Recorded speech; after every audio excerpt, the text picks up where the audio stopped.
Okay, here you go. Say hello. Hello, everyone. Hello, Three Dot Dave. I see your comments, and you totally have me pegged exactly. Totally. Um, I'm guessing that you watched the video last night, or you wouldn't be talking about the plaster caster. Hang on, I'm reading this last one. Yep. Now you're getting bored staring at your computer. Okay, well, I'm here. Now you're gonna play it. You're gonna like disappear for a few minutes, like go get you some coffee, go get whatever, and be like, she's gonna think I'm not coming. Hee hee. But I just am here trying not to be frustrated with the not yet shown up repair people that keep text messaging me that they'll be here soon. And It's I been don't know. 3 hours. It's been a few hours, so it's also coming a storm. Don't know if they're like a little worried about working with stuff during a storm. I would be. I don't blame them, but we're all gonna revolt against each other if we don't have hot water soon. Oh, are you ready? The cold showers, Dave. Key to everything. Are you ready? Yes, I'm ready. I can't be any more ready. Hit that. Hit the stage, Dave. Woo. Hit it. Are you ready? Are you ready? I am. Are you prepared? What's going on, guys? You sound like a Sesame Street character. Do that again. No, I can't. You know, it's a one-time deal. Well, I'll have to rewind and check that out earlier. Who was it? I have no idea. The blue one. Grover. The blue one? Yeah, Cookie Monster sounds blue to me. Yeah, I think it's Grover, though. Grover, that's the guy with the big-ass nose. I don't know. He's just blue. He's just, I don't even know what he is. Like, did he have like a, you know, that hella old ass, you know, when like there'd be like disease, they'd have like that corn that came out, so they couldn't like breathe in the disease. I have no idea. He just was a little blue-looking thing with a round head. I don't remember a big nose. Well, he had his own gig. Like, he didn't need a sidekick or anything. He just, his voice. I don't know, but it ain't Cookie Monster. It's a skinny, like, little roughed up. Yeah, the Cookie Monster, wasn't he the trash can guy? That was what was his name? Oscar. That guy was awesome. I know all these mugs. I'm pretty sure. Grumpy ass motherfucker. But we'll find out. Anyway, for right now, it's Dave who has watched last night's video and just can't wait to talk about it. Can you believe I talked about that without you here? I think that you doing your own thing, you know, when I'm not awake or whatever, you know, I think that's it's awesome, you know. Oh, I know. Like, you, for sure, my safety blanket. I totally get that. And just, I don't know. I don't know. I feel comfortable because you came here at the jump and we're like, okay, I see you floundering around. Let me throw you a life. Let me throw you a life ring. You can do this. Let me help you. So I totally appreciate it. But no, I just, because I started talking about the plaster caster, I was like, damn, I should have like held this topic until, you know, Dave was around, because I figured you'd have a lot to say about that. Famous dicks, you know, let's go. Yeah, I'm not gonna lie, that book, I read it so many times as like late teenager, but I read that book so many times, like just looking at, she would list off who and give like little stories about, you know, that night or the whole tour she followed them or whatever, and just how things aren't what you would think necessarily. But then part of it is, or she wouldn't have plaster cast, but not, you know, all of it. And she used it, like we were talking about, who was it we were talking about the other day? Can't remember, but used it as not just like star sucker, whatever. Like she had an ultimate plan, but she was having fun doing it because she has like a museum now of. Is that real?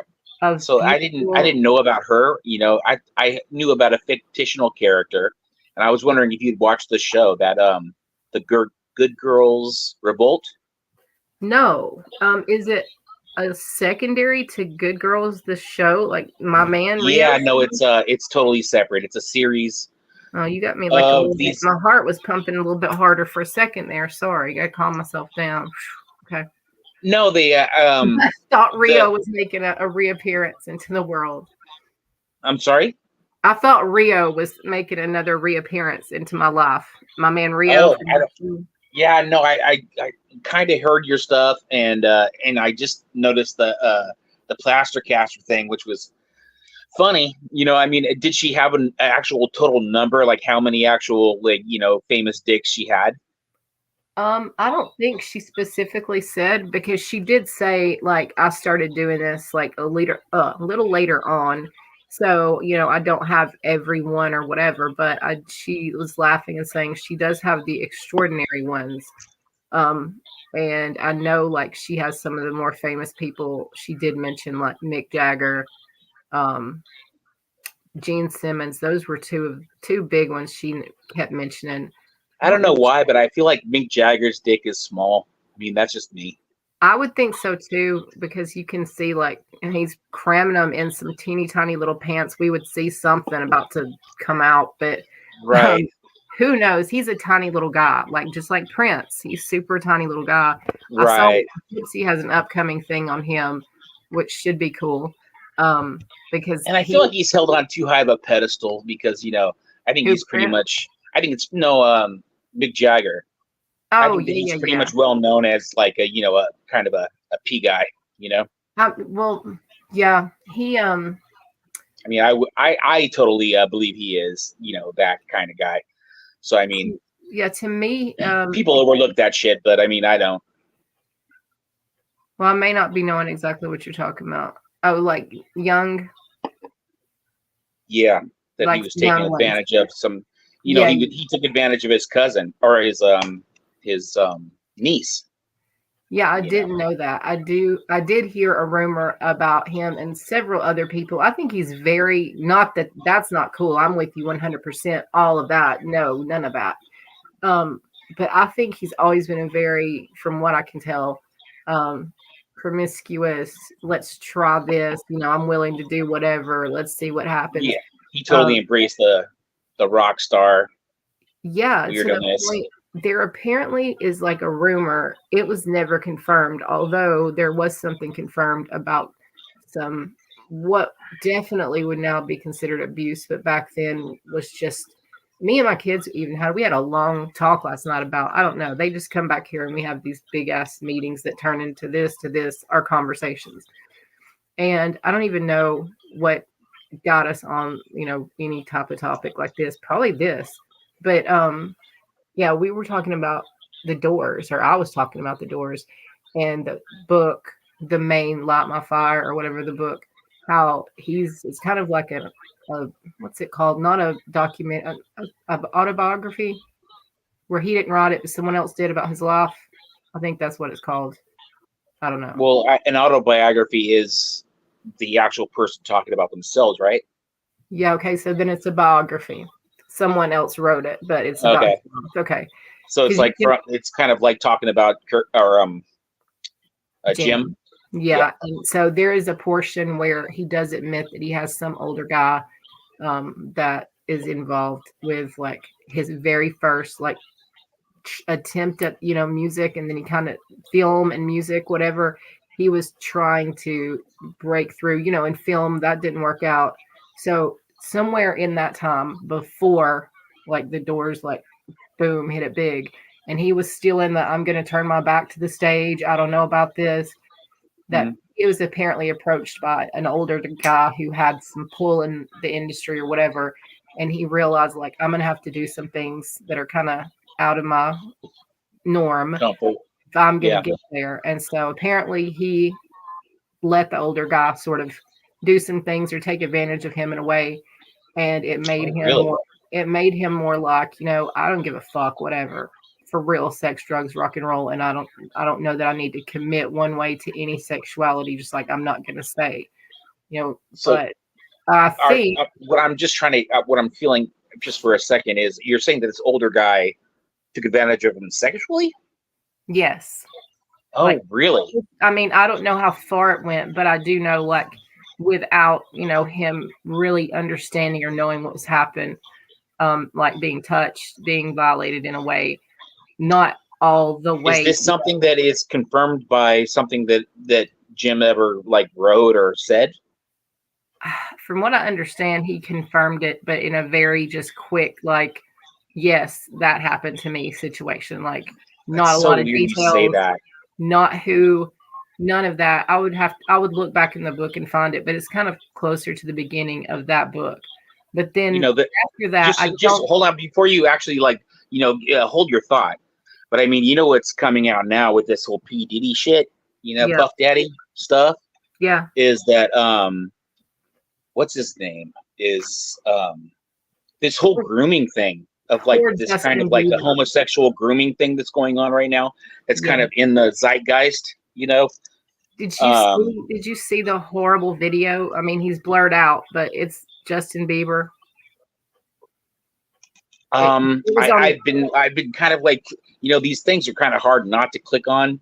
But they're upsetting, as a parent, they're very upsetting. But so what video did you see with the blurred out, Justin Bieber connection? It looks like they're in a club and he's very young with the little swoop hair. So he was young. Yeah, he was like maybe like 13. Yeah, and 14. They're kind of like, chanting and egging him on. And there's like a whole group of people around him, all much older, and he pushed him down like onto his knees to perform an act on him. And no shit. You're talking about between Justin Bieber and some dude. I don't know if that was P. Diddy or if it was like someone close to him in his camp, because there were so many people crowded around, like, do it kind of thing. And he looked very reluctant to the point like he kind of was pushed, his shoulder like pushed down.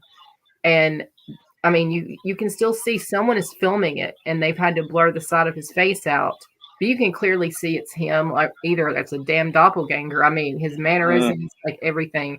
Mm-hmm. I would have to find where I saw it, but it's on a channel like on here that I flip through and have to get rid of notifications. So I wouldn't.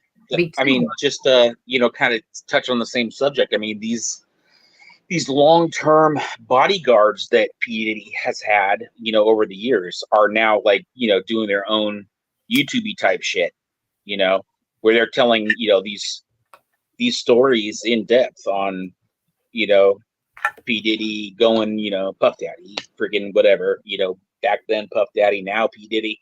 But I mean, he would walk into like a sex store, a sex shop, and he had bought them off to the point that where they just like, he walks in and they hand him a paper bag. He like is just going around like grabbing shit off the shelves, stuffing this paper bag, and then on the way out, like, he's just tossing money at the cashier and walks out, and the bodyguard like reflecting on, where he's grabbing things from as he's like kind of walking behind him, protecting him kind of shit, is like seeing that he's buying butt plugs and shit. I mean, it's, it's not a big deal to be gay, right? For me.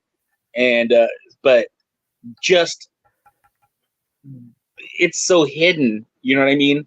Like, that it is a story because of, the like cover up type shit, I mean, he came out and just like, I'm gay, whatever, that's all good. Like, the more women I'm with and I'm going to show in the media, I'm with her.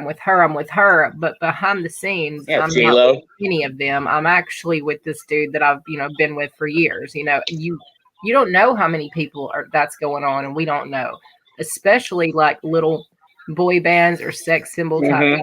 And if that was known, though, now think about this: when the parents like gave up their, like their little Justin Bieber son to go and hang out with them, if it was known that he was that way, I'm sure they would have thought twice about it, other than like getting his name out there, getting famous, and whatever, right? And but then come to find out now with the whole feds going in there, and taking all that shit, right? But the story is now that every camera, I mean, every room in his little mansion has cameras and microphones, like as if it was like Russia. Michael Jackson. This is not, the first we've heard of it. This is getting more close to home, mainstream type stuff. But the whole Michael Jackson thing, it was before this. Like, those guys were my age. You're saying that the P. Diddy thing has happened before the Michael Jackson, like the ranch type stuff. Well, I'm just saying the Michael Jackson stuff happened before this, as far as if you right. Yeah. So the parents should have been like somewhat cautious, but I can't blame it all on them. I mean, hell, you might have been around these people 50 times and then been like, yeah, okay, this is like a record, launch party.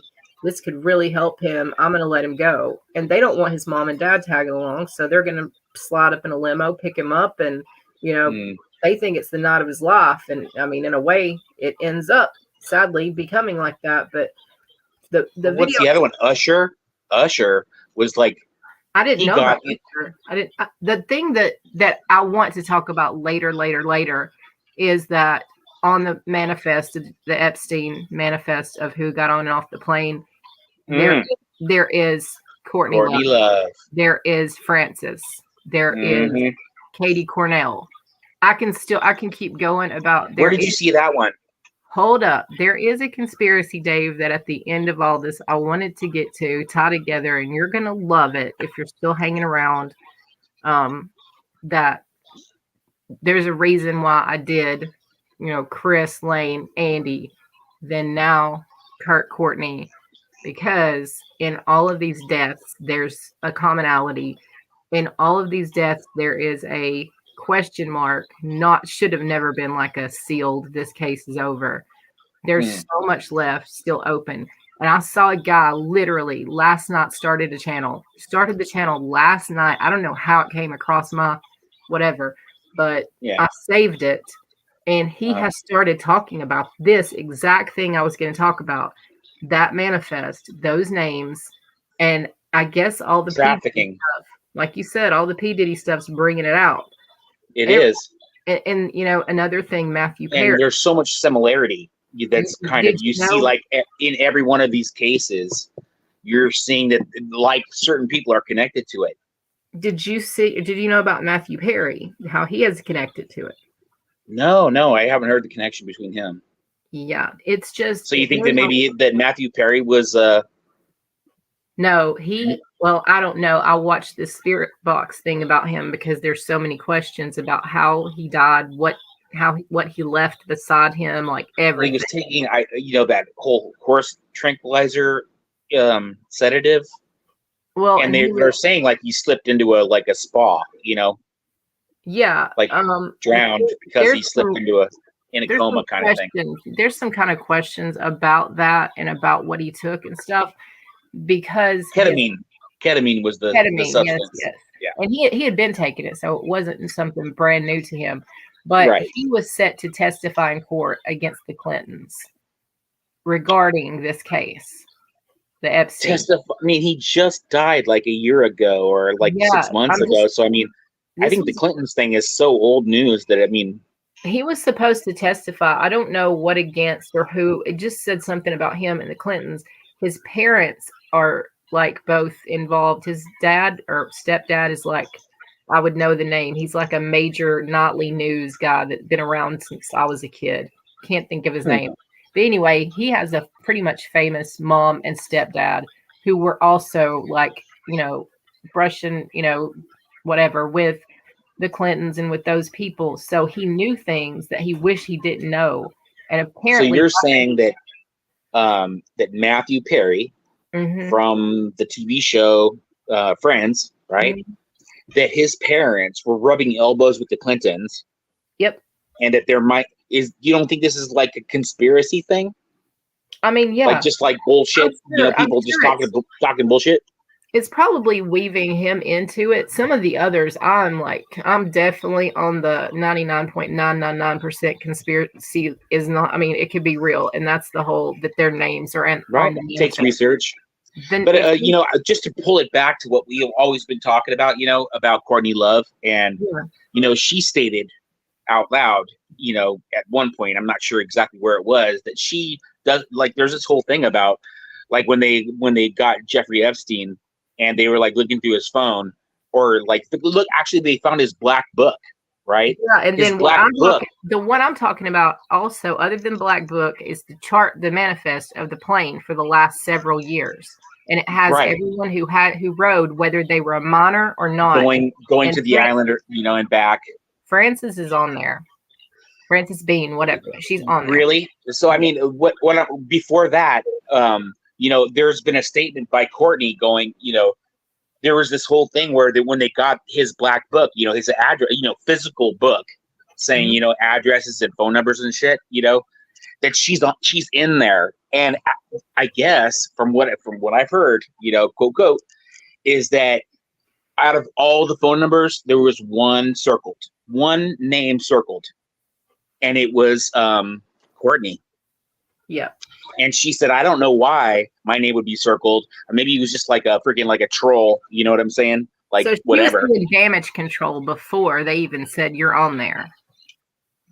She was doing damage control, saying I don't know why it was there, and and so now people started looking, going, whatever, and then all of a sudden now the plane, the whole flying to the island type shit, she's on it. Yeah. So then it just totally like throws that shit, kind of like, oh, that goes awry, right? But now what I saw actually an interview with the Fox guy that we've been doing, right? Uh-huh. And he was talking to another creator that's smaller than him, but also, has actually had correspondence with Courtney. And so they ended up doing like a co-live together. And what was my point of bringing this up was that the theory came up that, how we were talking about how Courtney was, being a prostitute. Yeah. And there was a connection to a shipping like tycoon, right? Mm-hmm. And so the theory got kind of brought up, and maybe I'm throwing a little of my own theories out there. Hi, Truth Seeker. Good to see you. Hit the like, subscribe. Yeah, he's always awesome. Glad you're here. But that possibly what happened is that she was, she was doing like a stripper thing. She was, when she was really young, maybe like, because she kind of grew up in San Fran, that that maybe she got tricked. Maybe initially got tricked into like going to I'm trying to think like of maybe India, or not India, but kind of like what's the is it Turkey or yeah, like exactly, like going out in that area, right? There's that's where my story ties together, Dave. I'm telling you, when I bust that out at the end of all this, you're gonna be like, what the? Because there's the way I might see how it connects is that she got taken there kind of like not abduction, but more like trafficking in her own way, thinking like I can get money doing this, right? Right. Going there and like getting sold a bill of goods, right? And like, with just in thinking about like, the whole how trafficking works type shit, right? Right. So she gets there and she ends up getting like stuck in there, like where I guess they take maybe your passport away, like once you get there. And so then she became kind of like what that one woman was for Epstein, was going out and getting young girls, to like selling them a bill of goods, selling them to go and do this same shit, right? Right. Where she got like, maybe Courtney got out of it, because she said, I will hook you up, and freaking send her back. And I guess, the father kind of confirmed it, saying she would go to these places like in the Far East and like, and she would come back with thousands and thousands of dollars. So she like disappear and then come back with fat cash. So can you imagine if she's sitting there and just like no conscience, selling these girls, let's go. Get them there. They take the passports away, and then they're stuck there. And that was her job for a while before she hooked up with Kurt. Wow, interesting for sure. Yeah, it's definitely something to dig into. This guy that I found yesterday, literally, it says he has 65 videos, so it sounds like he's been around a while, but it says he only has 439 subscribers. So who's this? And his name on here on YouTube is just Joe Gilmore. Joe Gilmore 6110. But it came across my feed last night, and it says 3 hours ago, because my sleeping. Woo. Judas Priest Trials Revisited. But before it showed up like this, you can scroll on down and you see what's his name, Scott Weiland, Mark Lanigan, a bunch of grunge people, Andy Woods down through here. He's talking about Kurt Cobain. But somehow, somewhere in here, I'd have to find it again. I just saved that top one because I think it's talking about it. Don't know how Judas Priest is involved in it at all. But no, I haven't. I haven't heard Judas Priest's name in like a million years, so I have not heard anything about them. I don't know if this dude did a documentary and he's referring to it. The Dream Deceivers is what it's called. But whatever. On this dude's channel, Joe Gilmore, he has got all different types of videos about all these people that we're talking about. And somewhere in those videos, he mentions, like, is there a commonality between, and he starts listing out the same people that I'm talking about. He starts mentioning Epstein. Like, I'm like, dude, did you crawl into my brain like a month or two ago? And what the fuck? But obviously you got the good information I don't have. But I need to go back and find this dude because he is talking conspiracy about so many people and how long this has been going on and the huge, like you said, spider web that this is so entangled. But as far as like the women behind the men thing that I was kind of talking about last night, not even like the fun, Band-Aid girls, but like these women that actually came into their lives, became their wives, like Chris Cornell's wife, and what's his name, Chester Bennington's wife, they all became friends. And you can imagine they all had lots of free time and money. And I mean, they may have gone over there when their husbands were on tour. It's just them. The kids were listed under, it depended on, but like Frances Bean's age, she was listed on there as a model or massage therapist. That's what all the younger girls and boys you could see by their name if they were of age. Yeah, your mic is cracking a little bit. You're saying that on the manifest kind of or whatever that it has her name and then has a label saying that who she, why she, like a description of who they are. Yes, it'll be like relation, let's say family, or it'll be like, friend, chef, masseuse, model. Wow. Whatever. So this is the reason why they're here on this plane, I guess. And it looked like some of the younger people had been listed as models or masseuses. And I was like, who the fuck needs that many massages? There was a bunch of masseuses. Do you know what, do you see this to the point that you can actually see what year it was exactly and what Frances's name would have, or her age would have been at the time? I'll have to find that again. I'm telling you, this has been a while back that I looked at it. It was just like, wow, I know where to look. I need to look at it and bring it again. Like I said, at the very end, I was going to show how this kind of all tied together, but we know Courtney's on there. We know that whenever. Yeah, I know that for sure. I never heard anything about Frances being there, but I mean, yeah, I would love to know the year that login happened and what age she was at that time. I'll look and see, but I'm pretty sure she was of age. It was just like she was kind of like right there, like newly 19 or something. You know what I'm saying? Like young still. But anyway, I can find that because somebody posted initials and it was like CLKC for Katie Cornell. It had like people, and I guess they were being safe. So all this is alleged. But they were being definitely say that out loud. Everything here is alleged. Yeah, it's just spitballing stuff based on what we've seen, and I could get it wrong for sure. But this, because I'm only hearing, I'm not seeing like dead on facts. You know what I'm saying? I'm hearing stories. Yeah, even what I see could have something been doctored or whatever. So this one place I know where I'm going to go look for it. She is someone who would be a wife or a girlfriend that would have some inside information and basically has been waiting for this to come out for a while. Like she's had to be, quiet for some reason. And even though she didn't go herself, like just stuff she knew, very interesting. And then Chester and Chris had a project going about human trafficking, about young girls, about Turkey, some interesting stuff about organs and babies. I mean, it's going to be interesting when and if I ever get to that point. And then this older guy has a like a, I don't know, organization or whatever that he's running to try to kind of keep their work going.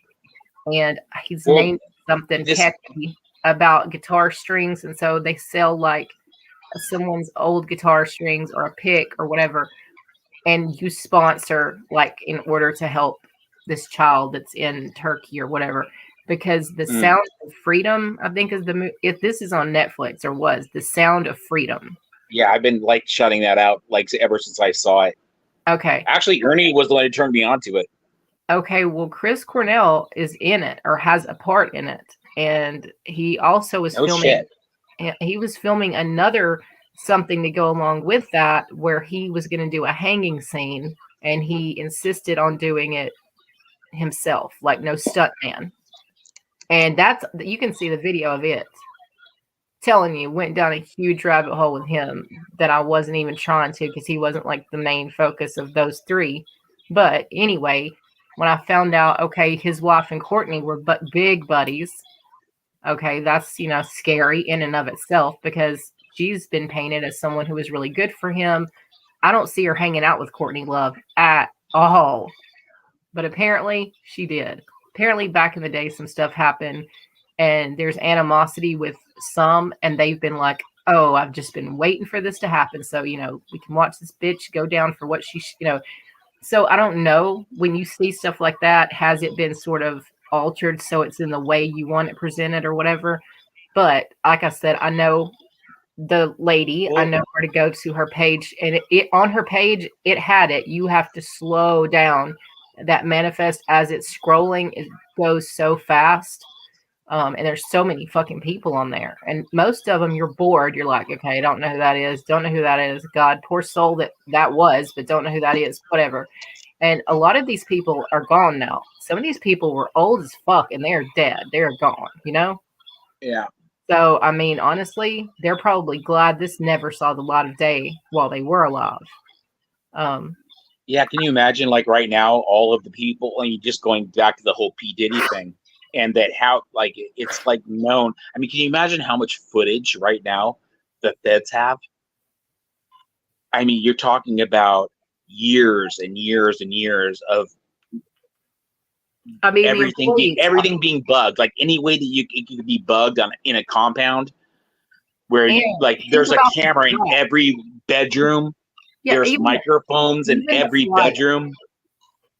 Yeah, even the airplane is going to have, information on their way to and from them talking about why they're on the plane, where they're going, what's going to happen when they get, you know what I'm saying? There's private recordings coming from that airplane. There's going to be, like you said, tons of. Oh, not even tons. It's almost inconceivable about the amount of time it would take to watch it all and see even what you have. It would take years and years. I'm saying, it's the sad thing is not. I mean, he's dead supposedly. There's these theories about he's not dead. Jeffrey Epstein. He's dead and he died in prison. Yeah.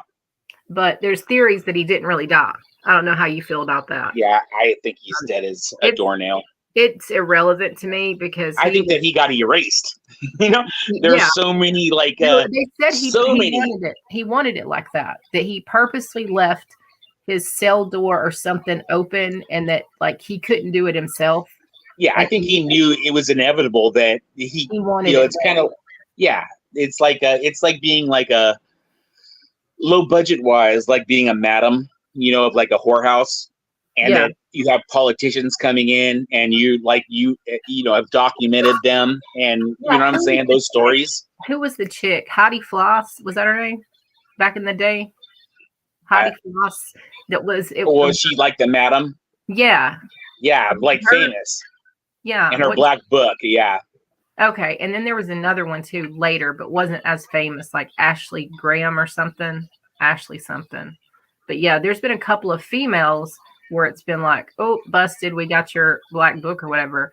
But Yeah, you're fucked. No one on this level, no one on this, not just level, I mean, financially, I don't know. And then this just these Did you ever watch the show House of Cards? Nope. Oh, I'm telling you, you totally missed out on so much shit. I have different tastes than you do on some of that stuff. If it you're like aspiring to be like, the president of the United States, politics, and if it blackmail. Has with politics and actioning stuff, I'm usually out. I'm only looking for the drama, rom-com-y, documentary stuff. So any action stuff, like it's rare. Like I like Pulp Fiction, but like most other actions, I'm a snob about action. It has to be like Quentin Tarantino or something like that. Yeah, I was trying to catch you ahead of time before you did your the whole water heater swap thing, Yeah. I mean, just to go back to reality. Yeah, I mean. Oh yeah, you were like, I could talk to you for a minute and then let you go, and I was like, dude, once I get on here, I'm just on here because I'm frustrated at this point anyway. I was just like, I would be like, even for like, I don't know, has he like, did he just look at it, screw around a little bit, come to the conclusion that it's broke, and that it needs to be replaced? I mean, did he actually tear it apart at all, or did he just like leave and it's still intact the way it was when he showed up? I mean, it's not completely still intact. He took something off the bottom to look at where it had started leaking. So that wasn't happening at first. It wasn't leaking, but apparently within the last like couple of days it had started. And he said it was getting power, but not like he flipped breakers. He did all that stuff, with me. And, he said it's getting power, but it's not apparently getting enough. And pressure, something about pressure, I don't know. But he showed me that little weird pan or thing that's underneath there. Mm-hmm. And like he showed me I could see where it has started leaking on the top too. And I've never looked at it that close or cared about it. It had a booklet that was still attached to it. Like, that's sad that I just left it because it's in like I said, a storage building, like, not building, but away from the house. Like when you enter the carport, it's still there, or it's in that little like an opening garage room. I don't know how to explain it, but anyway, he is like, we will pull the old one out and put a new one in. That's you're lucky that you got that much life out of it, honestly, because these days it's worth buying the extended warranty or whatever. Because I was like, when we get this new one, do we splurge and get that? Because that's kind of pricey. And he's like, honestly, yeah, if you're getting 6 years, he said, I usually tell people, I know you're trying to save money, like don't, but on these, the new ones are not like the old ones. It's not going to be as whatever. And so he's pricing you for the cost of a brand new electric water heater. Yes, and he knows that before he ever got here, I had already looked on Home Depot because I had hopes of using the Home Depot card, but don't have enough on there for all that. So I'm gonna have to. I took care of it. I had to switch and swap some things around. And so I told him, I know that this is how much it is. That this is how much it is with the warranty, which is why I'm asking you your opinion on it. And then I need to know how much you would cost for your labor, installation, or whatever. And so we had that conversation. You also can go ahead and go online and click, that you want the extended warranty, that you want installation, all that, and you get a roundabout quote on installation. So from Home Depot. Yeah, from Home Depot. Like if you were just gonna like order it and say, come on out and swap it out. Yes. They have like a blanket little thing there. Yes. But you gotta wait a nice little chunk of a long wait for that. For them to come. Yeah, okay.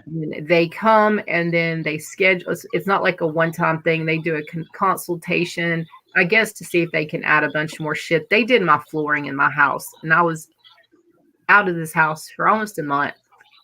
And it just, trust me, I they did a good job. They had a whole crew, and they did like the whole flooring, the interlocking laminate all over the house. I dig that shit.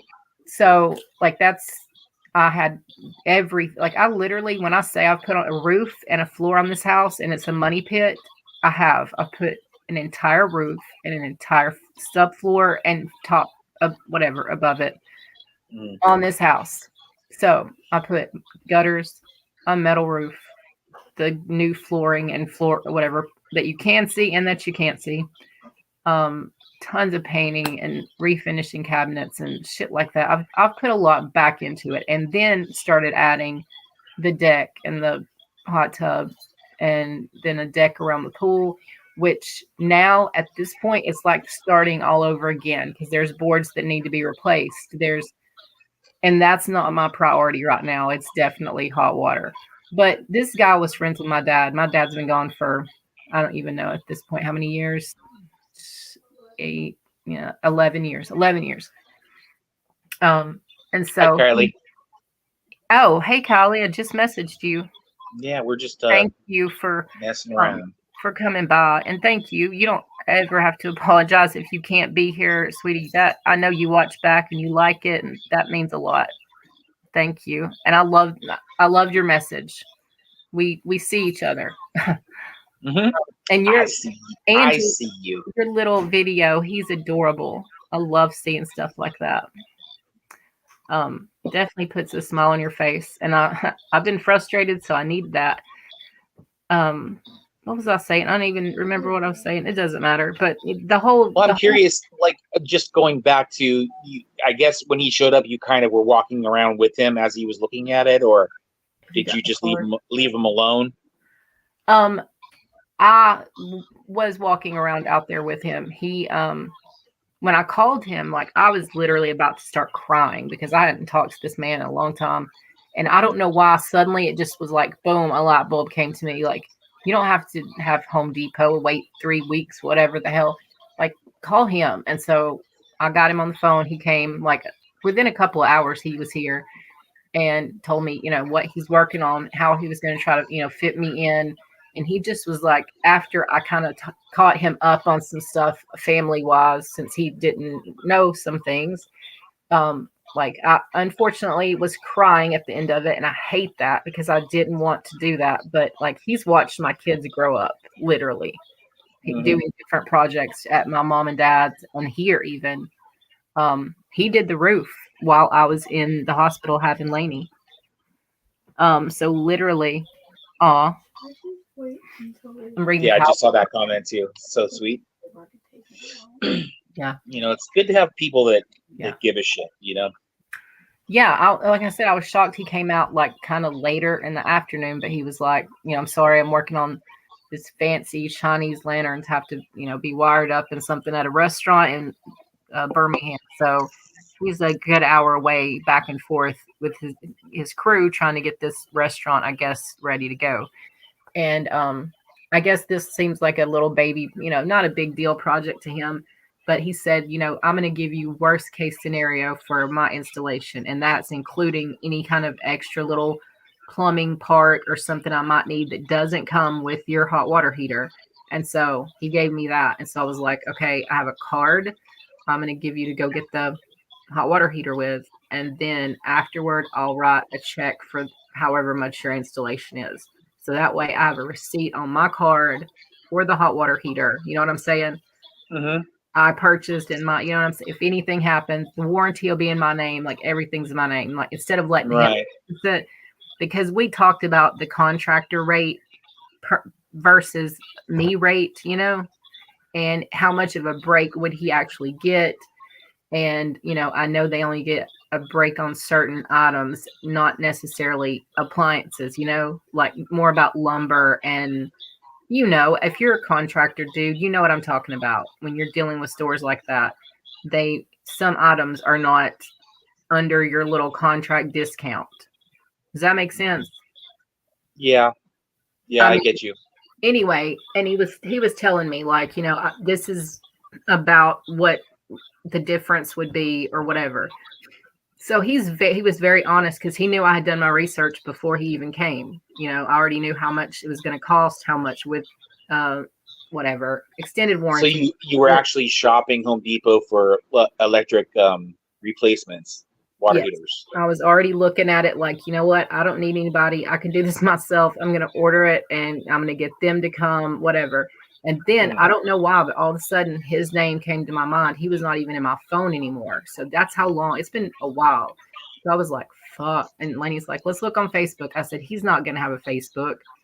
Just look him up. He has a construction company. And she looked him up. We found him. I called him. Luckily it was his cell, like his personal cell. But he does have guys that work for him. They just came and they're looking at the old one, I guess, fixing to pull it. I don't know. I'm just frustrated and I can't be like bitchy about it, like, because I'm just so grateful, honestly. So I can't be like, well, damn, y'all should have been here before now. You know, I'm just grateful they're here. I can't wait. I would keep it though. I would keep it, and you know, I would take the whatever they demo, and I would like just, you know, because you have property, just go like find a shed or, you know, whatever, and throw a tarp over it and keep it, just as like, you know, it might be valuable at one point, you know, or you could sell it, you know. It's probably worth something.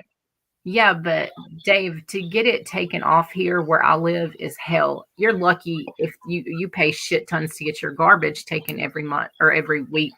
But above and beyond that, there's like the big brush truck that picks up bigger limbs and things like that. Maybe an appliance if you're lucky. So it would sit out there forever. Honestly, yeah, he may get something out of it. I don't know. But I'd rather him just take it away. Just take it away.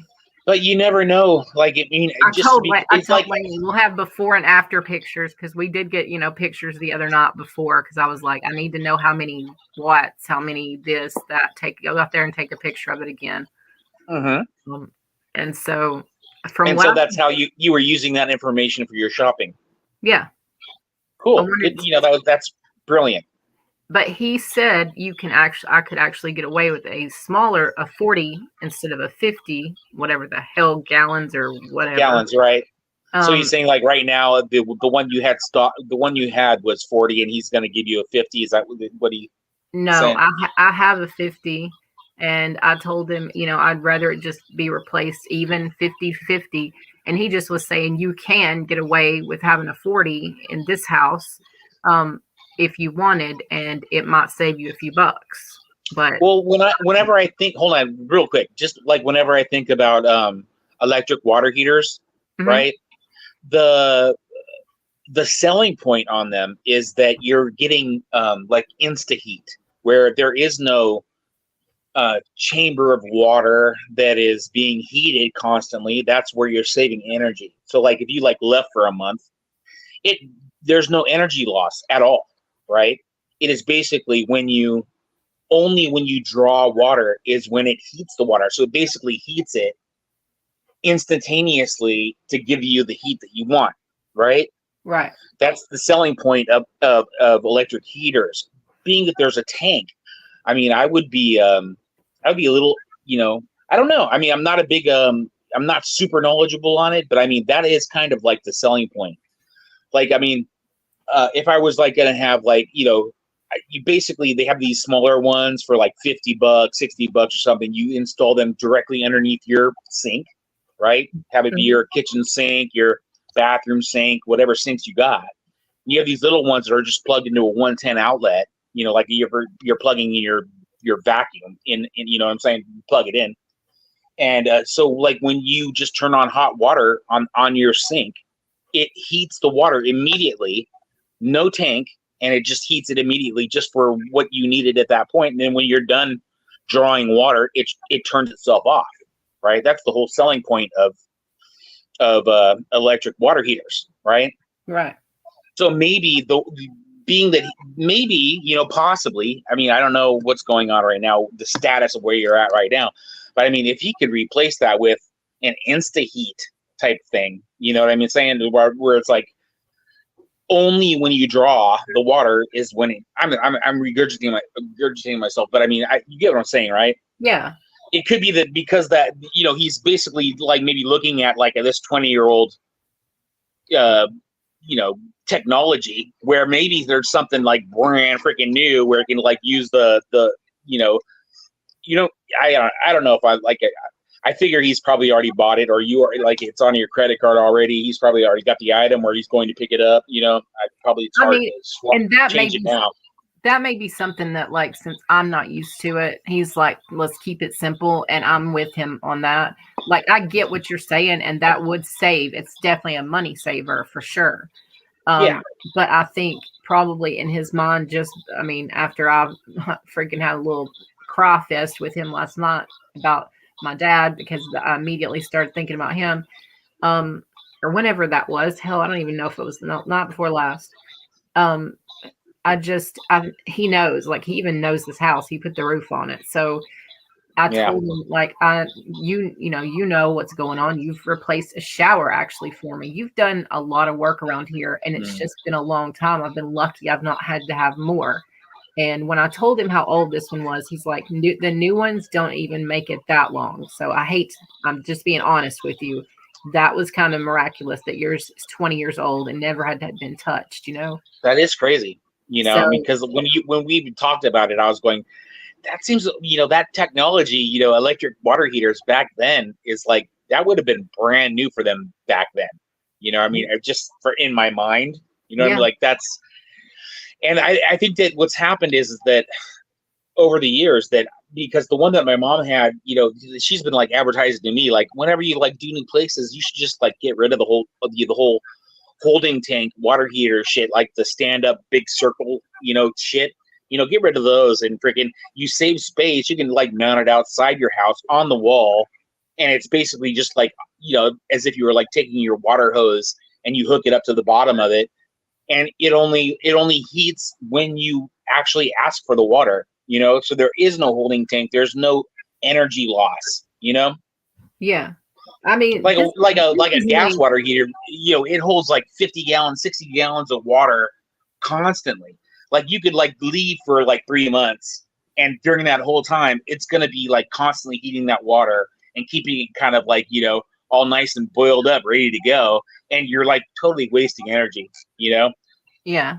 Well, I mean, I know that there's probably smarter or I don't know, newer things to do, but I think not even just but for me, like it's the whole kiss, keep it simple, sweetie situation. Like, right.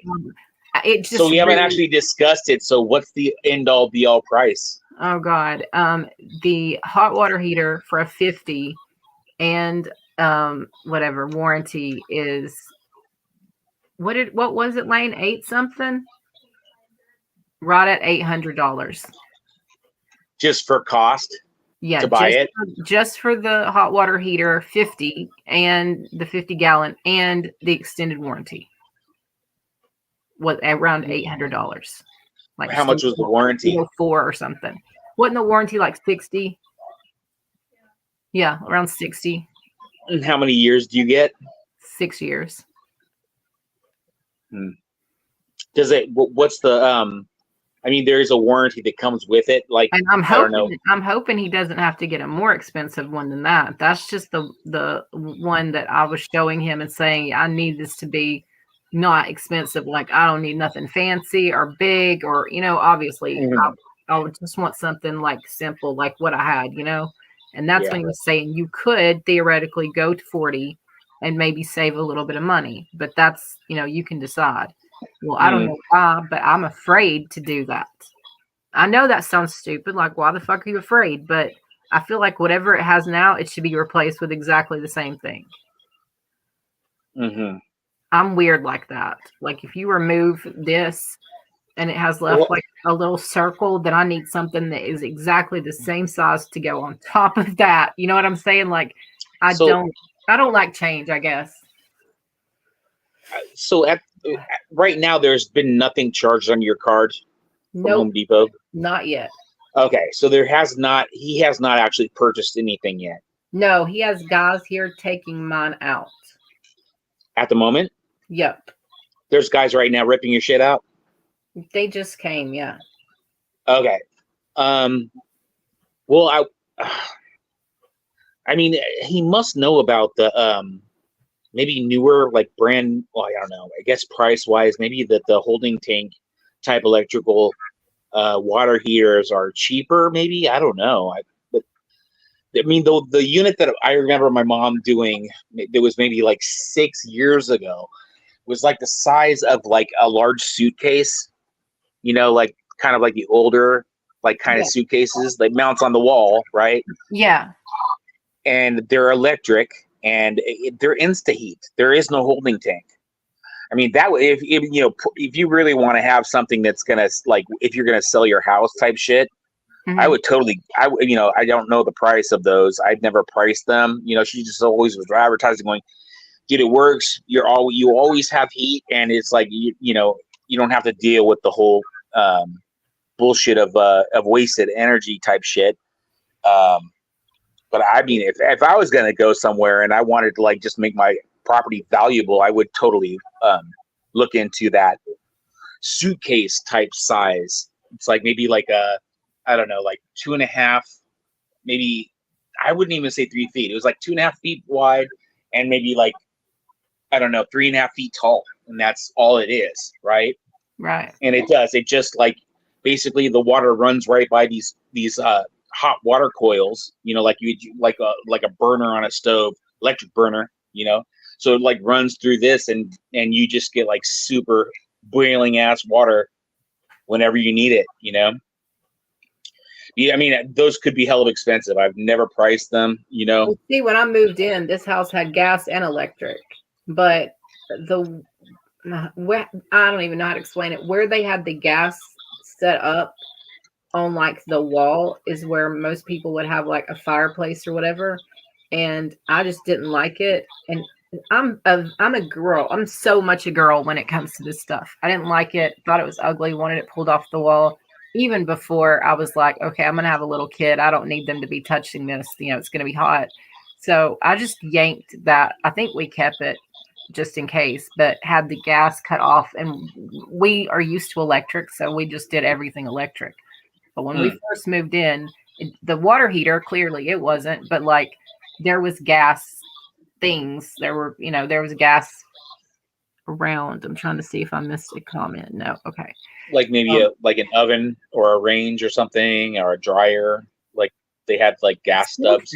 Or even just maybe it was like a backup for warmth. I don't know. Not that we're that cold around here, but that thing, it was huge and heavy. But I just remember I remember putting it in the storage room for a while, and then I don't even know if I got rid of it at certain points. But I know a lot of people are like, well, you should scrap this or scrap that. But you don't, I mean, honestly, around here anyway, scrap prices are not that great. So I honestly, again, such a girl, would rather someone else take it the hell and get it out of my sight, you know? And if they can get something from it, then that's wonderful. I just want this all done. I mean, honestly. And you said they're going to look at your toilet too. They're going to try to fix that up. That's what I'm so sad about, is I hope he comes at the end of all this, like sort of to be like the checker offer. Because since he has sent, you know, 2 of his other crew, I'm guessing it's his son that's going to be doing it today instead of him. I'm fixing to text and ask him, because I know the guy that just now came. His name is Jacob. But anyway, I'm hoping that he can come by at some point this afternoon, like as it's finished or whatever. Praise. Or even tomorrow, because he doesn't live far from me. And he said, I don't mind taking a look at it. It's something that he probably could fix in like 5 seconds. Because I told him the story and showed him the little dude, the little piece of whatever. And well, just real quick, Mary, just like what's popping for me right now, just for real quick, I would definitely tell them not to. So, like, being that basically you're having your demo happening right now, this second, right? They're out there taking it apart. You know, they're disconnecting things, which really shouldn't be that difficult. It's going to happen really fast. Yeah, I would definitely not let them. You know, just for, you know, your own peace of mind and protection, I would not let them take that away from the property, the old unit, before everything's all done. You want that unit to stay. Don't let them go take it and, oh, it's in the dumps or it's gone. You know what I'm saying? You want to have that available just in case something goes awry. You actually still have the unit that could be maybe refurbished or somehow. The one that was on it that worked, and we knew. Yeah, the one they're taking out right now. You don't want them to take that off the property just for protection purposes at this moment, because it sounds like that unit has not been purchased yet. And if so, that means that the project's probably going to extend out beyond today and move into maybe tomorrow. I hope they can finish it like tonight, because I would imagine they have light, they have all the shit they need out there, right. And I don't know how complicated where it connects. We were talking about that, my kids and I, last night. Like, well, I would totally like go and tell them at them right now and just say, hey, Jimbo, or whoever you are, I want to keep this here until the job's done, and you guys can take it after the fact, but definitely don't let that go. Yeah, I'm actually probably fixing to have to go because apparently there is a need for me, like in the laundry room where it's not the laundry room. I don't know if it's meant to sound like it's hissing while they're taking it out. I don't know. Lainey says she can hear like a hissing noise, and that I want to know what it is, honestly, myself. Well, the gas that normally pumps into a house, you can smell it. So if you think that it's gas, but no, you usually can like smell rotten eggs. But would be electric, so it wouldn't. Yeah, you would, but I mean, you never know who the hell's doing what and what's happening. So, I mean, you don't want to hear hissing anywhere. Well, guys are doing bullshit, I know, that's scary. So that's what I'm saying. Yeah, and perk your ears up of where you hear this hissing coming from. I mean, it totally could be like a water leak, that you're, but I mean, definitely, open your windows, protect yourself from like having like maybe like building up somewhere if there is something weird going on. Yeah. But don't let them take that water heater away. Go ahead and let's end this live, and then we'll do the I got thing, he just put another pending live up, and I'll be a part of it. Okay. All right. Thanks. Have a good one. Y'all come back. Hit that like. Yep. Subscribe. Peace. Like, share, subscribe.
Okay. Oh, I didn't even think about it.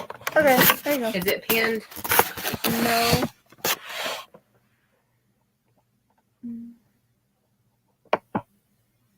There.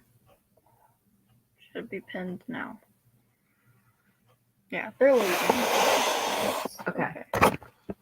Okay, hey. Sorry, y'all. I actually thought I was going to be gone longer, but hissing noise, natural. They're draining the tank. They did not take it. Now they're going to get the new one. So they just haven't put anything on the card yet. But that's the hissing noise, is the water draining from it. And adding Dave back up here. Okay. Hello. Okay. Yeah. Hello. They're not So taking it was water hissing. I was right. They are not taking it, Dave. I made sure they did not take it. Good girl. They weren't going to take it anyway, but I asked about that. So they're really nice guys, and they know, like, I made sure they just now knew that I've known David since my kid was in my stomach. Like, he knew my dad. He put the roof on the house. I made sure they know, like. And one of the dudes was like, I've been working for him for 14 years. So I probably came in like right around the time probably you were doing the roof and stuff. And I was like, maybe. He's like, this seems familiar. And I was like, well, anyway, hope I get to see David at the end of the day or tomorrow or at some point, but because I need him to look at my toilet. I reminded him that. And I was they probably have a break right now. You can do it right now. Well, they just left in the truck to go get whatever. Good. Whatever they're going to need. So anyway, he was super nice, young guy. The other guy actually is older, but he seems more like the helper, and the young guy's the more like leader of the thing. But cool. Anyway, I know David's son has a crew, and I was thinking this was his little kind of crew, but this is a different guy. But he sent somebody who's been with him a long time, so that's good. But I have a feeling usually if he ever had to send anybody in the past, he will still come by at the end of the day and make sure the shit's right. But you know what I'm saying? He signs off on it in a way.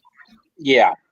Everybody, like, no matter where they're at, like at the end of the deal, he's signing off on, yeah, they did the right thing. There's no trouble, whatever. Because he's licensed, bonded, whatever, all the stuff that I usually try to cheat my way out of. And yeah, right. I'm not doing that anymore. No.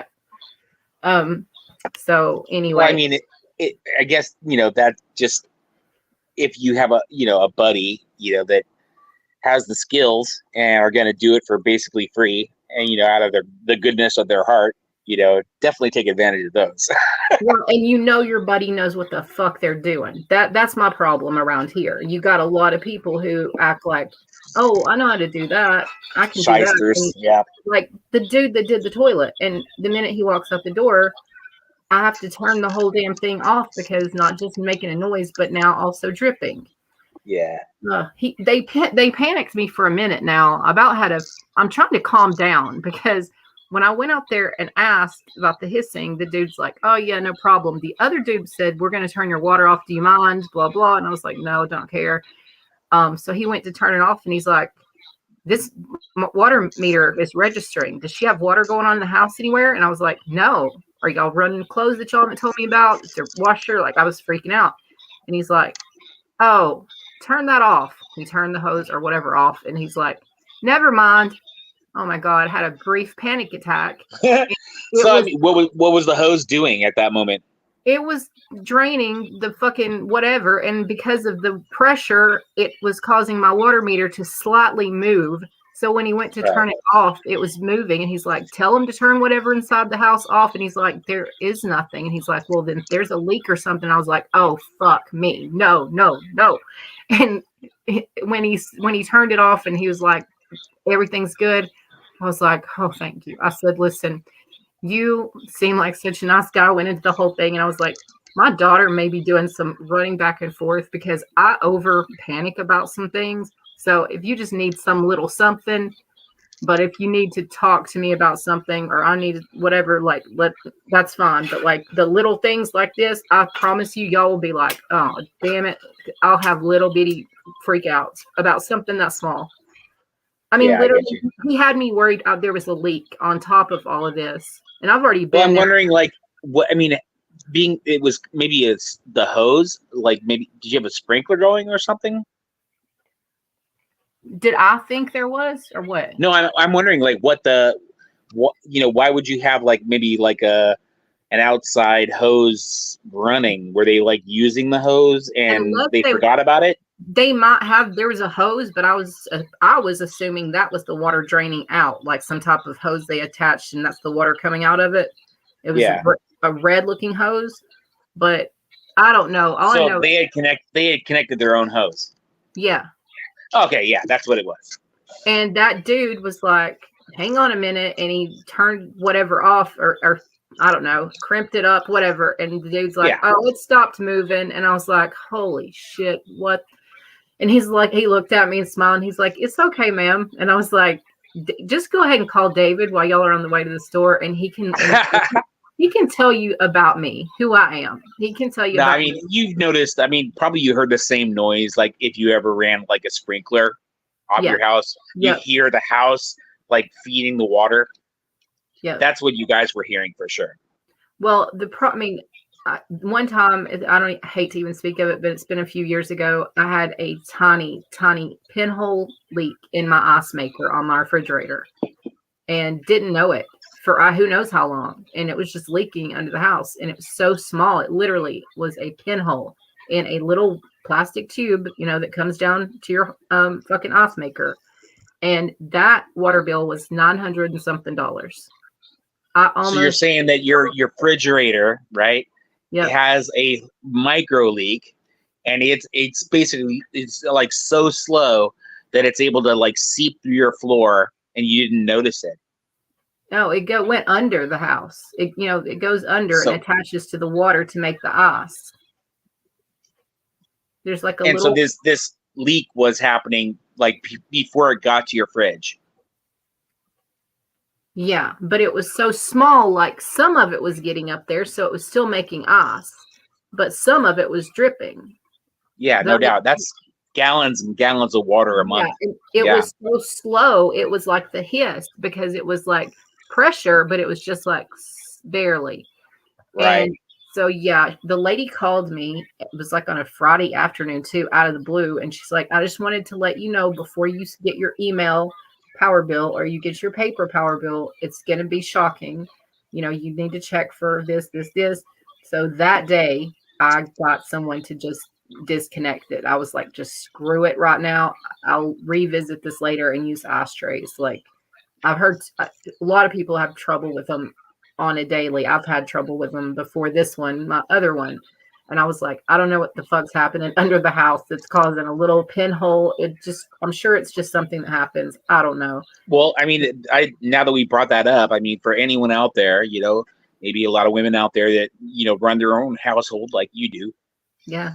If you shut everything down, if you turn everything off in your house, go out and just record where your water meter is at right now. And it is just a meter, it's like watching a ticker go by, time, right?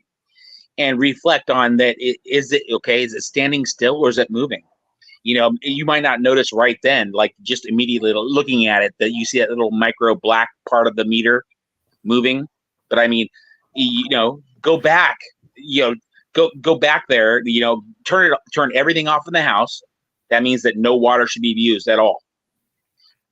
And and count the numbers, write it down, and then go back 24 hours later after the house has been completely shut down. And if it's moved, there is a leak somewhere, or someone's stealing your water. You know what I mean? Like that's the only answers are there's a leak or someone is actually tapped into your water supply. See, for me, they finally replaced the old meter, which was literally like a clock, like my clock that you love in the background. So now they have one that has the little, like you said, the numbers, that the digital, and it'll actually say the word leak. If it's starting, the numbers are getting too wonky, it'll say leak at the bottom, which is so cool.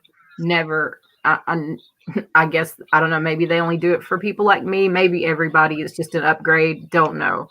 maybe they hadn't gotten around to mine yet because most of my stuff is, I'm at the edge of town in an older area of town, so maybe they hadn't gotten to me yet. But now it's got the little numbers, the digital numbers, and it actually can come up and say leak. I don't know how it determines that. I guess the numbers vary too fast, too much. I don't know, but if you turn everything off in your house. But he's right.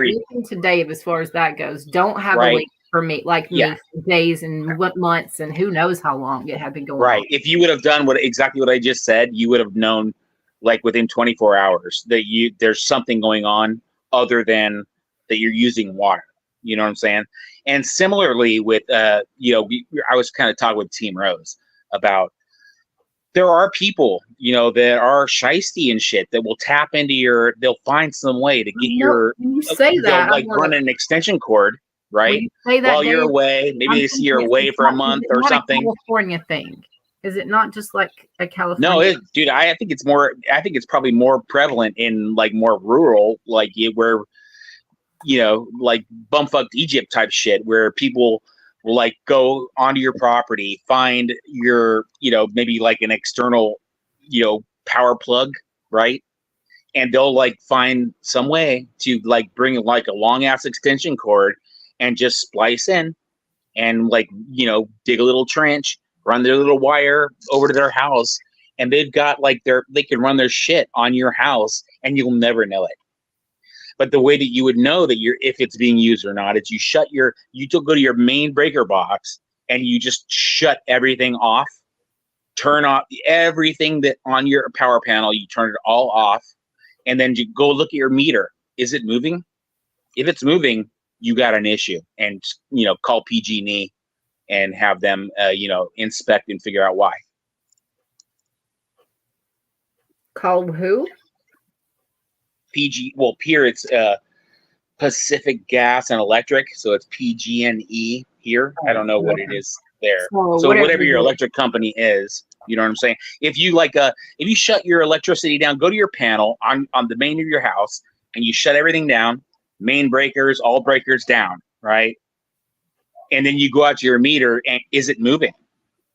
If that meter's moving, when you shut that off, your meter should not move from that point on. Like if you're going to like go and take a vacation and you're like, I don't care about my refrigerator being running. I don't care about shit being running, right? Everything's just like shut down. Your meter should not move. A comment W8418, which I haven't read. Wait, hold on. Whose name is that? W84. Yeah, we like deciphered. Actually, you did. License plate. Oh, I can't remember it now. Wait for fate. Wait for fate. Yes. What's up, Wait for fate? Hit that like. Subscribe. Yeah. Dave loves your name. I love it too, but Dave definitely loves it. He just the minute I decoded it, he was so happy. Yep. When you decoded it, I was like, yeah, good one.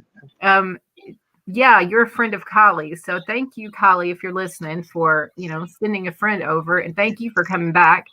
And 3 Dave does add humor. I think that's kind of why he's here, because I'm so serious. But I'm glad you like things that are going right now the way they're going, and glad that you're going to listen more and be back more. So I hope you have a good day too. If you're listening with Kylie, I know she listens while she works sometimes. We never have gotten. That's funny. We never got while you work, but we will get to it. We got all kinds of other electrical stuff, whatever going on. Well, okay. See, well done, Dave, for being funny. Good job. Well, I try. He likes to make people smile. That is for sure. I wish we had all just smile a little more. Yep, smile, get along. And I dig your name.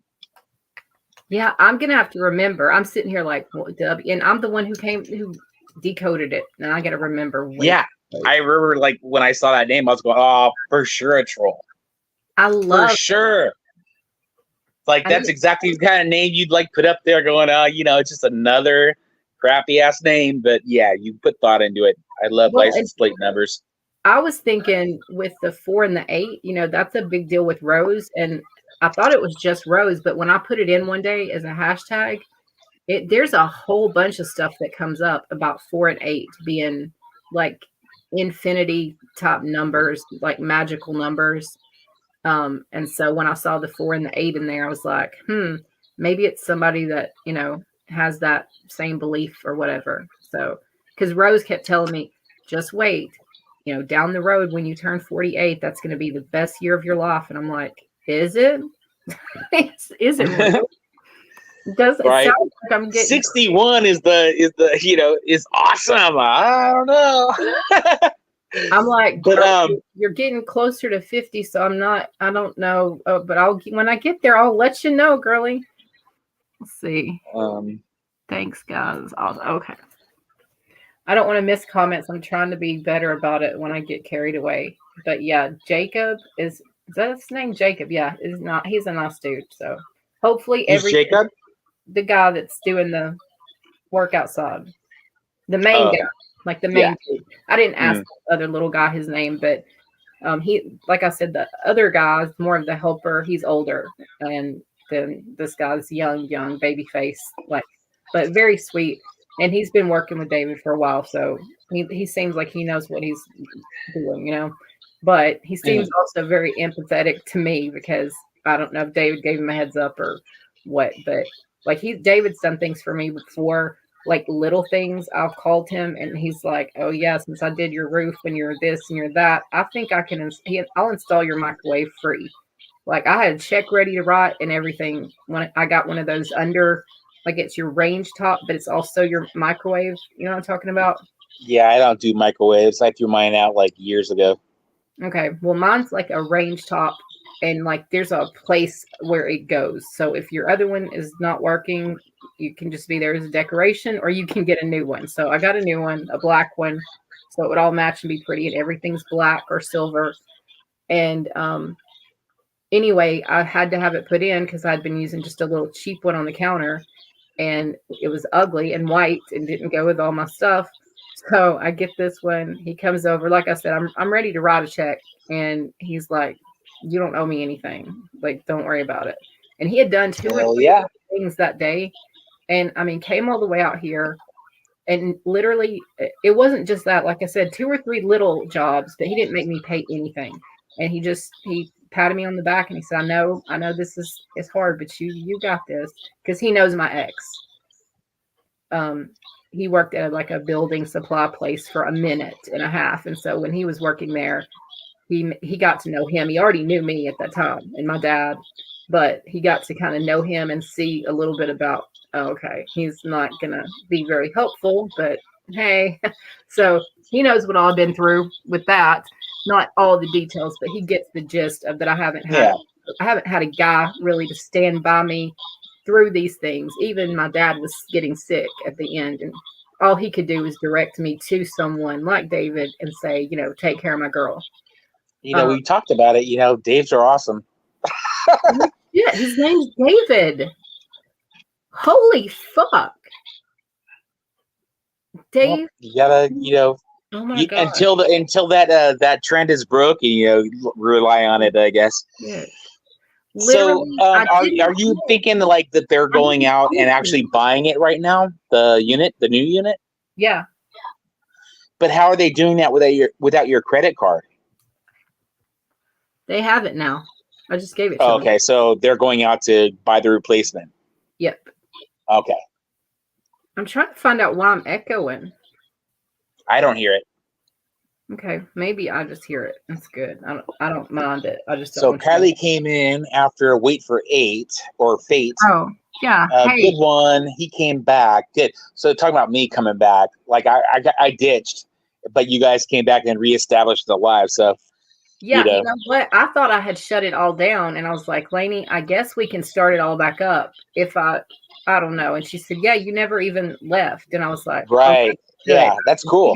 There was a vacancy in the sound, but we had some hangouters, including myself. Yeah, and I got to figure out what to do if I should shop it because we always talk about so many other things before we talk about the actual thing, which I can always put starts at whatever if they want to hear straight up the recordings.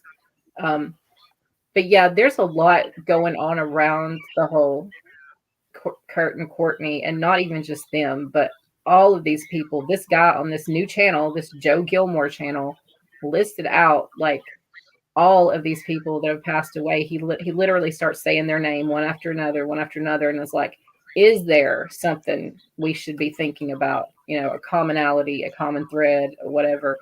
And before that, I had already. Hold on, when I think about like the time frame of where Courtney would have been doing possibly this trafficking, maybe where she was like participating. Yeah, it totally predates the what's his name and the island. Jeffrey. Yeah, Jeffrey Epstein. What she would have been doing, where she was connected to this shipping. Now this is, you know, in quotes, shipping mogul, shipping billionaire, which would totally fit with how trafficking works. If you had a shipping industry, it would have been easy to slip people in and out of like customs and shit, you know, especially back in those days.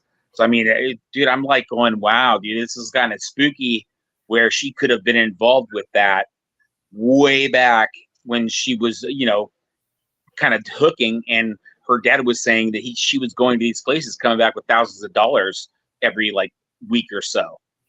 I mean, if she has the freedom of going there and back, there and back, there and back, and always coming back with money, that is you know, that's something to look at.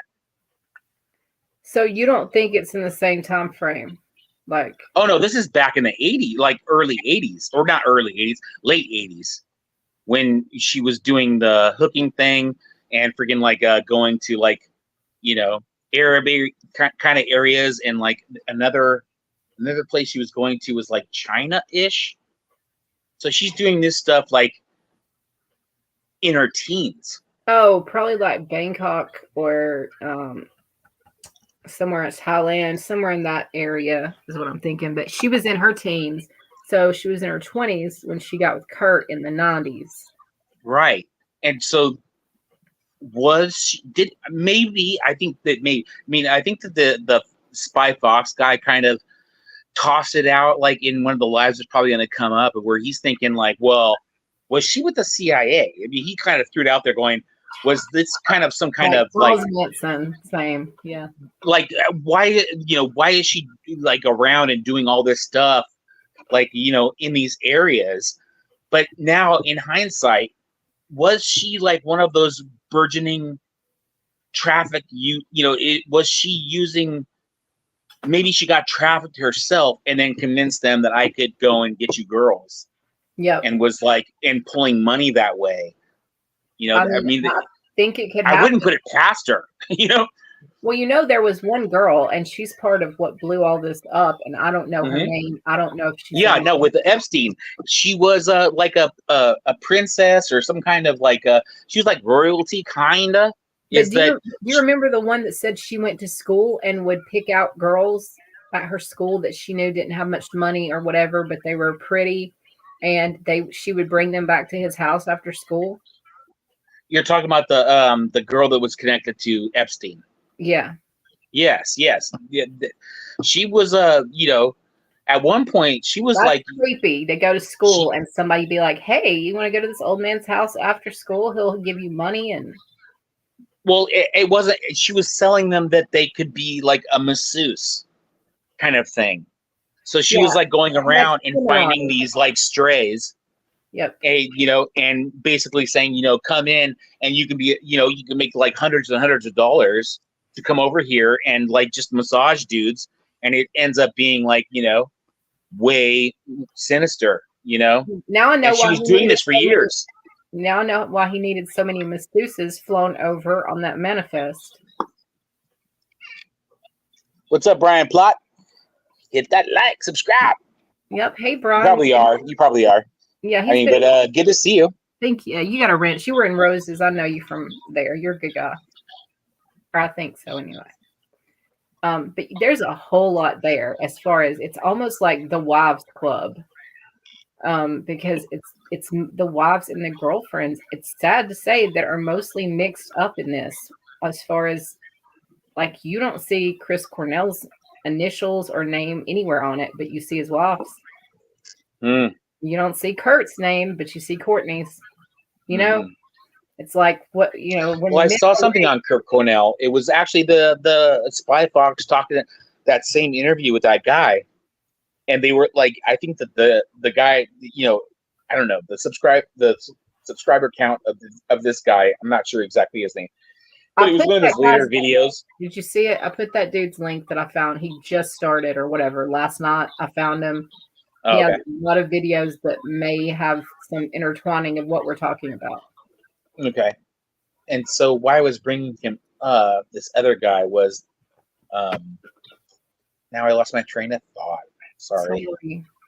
You said you didn't know when he started, but you didn't know subscriber count, but something. Their discussion, what were they going at? They were going at something that was kind of off topic. Oh, Cornell. You said something about Cornell. Oh yeah, that when this other creator was asking the Spy Fox dude about what he thought about the Chris Cornell unaliving, was what the Spy Fox dude was talking about was that what he found was odd. He's saying, like, in no way, shape, or form does it seem any kind of like similar to Kurt, other than that the moment that they knew he was deceased, that it took like an hour before the bodyguard called the cops. So there was like there was a window of time where it kind of people were standing around going, I don't know, or who knows what they were talking about. But it took a while before like paramedics were called, which is kind of a red flag. You know what I mean? Yeah, I know all about that. I'm very excited to talk about it. Hang on, when the time comes. I'm trying to get my laptop plugged in. Yeah, that's a good idea. You tend to have like a power going down, power down. Well, after last night, I'm like, the thing must have just fell out of the hole of the whatever thing, because I thought it was charging and it just quit. And I was like, fuck it. I needed to stop rambling anyway. But I don't, I prefer it not happen like that in the future. So I'm plugging it up. I believe in Kegels. That's how you keep things from falling out of your hole. Yeah, you know what? I've been doing. Hold on, I'll be right back. Did you say hold on? I hope so. Okay. Anyway, if y'all were listening. Yeah, I said hold on. I'll be right back. Okay. You can expand on Kegels. Yeah, that's exact. I'm gonna be doing them right now while Dave's gone. He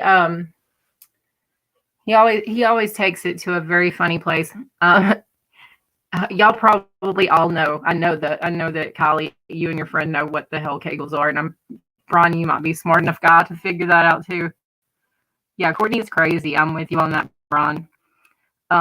I don't know, like crazy like a fox crazy or crazy like a fucking lunatic, because yeah, it appears lunatic, on the outside, but she also is, I don't know, there's something that she's getting out of this for sure.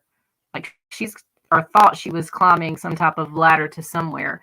And hell, we're talking about her right now. So, she loves to be, she wants to be the girl, the Miss World. So for the moment anyway, she's our topic of conversation, which is what she probably would love. But Courtney, love.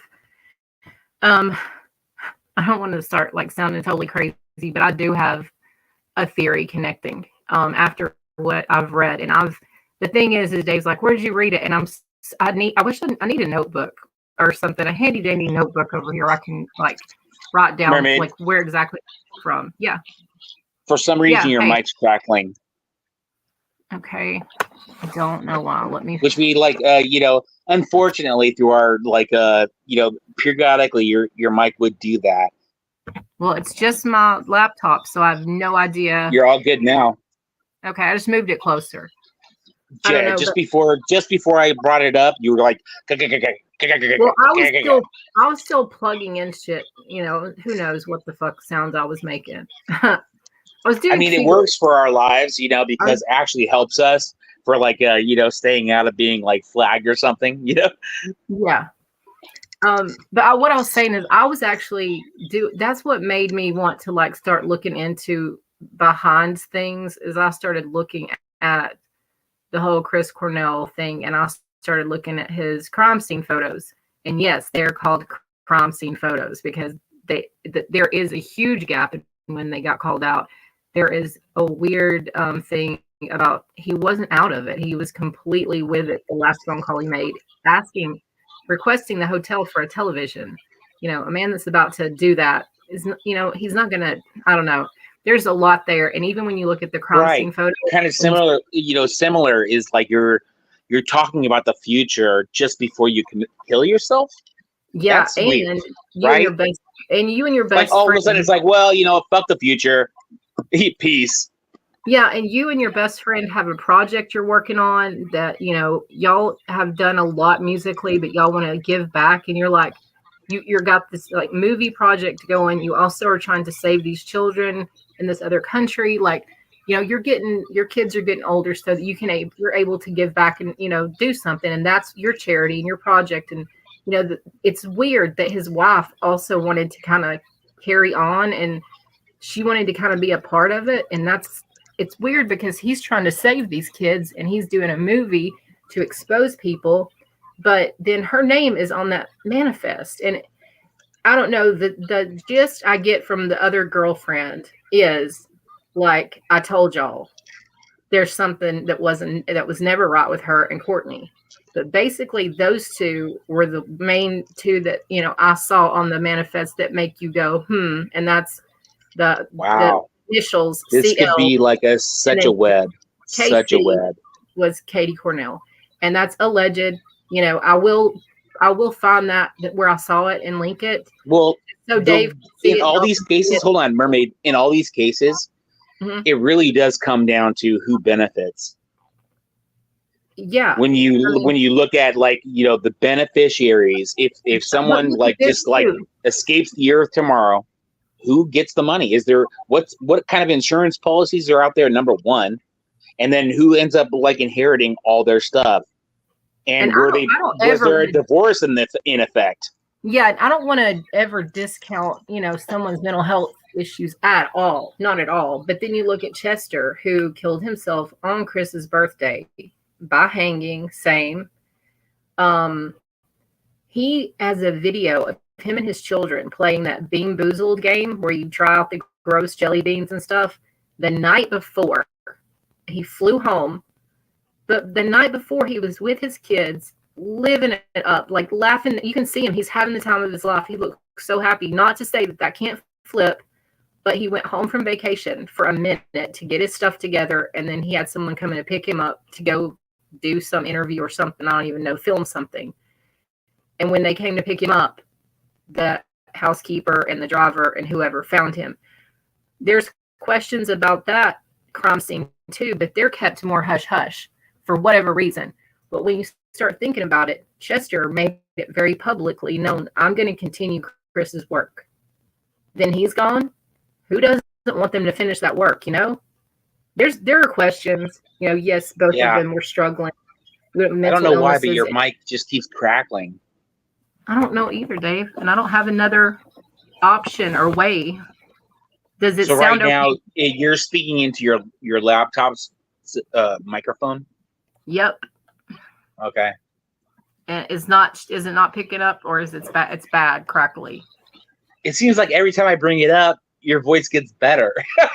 Well, I'm leaning closer is the only thing, or talking like closer to it. Like right now it's fluid. Yeah, for sure. No crackling, which we were like experiencing before when you were playing so you were playing your cell phone into the laptop's mic when we do our thing, right? Yes.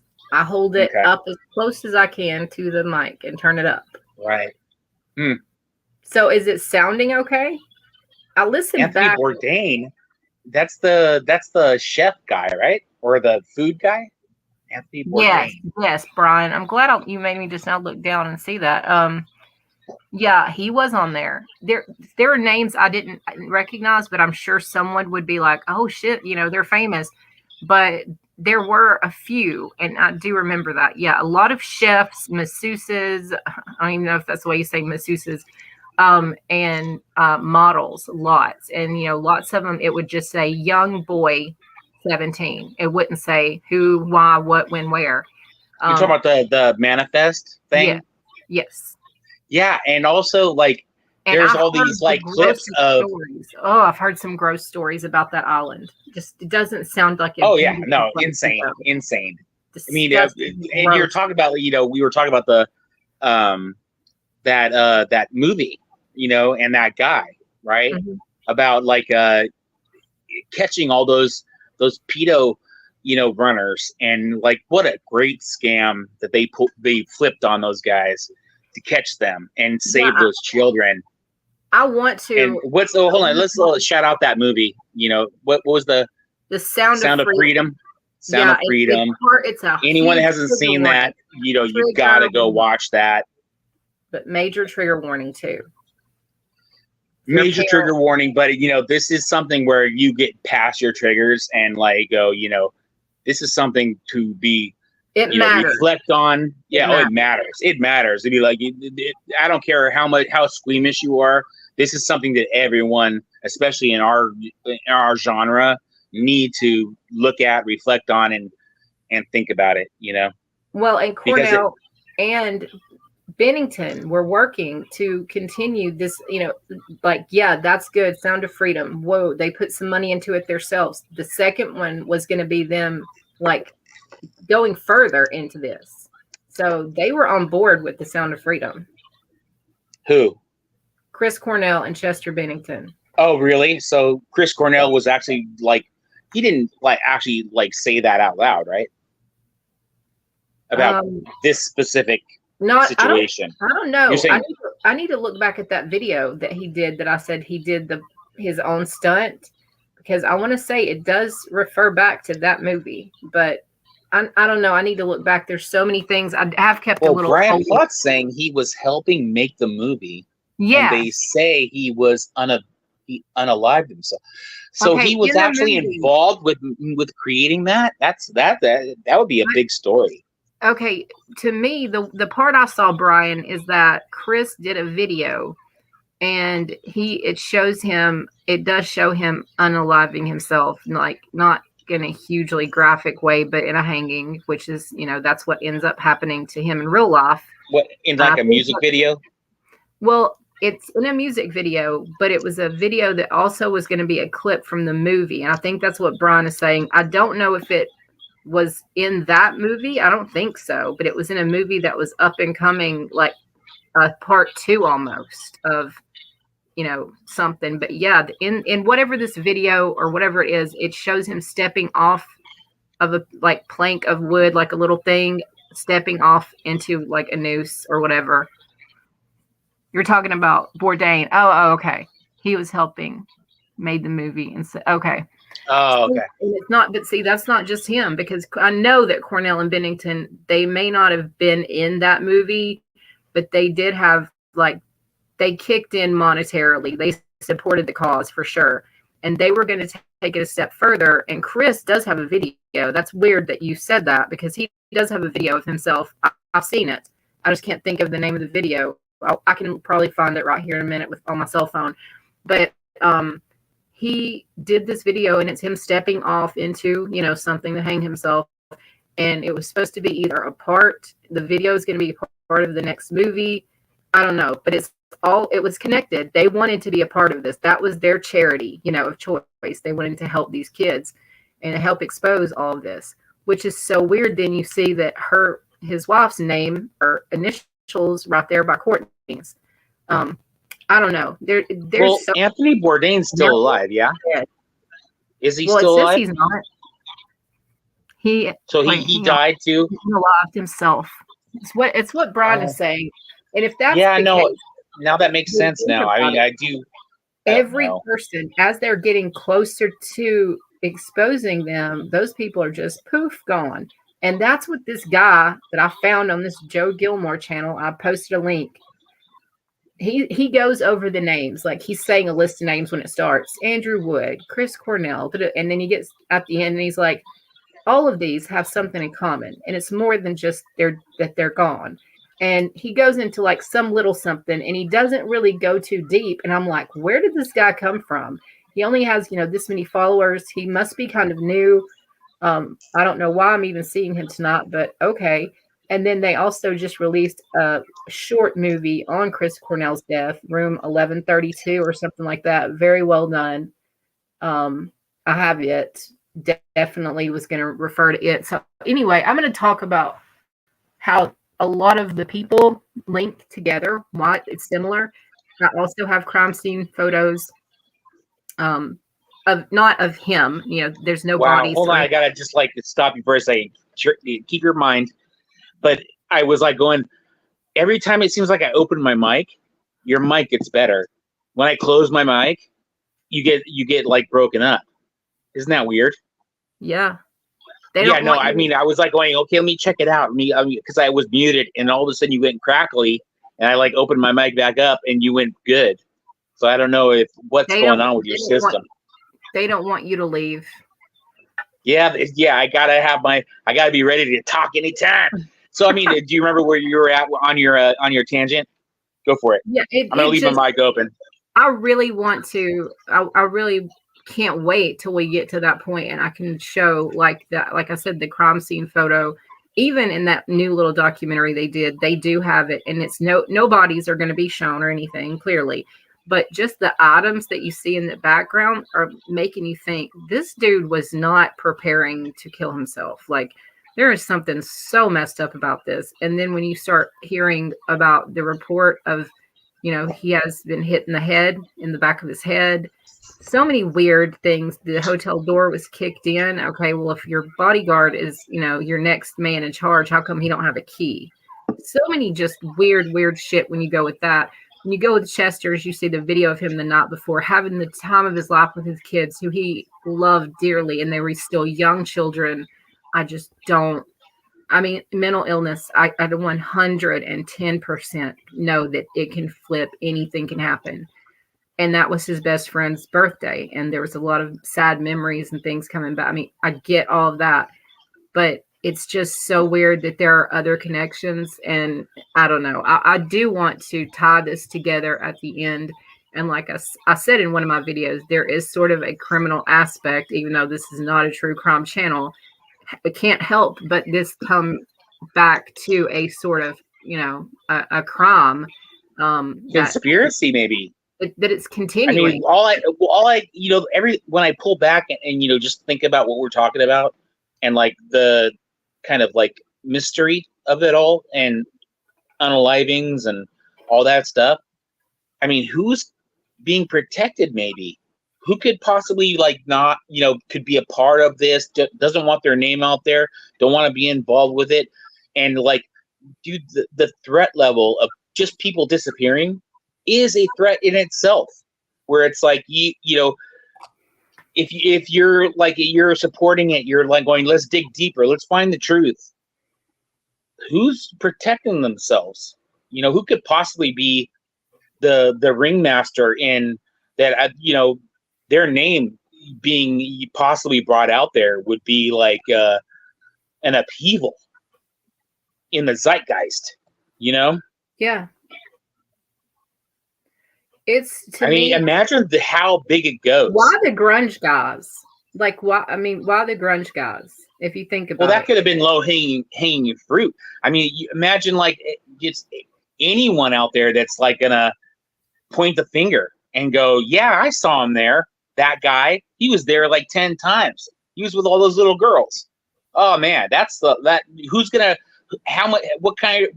who would go so far as to like just pull the trigger on everybody that's around it and just like nuke, it's like a nuke type thing, nuking everybody.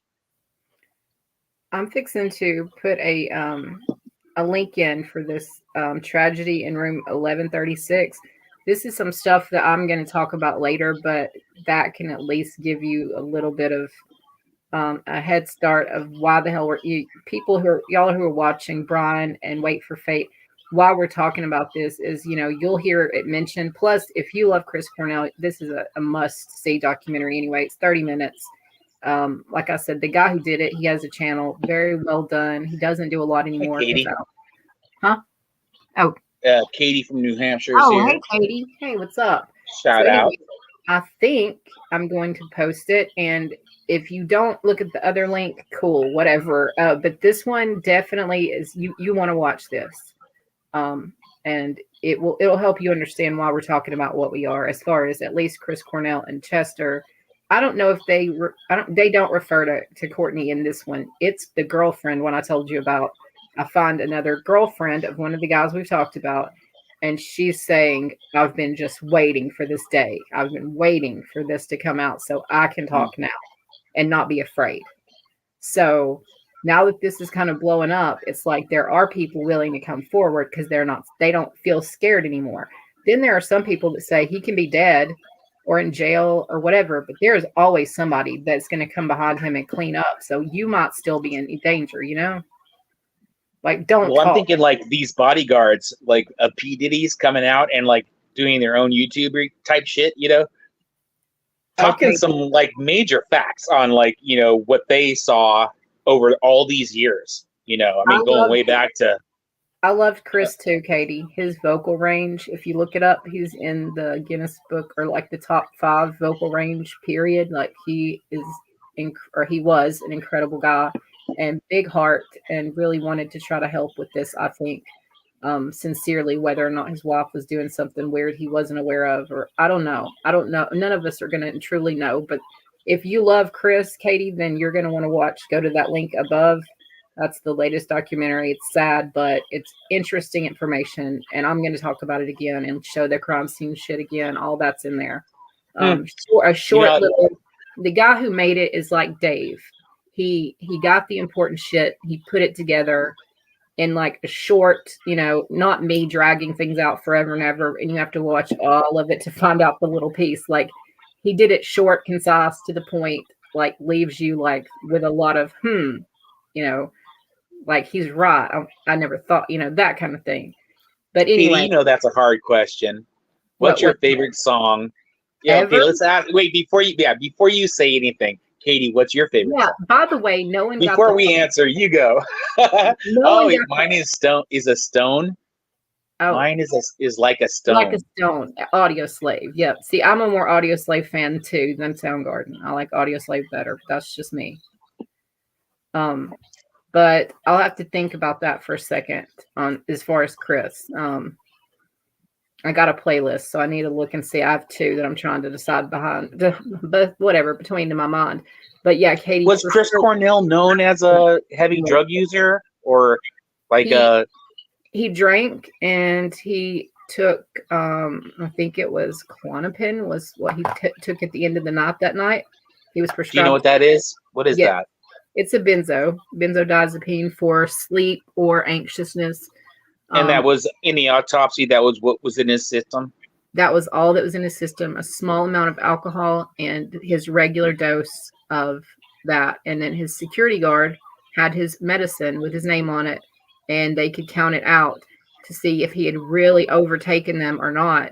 And they said he had maybe overtaken them by like a couple over the course of 20 days, but nothing that he was found the crime scene. He actually pulled a Robin Williams, right? What do you mean? He hung himself. Yeah. I've already said it a couple of times on here, so if we're gonna get in trouble, we're gonna get in trouble. But yeah, he and Chester both hung themselves, and that's why I'm saying Chris wanting to do that stunt in this video I'm talking about that was coming up was weird, because you see it and then it makes you think, God, that was like a month before he actually did it to himself for real, not just a stunt. Wonder why he wanted to. And you look back. I'm curious, was he rich? I mean, was he like insanely rich at the time? Yeah, he's rich. Super. I mean, he's been doing this since 90 something, and he's been rocking on Audio Slave, Soundgarden, not just sticking with one project. So I would say he's probably the most, as far as smart with his money too. When these guys were all, hanging around doing whatever, he was already married. He already had. If you had a will? He did have a will, but there's a big fight going on right now because he did have a child with Susan Silver, who was their manager, and a lot of the other managing a lot of other bands, Pearl Jam. So he married his manager, and they had a daughter, and she's now in her 20s. Then they got divorced, and he married Katie, who he has 2 children with that are younger. They're like probably my kids' ages, or even a little bit younger. So the money went to who? The money, I mean, some of it was supposed to go to his first daughter, and rightfully should, in my opinion. And if I was her mom, I would fight. I know her mom has her own money, but still, the way he marked it supposedly was like for college. So his wife is arguing that if the daughter wants to use it for anything else, that she can't have it. Wait, hold on. So the wife you're talking about, it was before he got his new girlfriend and the two girls? No. He actually remarried Katie and had 2. Right. Okay. So he remarried, and that the money majority went to her. Yes, because she was the spouse. I guess it was kind of I don't know. They didn't do a prenup, and he has a boy and a girl with her, and they are, I would say, preteenish, age.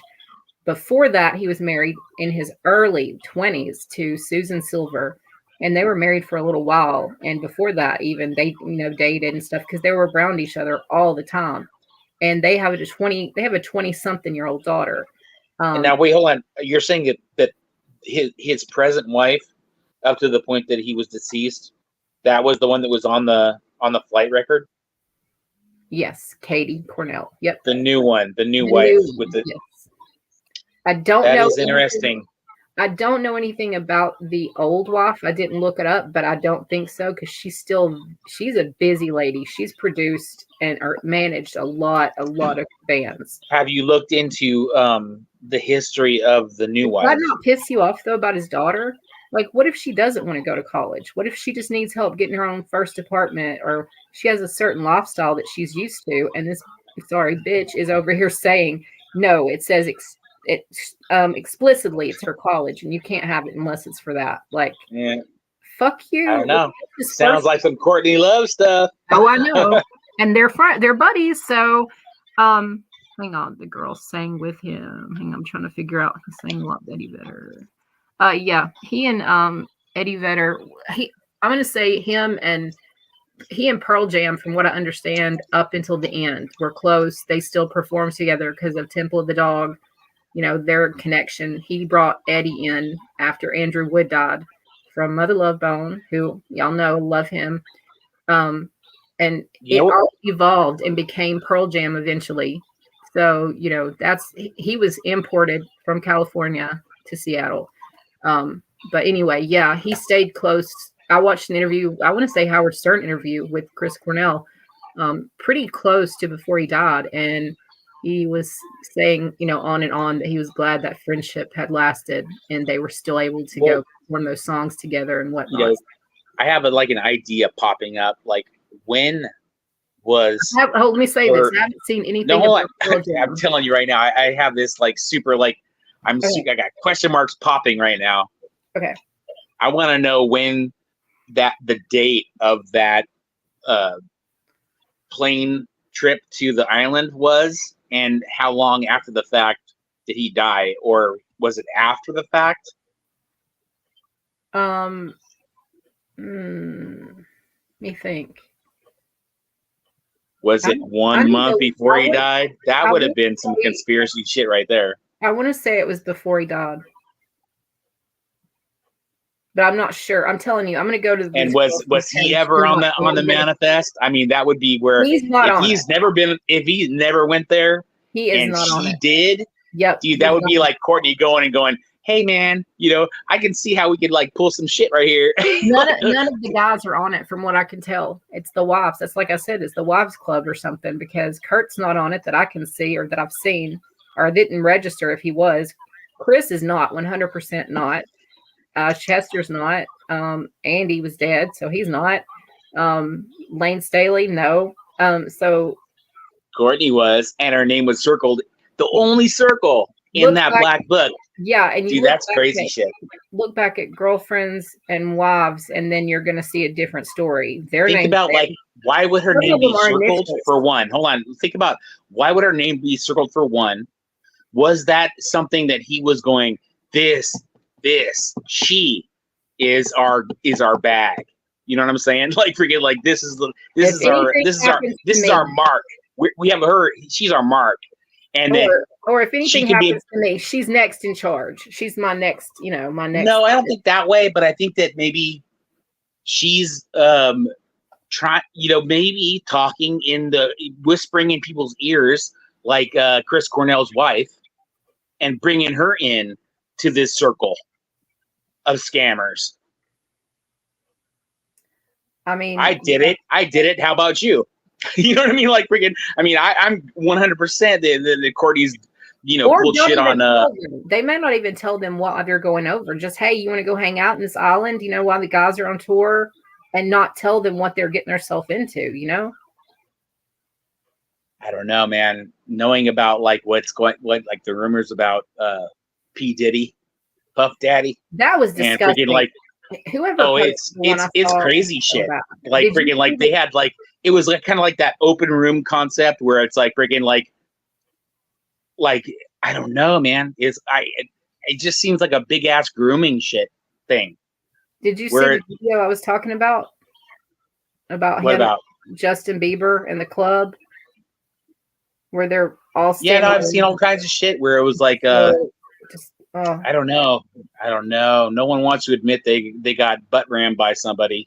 You know what I mean? This looks like he's doing a favor, and everyone's cheering around him as he's doing it, and he looks like he's crying. And his face is blurred out. Shades of Epstein. You're right, Katie. You can sort of totally. But we're talking about like, I don't know. There's, I feel like there's like maybe this follow along timeline. That really, the first I've heard of it now, could have been Courtney Love at the beginning of like, this trafficking type of mentality that maybe filtered off into Epstein and then beyond that. And then you have all these big time money makers like freaking like that are going there and hanging out. And then you got P. Diddy that's freaking like got all the cameras and the video. I mean, can you imagine what do the feds have right now? Audio, video, just, is this like a complete silence of the lambs or silence where it's like freaking like, are they going to be like, is the government going to like extort everyone that they have like information on now? Right? Are they going to pull money off these billionaires going, give us 500 million and we'll burn your tapes? That's some crazy shit. What is that guy what was the one that freaking in the government that was not true? There was like a freaking like a head of the CIA for years, kind of like he was a Nancy boy, dancing around in freaking like women's clothes and shit, that like had all the information, like dirt on everyone. Who was that? The head of the original CIA.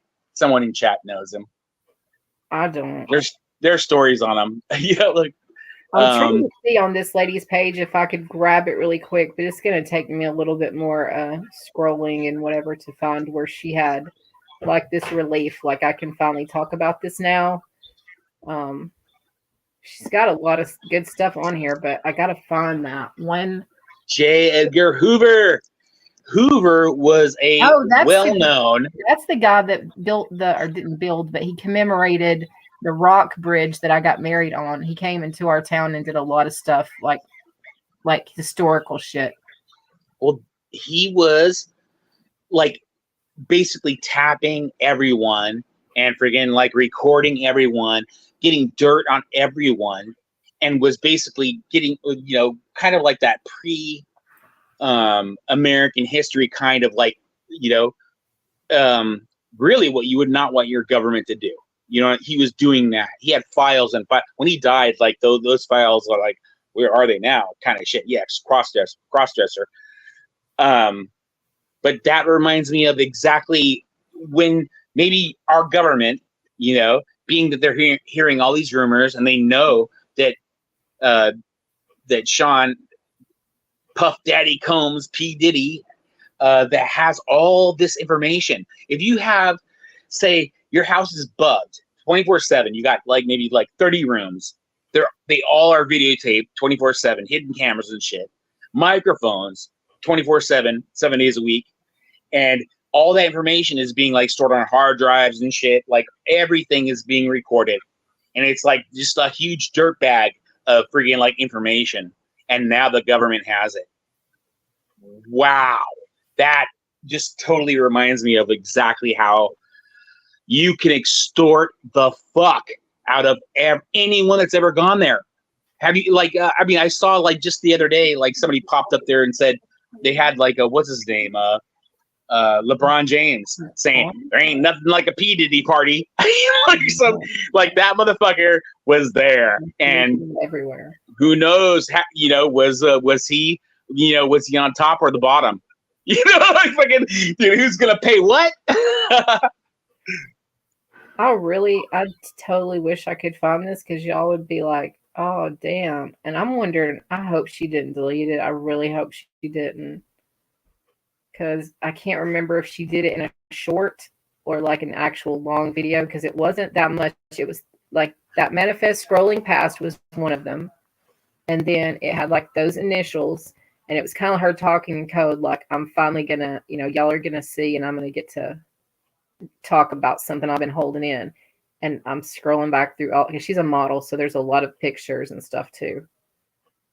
But yeah, there is a connection, whether it's a conspiracy connection and there's nothing to it and it just looks like it. There looks like there's a connection, and there may actually be. I don't know that we'll ever know. It's so twisted and has so many people involved. I think that's the point. Like no one is, they're going to be so overwhelmed with information and so many important people. Like, I don't think you're ever going to sift through it all. I don't know. That's just me. Do you agree? Well, I think that what's happening right here is just an endless bag of conspiracy. Like, this is going to fuel the flame for a long time. There's no answer to it all. It's only like what's going, you have J-Lo, you got freaking dude, there's so many famous people that were involved with I'm sorry, I don't know. But I feel like we should when we decide to end this conspiracy bullshit, we should just end this and just put a big ass capitals conspiracy talk and freaking then go on to part 3. Yeah, I'll have to, when I end it, get Lenny to start another live. But just let me know when. I was gonna see, like I said, if I could find even just one piece of this. What did he say? Sorry. He turned the hot water. He said, "Do you not have the 2 little things where you can just do hot?" Uh-huh. So he turned it to the left to see if it's gonna work, and he told me he would tell me when to cut it off. It's not running water. He turned it on and it did run water, but now it's not.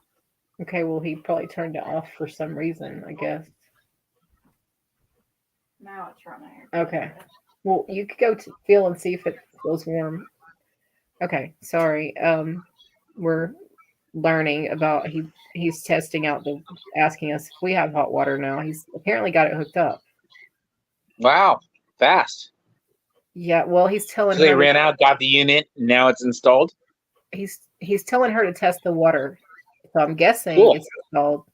And he's like, you don't have a left and our faucet is probably like most everybody's, where it's one thing and you turn it either to the left or to the right. There's not 2 anymore. Yeah, like a kitchen sink. Yeah, old school, you had a hot and a cold. We don't have that. We just have the one. And so it's we're used to just instinctively knowing which way to turn it. We don't ever, I don't ever think about, is it left or right? I just know, Yeah. And so she just now was asking me, and I was like, shit, I have to think if I'm standing in front of there, I turn it this way, because I don't keep up with that like I used to when it said, hot, cold, or it was red and blue or whatever. Yeah. On my sink, it's left is cold and right is hot. Okay. I think he was saying opposite here, but who knows? So he was putting it to the left is what she was saying. Okay, I don't know. I don't want to like take up a bunch of time searching, but I've got her page, and unless they deleted it, I don't really see her. It's going to be one of her oldest ones she ever did. And they're like back 10 years. So she was talking about this before people started talking about it, and was very like I said, hint, hint, with initials. She was very careful, I guess you could say, with what she was saying. And it wasn't a lot. She just kind of was planting a seed to make you go, So anyway, like I said, she was one of the girlfriends in the circle, wives, whatever. Back in the 90s, back at the time when this shit would have been happening, when Courtney would have been meeting Kurt, like they all hung out, they all used together, like, so they all have some secrets of each other's, That is, it's kind of like when you got dirt, it's all about that dirt. I mean, and this lady, she has a nice life, but I mean, hell, she could, if she wanted to, just extort the hell out of some of these other women that have a hell of a lot more. She kind of didn't get to stay in the game long because of, the person she was with passed away, but passed away much sooner than the others. Yeah, that's what, like, when I think about it, like, that's what I think P. Diddy had on everybody. I think that he had shit on everybody, and basically the government just took it. Now they got shit on everybody. That's the way I see it. They saw that he had like, and there was probably like, and who in the government that has power were in that I got shit on you type shit. And they were like going, we got to go and like get that shit hella quick. You know what I mean? Like and then all of a sudden you got SWAT teams and shit showing up, taking everything. I mean, but what happened to make any of this like suddenly come to light? Like just blow up suddenly, rotten at like a few weeks like ago. Why right at this moment is why they pulled the trigger. Yeah. I think it's just the moment that maybe P. Diddy was getting flack and like maybe getting like some kind of like hair up his ass going, I might need to expose somebody. Mm-hmm. That's when, who was it that he was leveraging at that time? Maybe. Who did he have dirt on that he's going, okay, look, either, this goes my way, or I'm going to show you screwing that kid. I mean, and then all of a sudden everything got taken. I mean, that, and how long is P. Diddy gonna like, be alive in order to like say, yeah, I was like threatening homie, and homie, like, he came and got it, that was the guy. I don't know. What do you feel about Justin Bieber being involved in it? When I saw him, he was kind of like in that like 13, 14 kind of like puberty realm, when he was there, and he was like saying, oh yeah, he's here for a couple days. His mom kind of lent him to me, and this is after what's his name? Freaking what's his name? That was he basically lived there for like a year. I said him earlier. But yeah, there was and he ended up becoming hella famous and shit, from Usher? that experience. Usher. He lived there and like saw it all, and I think that he got groomed, in that whole process, and he's tight-lipped on it. He doesn't want to like say, I was a part of any of that shit, but I mean, he definitely through his interviews, he knew what was going on. He saw it all, That's so sad. I mean, it's so sad when you think about any of the things that our heroes and our icons could be up to. When what do they do in their downtime? How messed up is this? I don't know. I mean, these bodyguards. That's the big teller in this all is these ex bodyguards that are telling these stories about situations like they experienced, where it's like, like, yeah, homie and homie, they don't want you in there, bro. And they're like, no, I want to go in there. I want to talk to them. He's like, no, it ain't happening. And like, there was like commotions and shit. And all of a sudden you have like these two guys coming out, which is one is P. Diddy and the other is a famous rapper or whatever. And they come out like in their towels, like going, what's going on? What's going on? Kind of stories. And, they were in there doing some shit, I mean, friggin' from the bodyguard's point of view, like that's what happened, And it's a trip that they're even talking about it, because you figure they'd probably be sketchy on that by me talking that I'm putting my life in danger kind of thing, But a lot of times in a lot of these kind of situations that you can expand your life, you can extend your life by actually talking, Yeah. I mean, you see the history of like people that are like truth tellers, and they can like get like you can like say, oh, okay, they don't know what they're talking about. You can like discount them, but I mean, the more they talk, the more that they can't like just like go and it can't be excused a heart attack or something. They actually have to like obviously die on their own kind of thing, or it just expands the conspiracy. Right. And I mean, to me, if what these people are saying, if it matters and it's starting to like really matter to law enforcement, then they could give some of these people protection in exchange for information. Like, we promise nothing's going to happen to you. We see all these other people dying, but that's not going to be you. Tell us what you know. They're going to have to offer something, in exchange, at least protection, I would be afraid to say a damn thing, oh yeah, I imagine that, and also I just see a lot of chattering teeth on the whole thing, like all these famous people that have like been involved. I mean, it's kind of like endless. How many people have been like at PDD's parties, and like who knows what I mean, I don't think a lot of these people knew they were being videotaped and audio taped. It wasn't like, I don't think it was well known that he was like, if you walked in there, that you were like 24/7 under surveillance. So now it's like, okay, now that we know that all that was happening in every single room, everywhere, every time, and he had like maybe like when you think about like kind of how you think like the government has like everything tapped and it's like all going into some huge database and shit. Like, actually, that's what was happening at P. Diddy's house, So now you got all these people that are like, oh man, I can't imagine like, whoever, like, I don't know, man, there's so much out there. It could be crazy. Like, but because the government has control over it, actually nothing's going to get released unless they want it to.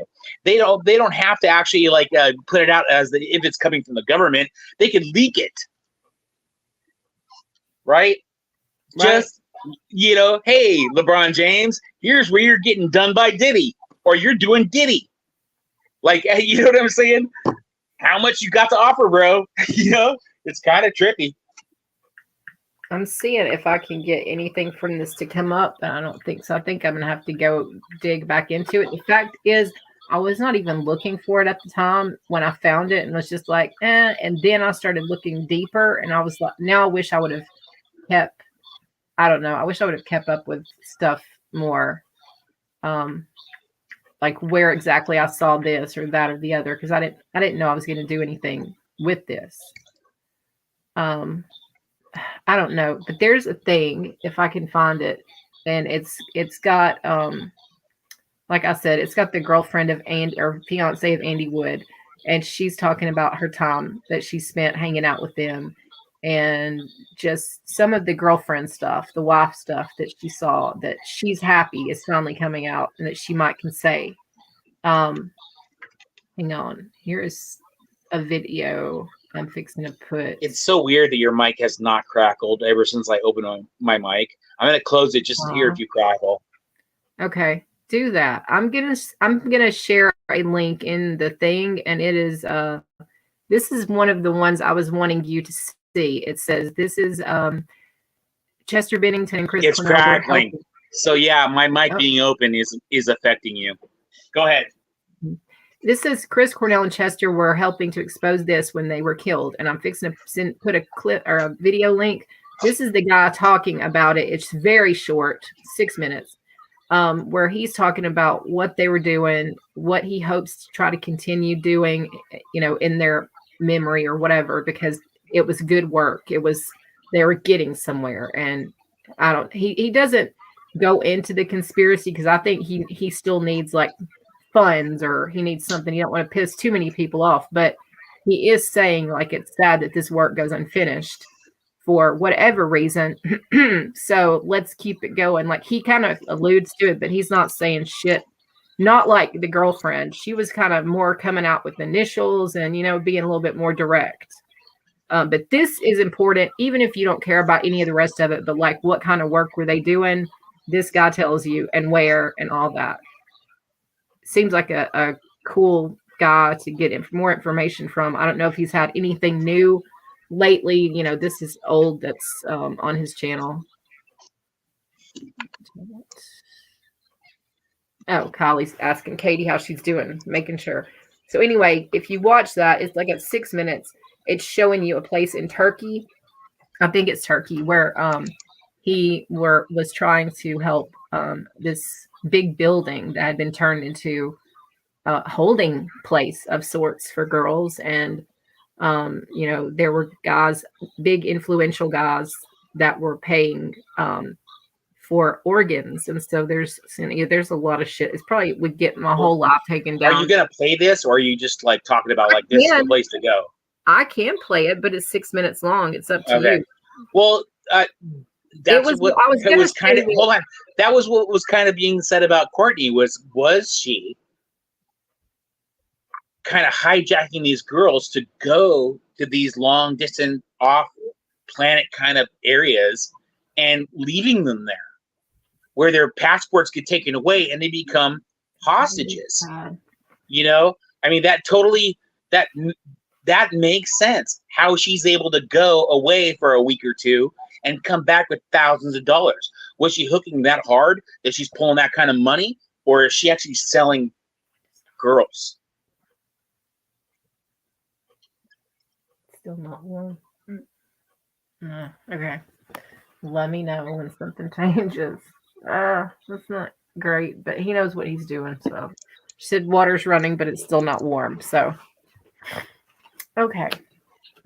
Yeah, I don't know if, like I said, this was a video. I don't think I was ever even I think I was gonna share it. I did talk about it because the guy at the end says what the project is called if you want to continue helping or whatever, blah blah. So y'all can watch it now if you want to. It's like I said, it's really did it even show up? Did I post it? Yeah. I see a link for it doesn't say specifically what you're talking about, but I see a link. The last two links. One is the Chris documentary, Katie. It's the one that I did right before this one. It's Tragedy in Room 11, whatever. I can't remember it. And then this latest one is the project that Chester and Chris were working on about trafficking and about helping.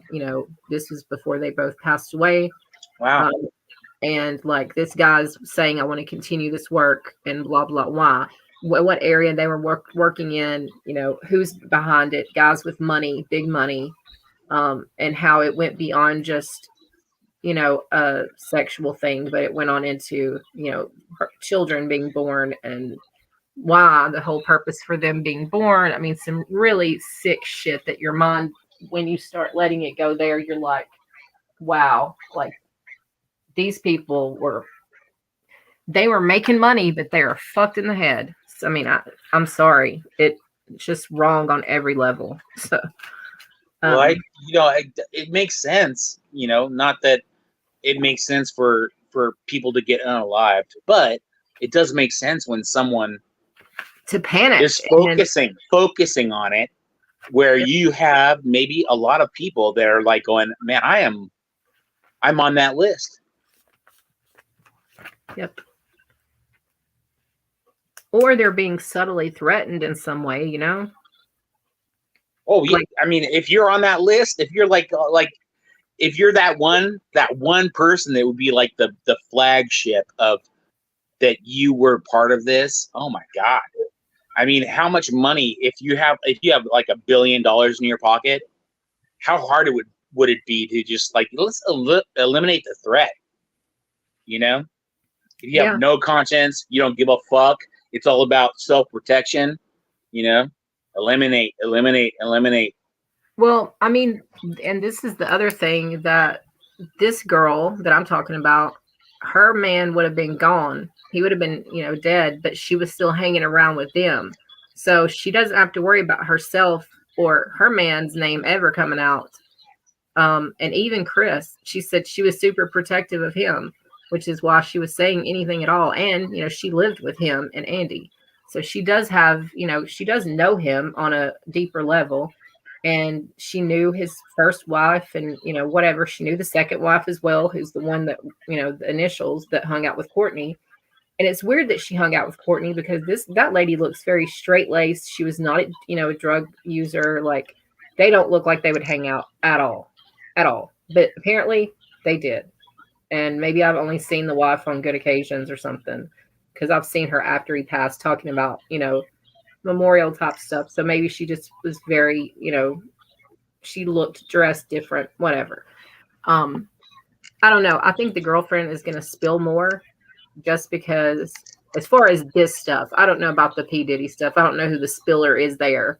But here, I think they're going to get infos from girlfriends and wives and even groupies and whoever. People stuff. They're going to have more people coming forward now. But they're going to have to offer some protection of some kind, I think. Or we're going to start seeing a lot more people dropping. I mean, who's the rapper that J? LL Cool J? No, the freaking there's a J. Fucking Beyonce, Jay-Z. Yes, they're getting dragged into it. Jay-Z.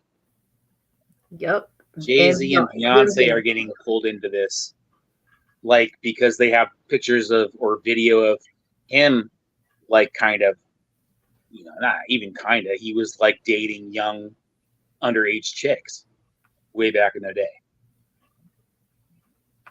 And they're a big part of P. Diddy and all that stuff.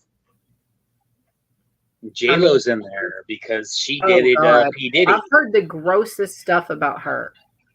I don't know if she really went. Are you a conspiracy guy, Brian? I know you said you got to go. Have a good night. You come back anytime you want to and see what we're talking about. I don't know. And if you want, leave yourself live, go do your thing, and allow those your viewership to stand, because it always is nice to have more viewers than not. It was less than we thought. Oh, hallelujah! Okay, and hallelujah. Did he get the extended plan? I don't know. It should be on my receipt. Let's see. I think. And any one of you out there that wants to, turn on a device or two and make this maybe not 5 but 10, that would be awesome. It doesn't say. It's shady, but it's it's gold. Platinum. It doesn't say specifically. Is he still here? You ask him if you don't mind. What? Just say, did y'all get that, or is that something we need to get later? Extended warranty, or just warranty, not extended. Just warranty. I'd still keep your old unit. Don't just keep it. Dish it out at a later date, but keep it for now. Yeah, it was a lot less. I mean, a lot less. It was quite a bit less than I thought it would be, which is great. But I still haven't paid the labor yet, installation. Yeah. But the actual unit itself was less. Even if we, what did he say? No. He also asked for your cash out. I don't know why. Not to do this. I don't know. He just asked for your cash out. Okay. I don't. Okay. Okay. Give it to him, I guess, because I don't know what. Just say, do you prefer that over a check? Because David said check. I don't care. Either way, it's fine with me. Okay. Yeah, apparently they didn't get the extended warranty, but I can maybe fix that somehow. I would probably leave it alone. Would you? I would. I mean, it comes with like a standard like 2-year warranty in it, just by buying it, purchasing it. Yeah. And then you're basically extending on top of that. But I feel like you might actually sell your place before then. So, if it works and it works great, it should work for a long time, because within those 2 years, you can like just pull that shit off, take it back to Home Depot and get a new one. No.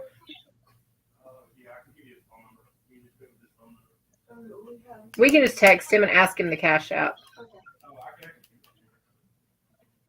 Okay. Good. I'm just going to have to tear this check up then, unless I'm going to pay someone else today. You want me to write you a check, Dave? How much you want? What? I said I put dated and signed a check because I was going to write it, and now I don't need it. I'm going to have to tear it up. I said, do you want me to write you a check for something, Dave? No, I'm good. You sure? Yeah, I'm a happy camper. Let me give you a big fat check for being co-host. No. Okay, I was seeing I'm the one who commented last. Okay. No, if I was you, I'd be like, yeah, make it out for $4 million, bitch.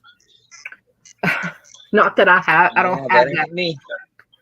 But anyway, hopefully the installation won't make me be like, now I've had the pleasant, like, wow, it didn't cost as much, the unit, but, installation possibly about the same. But we got to change the title hella quick because it is kind of. We will. Hang on. Yeah, not what we're doing. Show me what. All we're doing is like conspiracy talk. Yeah, I know. And which is like, I haven't even got to like the whole Kardashian thing. It's like freaking, they had a deal with Hulu and Hulu said, nope, peace. Canceled. Was it you talking to me about them? I haven't watched them in years and talking about, might have been one of my kids, about how bad Scott looked now. The Courtney's ex that she had the babies by. Yeah. That he looks really like he's been going through some really rough times, like substance abuse or something. You talking about Courtney's husband or ex-husband? Yeah, Scott Disick. Yeah, Scott Disick, yeah. That's what he said, and even for him. He didn't say. That's. Yeah, we got to know. I mean, he'll tell us. He texted us, do you have Cash App? I said, yeah, this guy gave us his Cash App. So I guess we should wait for him. Yeah, and then just if you'll just tell me how much, we can send it. Okay. So you guys are actually, when you're getting hot water now? He said he's going to be here for another 10 minutes just to make sure it's still running. Yeah, he's checking it all over to make sure before he goes. Yeah, I would definitely walk out to, the water here area and see if there shouldn't be any leaks. But I mean, you should be getting like hot water that actually pumps, like it's steaming, like as if it was like freaking boiling, When you went in there, are you getting hot water? I'm not getting any hot water. Like the hot water. Go in there and I was curious. Yeah, dude. Stay here until there is like piping hot water at one point.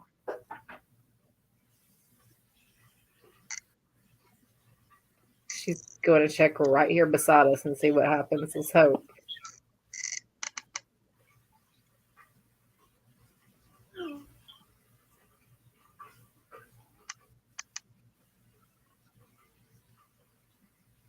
I don't know. I mean, being that it has a holding tank, I imagine that probably it takes a while for it.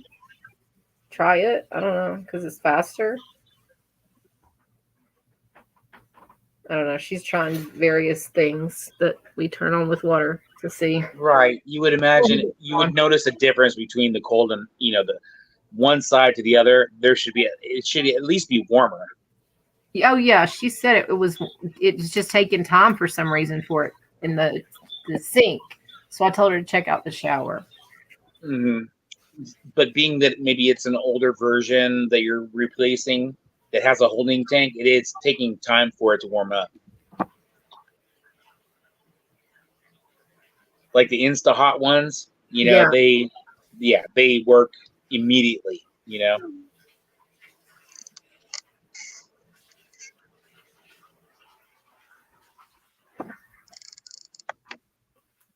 What you got, Lane? It's just warm. Not piping. Go tell him. He said he's gonna be here for 10 minutes. He's checking in the kitchen. Okay. Oh, and hey, don't forget to like ask them about the toilet. It's not on. He's turning it on and off. Okay. 275. Okay. Top on there. Put. Is there? Should I or can they check the toilet out before they go, or will you come back and do that another day or something? I don't know. No, I would say like, could you please have your guys before they go check out my toilet? And if not, I mean, he does live like right here beside us. I'm just he came back into my mind last night or whatever 2 nights ago. Could these guys please check the toilet and what? Could these guys please just check the toilet before they go, or do you want to? Yeah, that's exactly what I would say, because that way you're holding on to them longer while the water heats up. Mm-hmm. Or do you want to come by and check it another day? No, don't give them that out.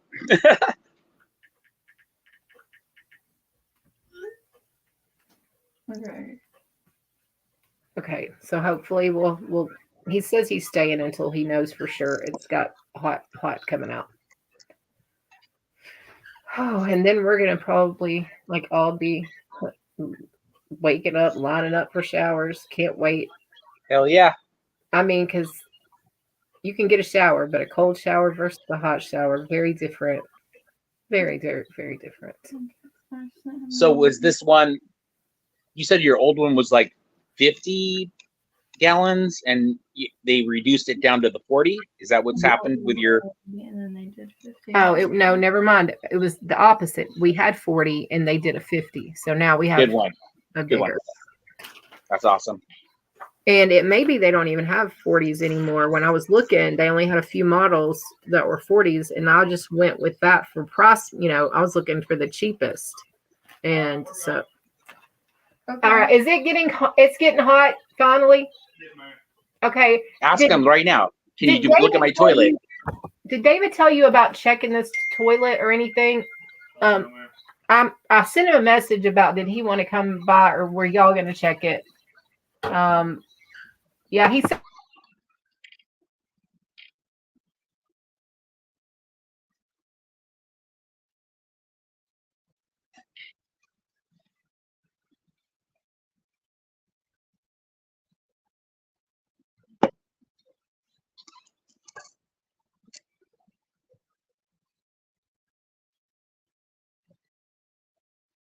Hey, Brian, if you're still here, have a great night.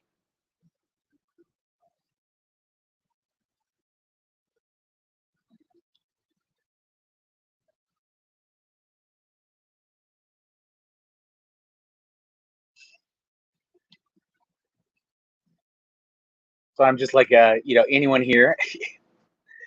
Do you guys have an opinion on whether the hot water is gonna like actually work? You know, let's do ones and twos. Is hot water gonna happen? 1 or no? 2. Oh, The saga. yeah, that's going. We got hot water. All right. But there now we're checking out the toilet. Nice. So, and am I like lowered? You lowered my volume for? I mean, it's okay. Yeah, while you were talking to the guy, I just didn't want to. Oh, you sound fine. Okay. So, anyway, I was just saying, I don't think they mind Katie and Kylie and them us talking about our stuff, but I will change the title for sure. And I want you to grab those links. I mean, I can send them to you later or whatever, or put them in the comments. The Chris documentary, just like I said, you'll like the guy that does it. He does a lot of stuff, but he's kind of slowed down. He said YouTube's not really working with him that much anymore.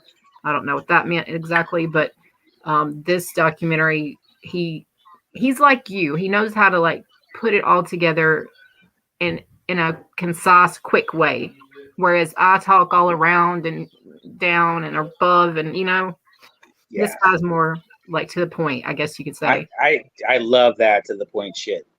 and he has the picture, the crime scene photos and stuff. You know, it's just very. It leaves you with the same question. You know, was it, you know, a suicide or was it a, you know, something? I mean, what was it? Because he has. There's a lot of reason for question in his death. Chester's it's harder because it was at his home, so that makes things harder always. People can cover up shit. I think it really comes down to money, you know. I mean, and heaven forbid that you have like some kind of people kind of assume that maybe you're on that spectrum of possibly thinking that way, you know. Yeah, I think it's really another weird thing to me. If this is just me, I'm totally different than most people. But if I was the wife or widow of Chris, I would want to just give the daughter, the first child of his, whatever. Just, I mean, is that really going to hurt her with her millions and who knows how much, you know, is that going to hurt her to, you know what I'm saying? I think that it's kind of like that Pennywise, you know? Yeah, but when it comes down to like greediness, are you going to get that specific and make the kid go to college and that be the only thing she could use the money on, period? That's sad. I don't know. I mean, it depends on like who controls the money. I mean, if you don't have to and you're greedy it's the way he worded the will, unfortunately.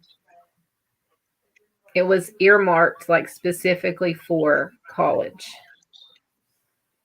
And now the mother and her are trying to argue like, you know, well, she's not going to go or she's already got whatever. And, you know, we want to access her inheritance. And now a new wife is giving pushback. And this has been going on for a couple of years now. The girl's beyond having gone to 4-year college if she wanted to already. And her mom could pay for it. It's not that. It's the whole point. You know, that was her dad. He's the firstborn, you know, like she was born in the middle of all this. Right. But she doesn't, she's with the first marriage. Wife. Yeah. The new wife has control, I would imagine, right? Yeah. I mean, to me, I'm surprised that she's not really gone after it and done something because she still manages several bands. Right. She's smart in that way. Yeah. So I don't know why she's kind of hanging back, but I mean, maybe she's going to sneak attack later and strike with something else, but she's letting it rock on for a long time. Or maybe she feels like I'm self-sufficient and I'm not going to get into this. But for her daughter, it doesn't matter. I don't know. I mean, I feel like maybe she's... And you're like, but it would help you. And I'm like, but I'm okay. And you're like, but it would help you. You know what I'm saying? It's kind of... Yeah, but maybe she doesn't want to like... Maybe she kind of has suspicions that there's shadiness going on.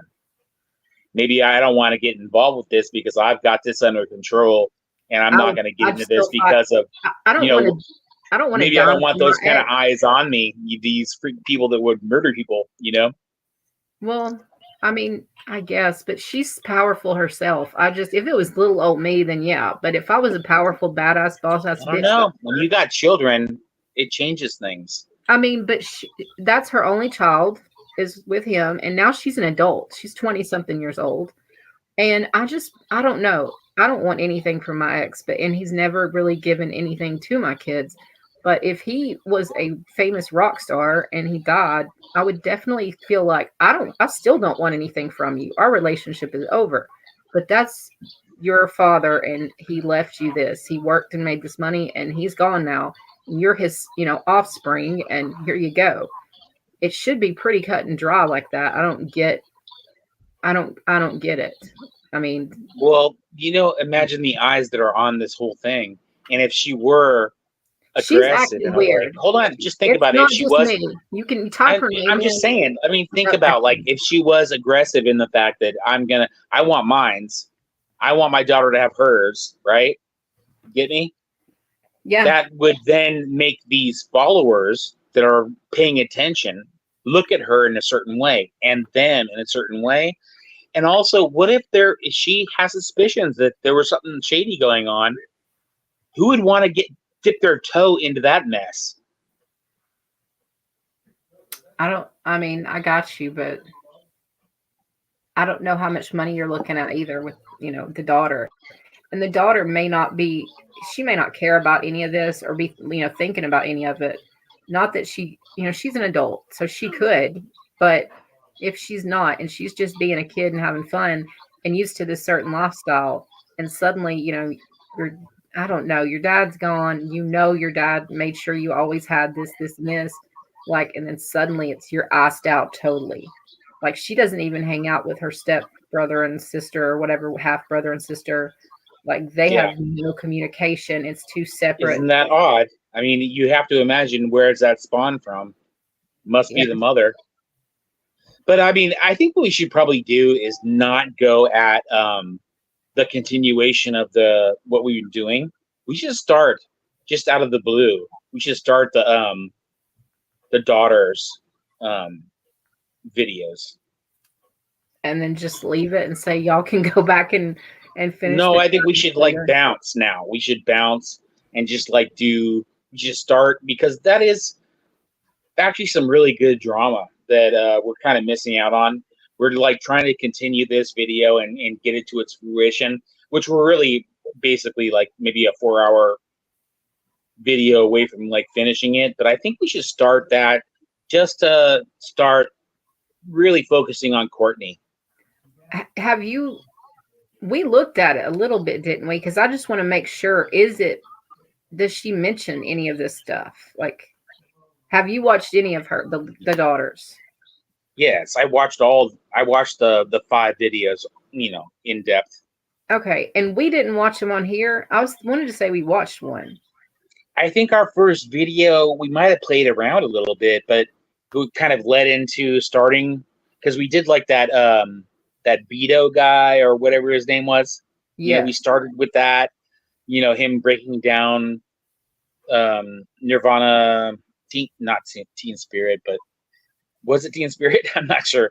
But I mean, we kind of fell into doing the series on Nirvana, right?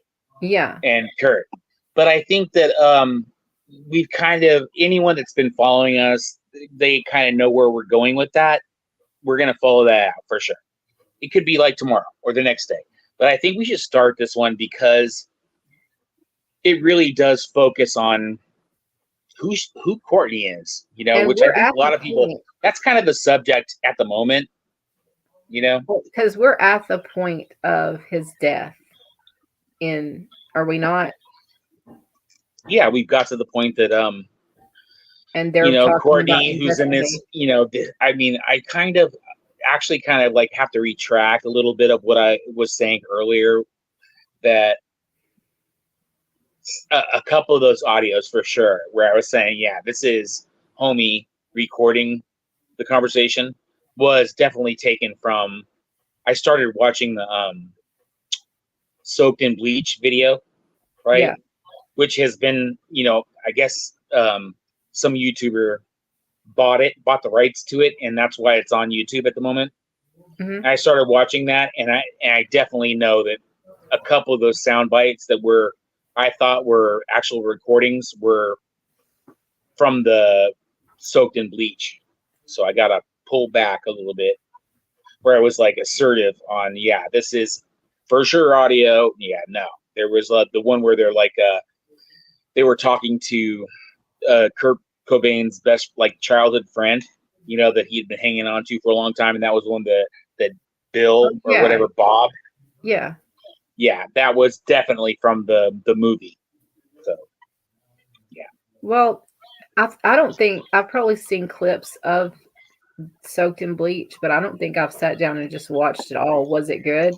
Or what you did watch? I only saw maybe 15 minutes or so, and it one of the videos where I was like, yeah, just everyone reflect on it. This is actual audio from homie's tape recorder and shit. And I was like, oh fuck, that wasn't it. Freaking, I mean, there was I think that also that they might have pulled from actually, when you look the sketchy audios where you played it, right? Yeah. Where it was you could hear there was a distortion and crackling and shit. Well, those are all real. The ones where it was she says talking about the freaking the whole bassist or whatever, right? When he was like went to some kind of like a rehab, that Yeah, the where she's Kristen. saying like he went here, he went there, or no, actually he's over here. That was from the movie. Because she didn't act like she knew where he was at. Mm-hmm. Or she was like putting so many loose ends that it would be impossible for him to follow them up, you know? But I mean, it's kind of like a transcript from what the investigator is actually like saying, this is what happened, right? That's how they were basically using his concepts and putting it in the movie because this happened. You know, she's saying that she's in this rehab thing, that like her excuse of why she, you know, isn't involved in all this, kind of like, you know, the whole idea of that she's in this rehab, but then he's like saying this isn't a real rehab. This is like friggin' like a crash house. I mean, that's exactly where she was. She wasn't like friggin', you know, in some kind of like facility. She was basically in like a crash pad that had maybe a label of that this is where you rehab, but they're like, I don't know. She's like talking to like somebody and she's like, hey, what's up? What's up? Oh yeah, that's my drug dealer. You know, in the freaking in the rehab where she's supposed to be at, you know? Yeah. To me, she seems so fake, where it has her out there with, I told you, that image won't leave my mind of her out there with the fans in the dress, like down on the just, I mean, if you did that, if you orchestrated it in any way, how could you act so, I don't know, how could you act so, I don't know what the word is, what I'm looking for. You know what I'm saying? Kali may know. Yeah, I kind of get it. I mean, the story is, I think that this event was happening, right? And that she's dressed in white. I don't think Courtney knew about it. And she found out that you had this like sit-in with like thousands of fans. And she was like, yeah, I'm going to do this. And freaking like, that's where she's like saying, you know, tell Kurt that he's a asshole or whatever the hell, you know, everybody all at once say, you know, asshole, you know, yeah, I hate that. I hated that. Right? That was just gross. Yeah, totally gross. And then when she was reading the supposed suicide note, she definitely stopped right where he was like going, I have everything, kind of like I have it all. I'm living the life, you know? So it really does resonate with a resignation letter, kind of like you're saying, I'm quitting Nirvana. I'm moving on. I've got basically everything I want in life, you know?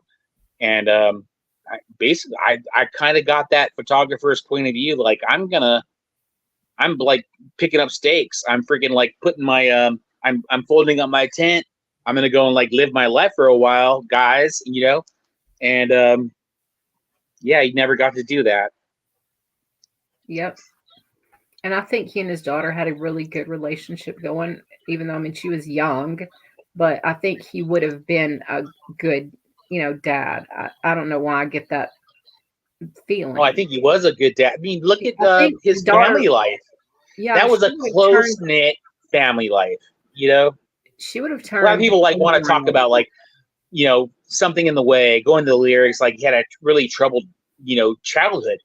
But you look at like all the pictures, he was like in high school studying music, freaking like having a good time, and like he had really actually a pretty good life, you know. Well, that's what I picked up on yesterday during or whatever we did that video, watching those, is that he was a student of music, like he was a intellect, you know, and there's a word, a really weird word, but it's people who are attracted to intelligent people, and you don't care what they look like or how much money they have or anything, just their intelligence is their like appeal, like you want and it. Empathetic. I mean, I think that was really he was a just a snack waiting to be just grabbed by her, because he was sensitive, emotional, romantic. He had all that. And he had the book smarts, but while he was studying and all that, he was like building up to have this happy life. She swoops in and chaos, drugs, Right. whatever, like all this. He gets off the track of this. I've gone to school to study this. I have a good family. I want a family like that. It's kind of like how we were talking, like how you feel like in relationships you kind of lose yourself. Yeah. I think I'm similar, and I totally see him the same way. Yep. I mean, just very loyal. You didn't see him out screwing a bunch of groupies and stuff. You didn't hear about that. And I mean, just very, very loyal. And that, to me, I've said it a million times, that's a big thing to me, is being loyal, honest. I don't know, fair. I try to be a very fair person, because and all of that, I don't know. I know you probably don't believe that much in horoscopes and astrology, but to me, I do. And I am 110% Pisces, sun and moon. Like sad but true. You're gonna see up and down, like emotional with me, very sensitive, like I said, very sad but true. So you're a Metallica fan. I'm a what fan? Metallica. Yeah, I like Metallica a little. No, sad but true. I was a little bit has been little bit of Metallica got ruined for me, but I do like Dipshit. My ex would always call me from the concert during Nothing Else Matters, because it was the quietest song. And so he would try to kind of step away from the speakers and call me real quick and say like, hey, I'm okay. We got here, blah, blah, blah. We're in the middle. I'm going to be here for X number of hours longer. We are getting to go backstage, whatever he would call. And he would always call during that song because it was the lowest, that he could have actual conversation without everybody screaming. So I'm surprised you said you didn't think I was like into astrology. I feel like I've talked about it quite a bit. You, to me, seem more. I'm a fact guy, and that is. Well, I'm a fact guy, but I mean, I know a lot about my my sign and my moon sign, my rising sign. I know my planets. I know about, like, I can call out people's like signs. Like. No, just hearing people, I'd be like, oh yeah, you sound like a Leo, Well, I was like, I even like, there's Cancer dudes. Hold on, have you ever noticed that Cancer guys tend to have like a fake voice? My dad was. Oh man, like it's so obvious that they're like not controlling their voice. They're like trying to be more, kind of like that's. I just noticed that about Cancer dudes, See, my dad's nickname in the coal mines was Teddy Bear, because he sounded and looked like intimidating, but when you got to know him, he was really sweet and just a teddy bear. So that was, everybody called him Teddy Bear or Teddy. And my grandfather also worked in the mines. His dad, he hated his name, Rufus, and he wanted to be called his nickname from the mines, which was Suge. Because everyone, again, he was very nice. No one in this town, you literally can ask every single person, no one have anything bad to say about him. He was the most amazing, just giving, charitable, like, man, there's a handful left around here. But yeah, they a lot of guys around here, actually, older guys, whatever, go by their coal miner nickname versus their real name. But anyway, that's in my family. And I always thought that was weird. I always wanted a nickname. And when I was little, it was Little Bit, but I never really got a nickname. And I thought, it needs to be something that has to do with being sweet, because I have Suge and Teddy Bear. Wonder what mine will be someday. But I've never had one that stuck. What's yours, Dave? Well, you got to make it up. I mean, other than 3 Dot, have you ever had another nickname? Davey, like for my uncle. Anything weird? Like if somebody called you that, they would look like, what the hell? Like any kind of weird childhood, like your brother called you or something? No, not really. Not that I can think of at the moment. A lot of people around here have nicknames, so I've always felt kind of, like I said, like kind of left out that I didn't have one. really weird. I don't know. But I never went by my name. So maybe my nickname is my name, Amy. Because it's not my name at all. So I guess that's it. And I guess yours is, I mean, mine can be now. Undercover Mermaid. Fuck that. That's a shitty ass nickname. Just Mermaid. That's what you always. Well, I just there's just something about that doesn't sell. You need pop, where it's like a consonant to a consonant that like it really pops, you know. Just is kind of like, you know. Oh, I'm just saying that to be funny. That's my problem word is that I say all the time, and it also just happens. We all do that. Yeah, I do actually. You know, everyone does that, really. I mean, unless you're really good, you know. Do you have you ever called me Amy? Never. Not one time. So no, I would never do that. That would be hard for you. Even though you put it like on your little thing right there, I don't actually like. I feel like it's kind of disrespectful to call people by their real name if they don't want to, you know, because you're like Undercover Mermaid, you know. So you're Mermaid to me. I would have never put that, but Rose said I really like for people to have real names, and like I'm not gonna remember your name, and she did for a little bit. She was good, just because she saw my face, you know, she would remember. And then I was like, you know what, screw it, this is not even my real name. And I was going up on karaoke and they were calling me Mermaid, and I was just like, you know what, I'll just leave it. So I've left it up there. It doesn't bother me to have it, but it's weird because most everybody still calls me Mermaid, but it's a few people. Rose calls me Amy. A few people call me Amy. I just thought it's interesting, like you never have. So I don't know, just take an inventory of that. And I used to only call you 3 Dot. I used to never say Dave. If you notice in the comments, I would always put a 3 and then dot. Always. And then now I've started calling you Dave. David. Dave. Yeah. I actually prefer like just doing the 3 Dot. You know, it sounds more fluid, you know? Well, I'll try to go back to that because that's what I did forever. But it's so weird that you picked up on it, and my daughter did too, and I didn't, that the guy that I called for help with all of this, the guy who has these guys here today to help me, is named David. Yeah. So weird. I mean, it really is weird. You have hopefully it turns out that this guy is as good as all the Davids out there. Heaven forbid he be the guy that like totally goes against the whole David concept. I mean, I can already tell you kind of, I don't want to say no matter what happens, but I can tell you pretty certain he's a good guy. Yeah. So how's your toilet doing? They're still messing with it. I just...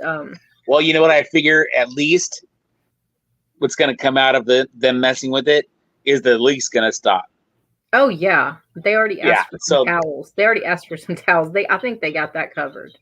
Yeah, I mean, I figure what probably happened was that I don't know why they would even be screwing with the seal. Hopefully, it was just them like when they were like hooking back the water thing. You know, they didn't screw it in tightly enough. Well, you want me to tell you what I think it is just from talking to you when you told me yank it and get a whole new one.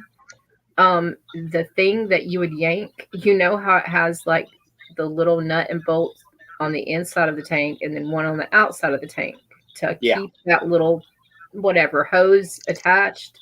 Yeah. When I went in there to get the towels and like put something for it to drip and then decide what the hell I was going to do, and I turned it off. I look and there's one of those little gold, what are nuts or bolts or whatever they're called. One of those is in the floor. And then there's some in the box. And I'm like, that dude did not put one on the inside or the outside. Something, you know what I'm saying? And I don't know. Well, what's weird to me is why anyone even would screw with. I mean, it feels like the problem you were having had nothing to do with where the hose hooked up to the tank. 100%. I would have never even like screwed with that. Well, I read it and looked at a tutorial, and like I said, you could see the part that had the problem, and I thought the little guy that came the other day would just, like my mom used to, take that one part out of the kit and replace it. But I don't know what he did. I really don't. But like I said, wasn't 5 minutes after he got out the door. It's may not be making the sound as loud, but it's now sounding again and dripping. And screw this, I'm turning it off. And in the future, definitely don't leave them alone. Always be around there. Be annoying. Ask questions. What are you doing at the moment? Now that I know what you've even told me about toilets, like, I mean, it makes 100% sense when I'm going to look at the whole big picture on how much that kit costs to replace. Just when you buy an inside toilet kit, that I'm talking about, that kit plus the money I gave the little guy the other day, then plus today, I could have bought a new toilet. Just like you said. Yeah, tell it cheap. I gotta say on here, let me endorse, if you're watching back, Dave is often right about a lot of stuff. And men love to hear that they're right. So I'll bite and say, Dave, thank you very much. Thank you very much. 3 Dot. Let me go back to 3 Dot and try to not call you that. Sometimes it's easier to just replace it than fix it. Yeah. And he knows, if you hear me talking to him about construction or fixing things or losing my mind because I'm scared about something, he probably knows what he's talking about. And so listen to him. I do think also, like, from older conversations, when you put yourself up for sale, definitely have like a horseshoe pit. I would have like a nice fire pit. I would have, think about like, just kind of like, when you have property, it's fun to have like maybe take some Christmas lights out there, maybe not colored ones, but I mean like white light, kind of Christmas lights, and string them through the trees so that you can have like a journey on your property at night. It's fun stuff that, is a great advertising aspect, great way to sell your property. You can think of other things. There's like where the hot tub is there. We did have like little lots, of course, like around that area and the pool, but kind of, I don't know, depends on which way you're looking, but kind of behind there's like a rock hillside, just a small, and it's like all different kind of rocks, just flat rocks. And it goes up one level to like a little peak. And that's where my fire pit and some chairs and stuff are, looking down on the pool and the hot tub. So like all of those things are there. They just need some upkeep and some, spritzing up. Yeah, but have a nice barbecue area. Maybe have like a bow and arrow, like a spot. I mean, honestly, the elements, kind of the start of what you're talking about is there. It's just making it better and bigger. Rope swing, or like a I don't know, like a bench kind of swing, maybe a tire swing type shit. Yeah. All those kind of things really, when they bring their kids in and like, okay, there's a lot of shit to do, have fun. See, to me, my fire pit thing is really cool because it can also be a grill, and we've done like s'mores and stuff up there. And like after you're done swimming or whatever, you walk up the little rock hill and you're looking back down on the pool and the house and everything. And then the hot tub at night, because of where it's at, there's not a lot of trees or anything. You can see like complete open sky. That's nice. So, I mean, even like I said, you can look at the front of my house and you think, okay, nothing's behind there. But you go behind and it's like there's this little hidden paradise. Like, that's what I wanted. That year, I was like, we're not going to go on a cruise or a trip. We're going to spend all of our money back into our backyard. That way, if we can't go on vacation's right here, And that year, I got out there and did plants and flowers. It looked beautiful. I have pictures of exactly the way it looked, and I bought new cushions, a new umbrella, all of the stuff. And I didn't really spend a shit ton of money either, because I went to this place called the Christmas Tree Store, which doesn't have all Christmas trees. It has all kinds of stuff, just anything random, and got a lot of the patio stuff for a good deal, like really quality, good stuff for a much cheaper price. And I mean, man, some of that stuff has lasted. It's made its money worth for sure, but it's time for a re-up on all of that. But like you said, I want to be ready in a way to have people start at least thinking about whether they would want to buy this as is or, you know, whatever. And a lot of people, like you said, it's inexpensive. You know, there's a lot of guys like maybe like a rock path where it's like either like a pea gravel that kind of like leads you places, you know, from the house, like when you come out the back door, going to the back of the property. One of the first things is my driveway needs work for sure. But like my ex's like the cement brother or whatever, he's like you. He buys a lot of properties and has some young dudes that work for him, fixes them up, flips them. And he's done that with his own house from like, he's now in probably the best you can possibly be in our area.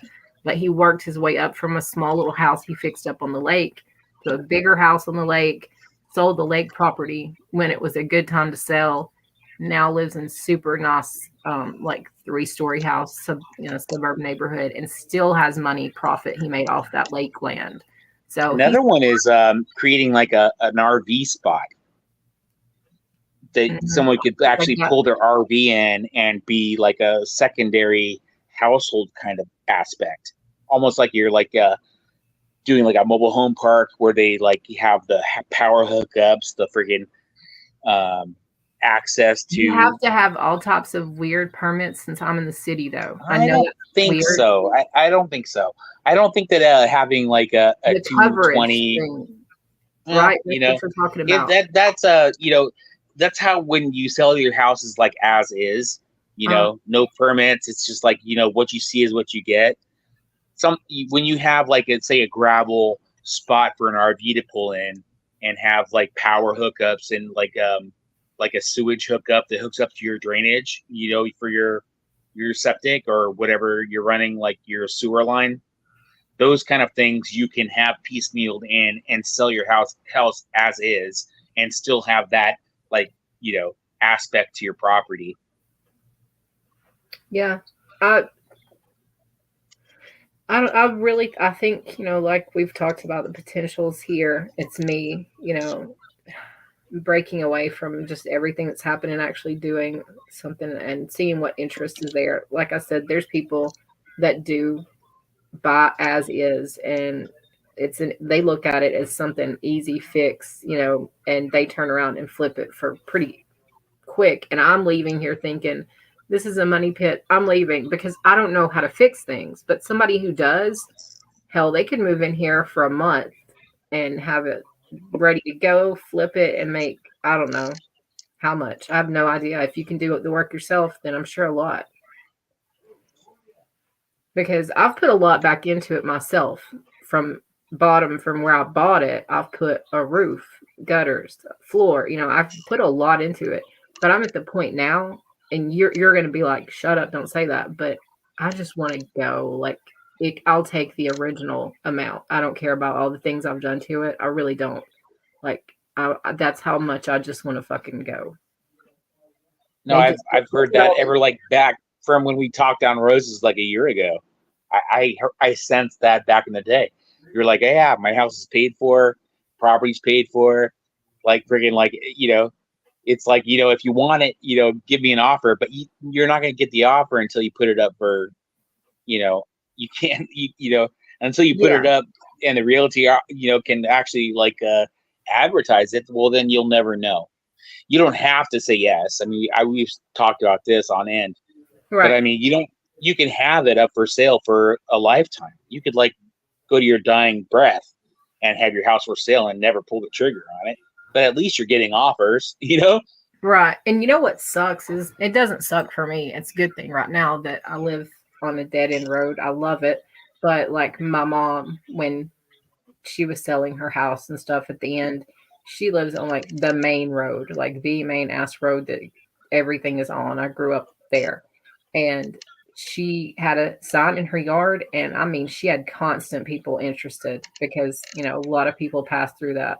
Sadly, with me being on a dead end, if I just put a sign up, I don't think I would have that many people as she did. But like she had so much property, people didn't want that much property. She had 4 acres and a house, and they I don't. Yeah, I think you're wrong.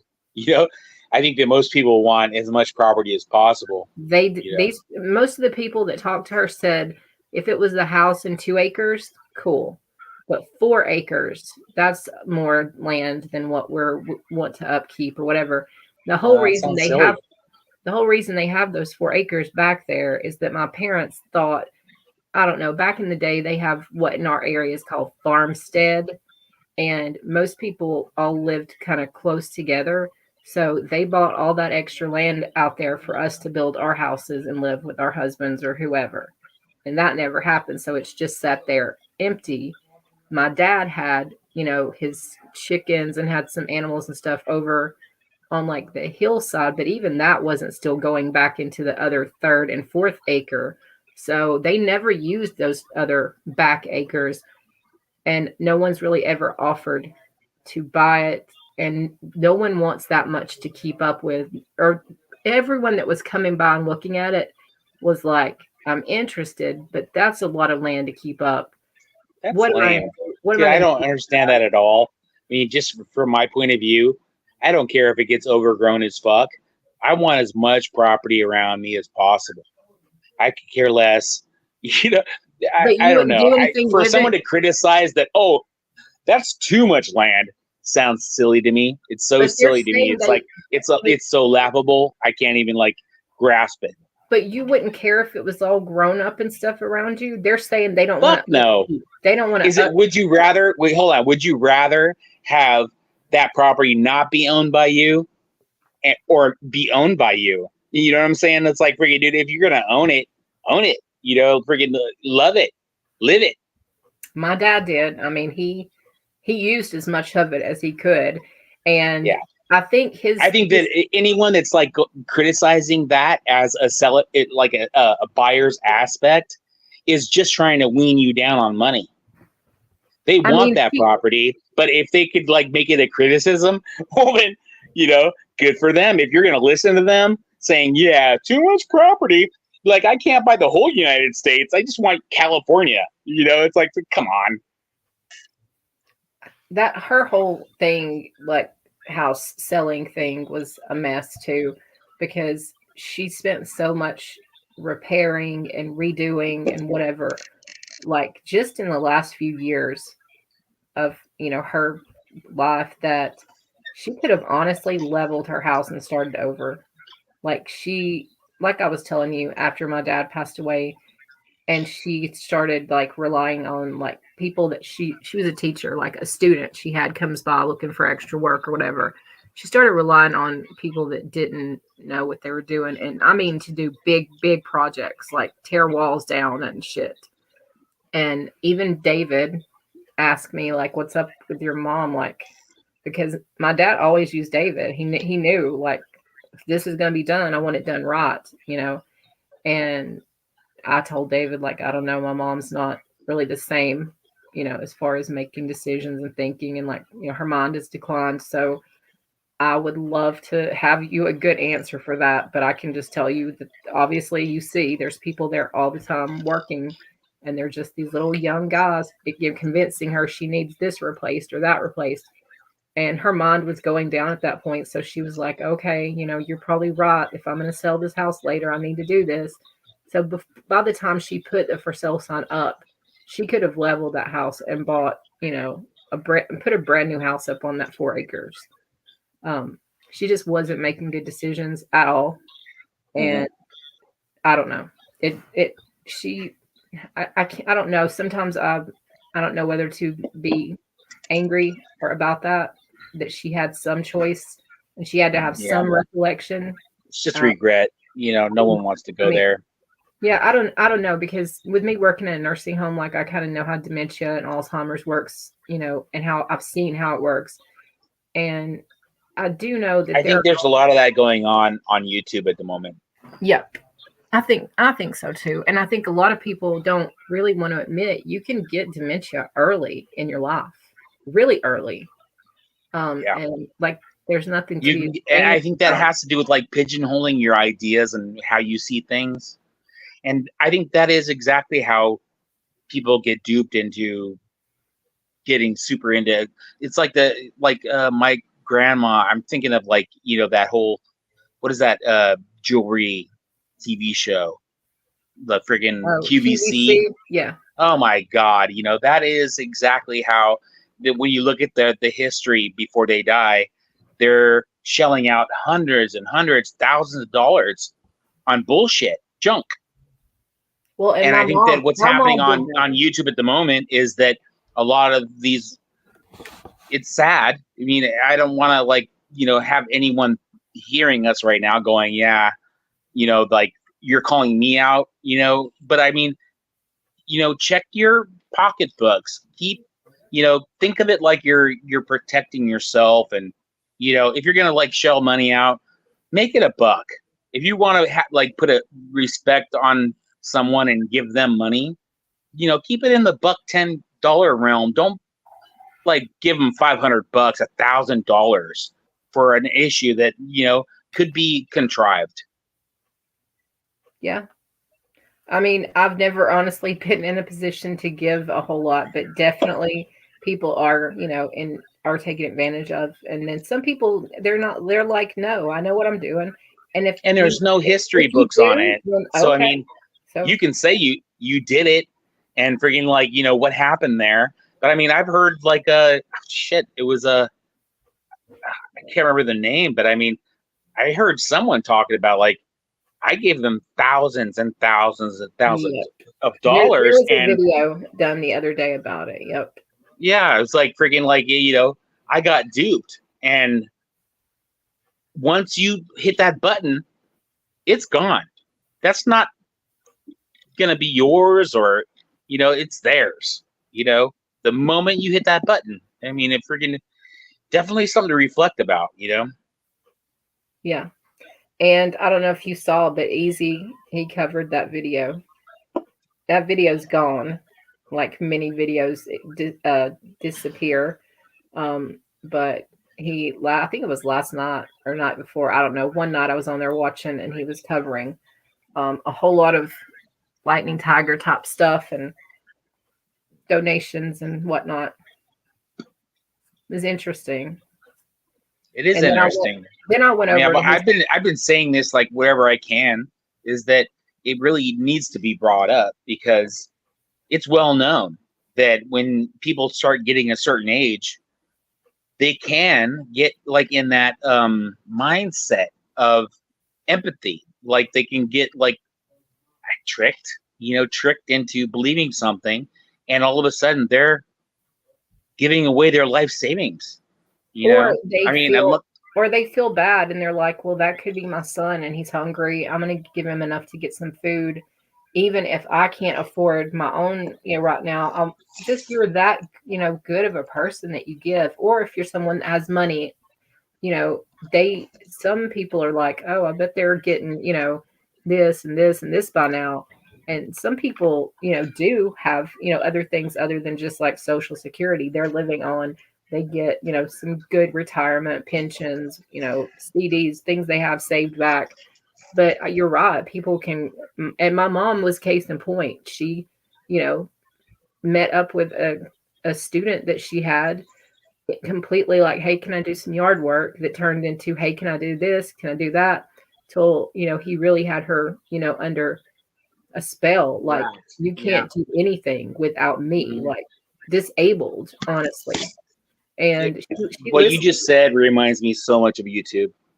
I mean, what he said, finally she bought into, like, let me drive you. You probably can't figure out the way to get there. Till she just quit trying, and till she really didn't know how to do it anymore. It was gradual, but over a course of about 4 years, he got her completely disabled, dependent on him for every decision.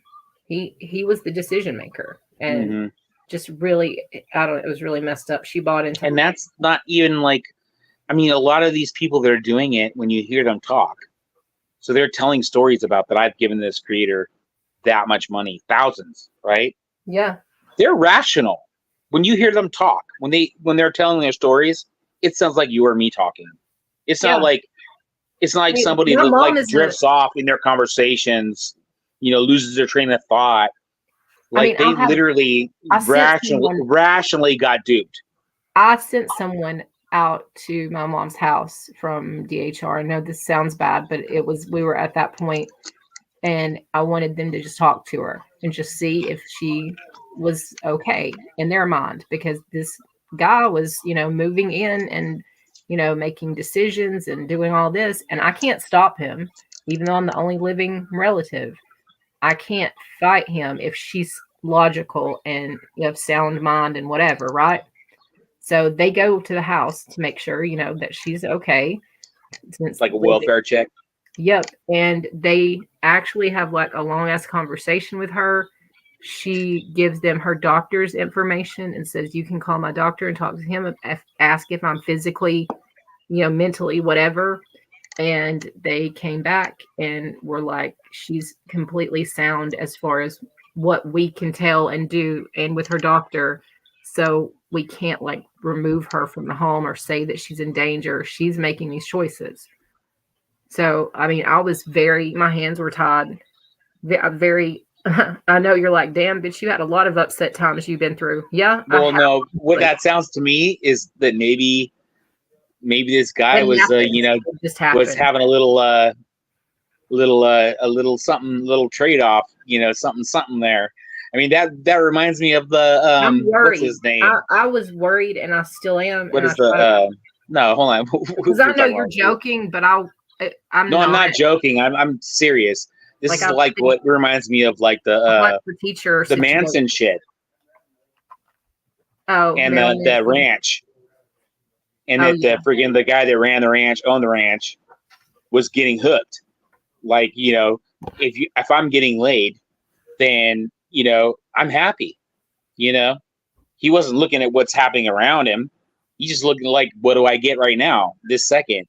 And it's a hot chick that's, digging me, That's a sales point. This young guy, I knew him. I went to school with him. He never had a girlfriend. He never had any, I don't know. He was kind of an awkward, maybe a little bit slow kind of guy. And he came by to do like yard work, and I'm like, that's fine, like whatever. But like I said, it started to get to be bigger decisions that she was listening to him, and they were not good decisions, and going on vacations and just all of this. It all happened. It all spun out of my control completely. I can say I did everything that I could, as far as having someone go out there, all of that. I think for him, he did have some kind of weird crush on her. I know that's maybe that's in my mind, but I do think he did. And then, it looks like, oh, I'm the good guy moving in to help take care. How old was he? Huh? How old was he compared to your? 2 years younger than me. So I don't know. He was like right at 40. So this dude, I don't know. I don't know if he had like a thing for her, or if he just saw an opportunity or what, and knew that, hey, I'm the only other person that's his, person that he would need to bump out of the way to get whatever he wants. I don't know what his idea was, but he very well, that's what it rang in mine and even my kids' minds, because of their dad and some of the shit that he did. It made us wonder, like, does he have like an older woman like fetish thing that he's looking for? I don't know. I would look at it more like, what was his life before he was being, I guess, supported by her, right? I mean, he moved out of he lived with his dad and his brother. None of them, the brother had never had a relationship either. They were all very stunted. And when his mother died, he kind of, I think, tried to replace his mother with my mother. And he also, just by me snooping around some, he does enjoy the prawn very much so. Enjoys the what? The way people say it on here, I can just say it, porn. But most people on here call it corn or prawn. Don't know why. I guess they're trying to censor it. But he does enjoy looking at that quite a bit. From just, I told you, I did some really... How would you figure that out? I did some very quick research while I was there with him. So, dude, I'm so curious how you would have found that. How I would have? Yeah. How did you figure out that he enjoys that? I'll tell you the whole ass story if you really want to know. No, I just want to know, like, hang on a second. I always want to get to the point. I mean, did you like go on his computer? Like they did it completely opposite, so we did not need to give them $10. Also, our tank that was to the wall was really loose, so they bolted it to the wall or something like that. I don't know. But it's fixable. Did he have enough parts, or did that little guy like throw away any parts or anything? No, they fixed it. It's just, I think, the filling up with water now. Oh, okay, cool. Yeah, Sherry told me I should have never gave him $10, and I was like, well, I was trying to be nice. You know, I don't want anybody to come do anything or even like look at something. I feel everybody needs a tip, but that's me. All right, what's the story? Okay, give it I kind of like heard it in the background. Oh, about what's happening. The little guy that came totally did everything backward to the point where it was gonna. Anyway, they're having to redo all of that. And they're also, the tank on the back of my toilet was like loose. And so they're bolting the tank to the wall so that it won't like rock or anything anymore. I don't know if that was kind of part of the noise situation. Yeah, but normally toilets don't have to be anchored. They have basically the weight itself kind of rests itself on the floor. You know, all it takes is like two small bolts that holds it down. It's like in the right spot. He used the wrong part in the wrong spot. Okay. He used the wrong part in the wrong spot, apparently, with this little guy. And then the floors are part of what the other person who I told you that my mom had gotten to help out with some things had messed up. And I had just said, stop. So probably it's because the floor isn't even. I mean, would you agree that that's a possibility? I guess. I mean, it depends. That's the only thing. If you're saying it's not I think normal, it's weird. If you're relatively flat, the toilet's gonna work. You know. No, I'm not about that. I'm talking about the freaking tank just not making it's for noise. I guess so it doesn't make the rattle noise. I don't know. I feel like the noise you were listening to was you know that little like flap, like when you hit the handle or push the button. The flap goes up and lets the water go out, right? So when that flap falls down and starts filling up again, that flap isn't sealing right. So that's where you're hearing water falling down that drain through the seal. You know, that's kind of what I interpreted was that draining noise that you were hearing before you called that dude in, you know? Yeah. I mean, I don't know. Like I said, I don't know what exactly he did to it. But when I looked at it afterward, I knew. I turned it off because there was a leak. But I knew he had not done something correctly. I just didn't know what. Like I said, I was at the point of pulling it out, just like you told me. Huh? Yeah, no, I was just goofing around. I was at the point. Yeah, I mean, are you like falling into the idea that that the neighbor or whatever that was like selling you going, homie's like a toilet genius was selling you. You got sold a bill of goods. I honestly think she was trying to just be really nice. Like, since he's coming over here anyway, I know he's done mine. She swears that he did hers. And that's scary. If he did hers, why is hers work and mine don't, you know? Yeah, no, I just feel like, that was, like you were saying, she brings in these kind of like, kind of, I don't know, vagrant-y types, so like, if I was her and I had that kind of element around me, I would be selling, hey, this guy mows lawns great. This guy does plumbing great. This guy, he does electrical, Yep. That's what happens around here. That is exactly it's all about, it's a shell game. So I'm so glad. I don't know what brought me to think about, oh my God, David, I would need to look him up because I haven't seen him in a while, years.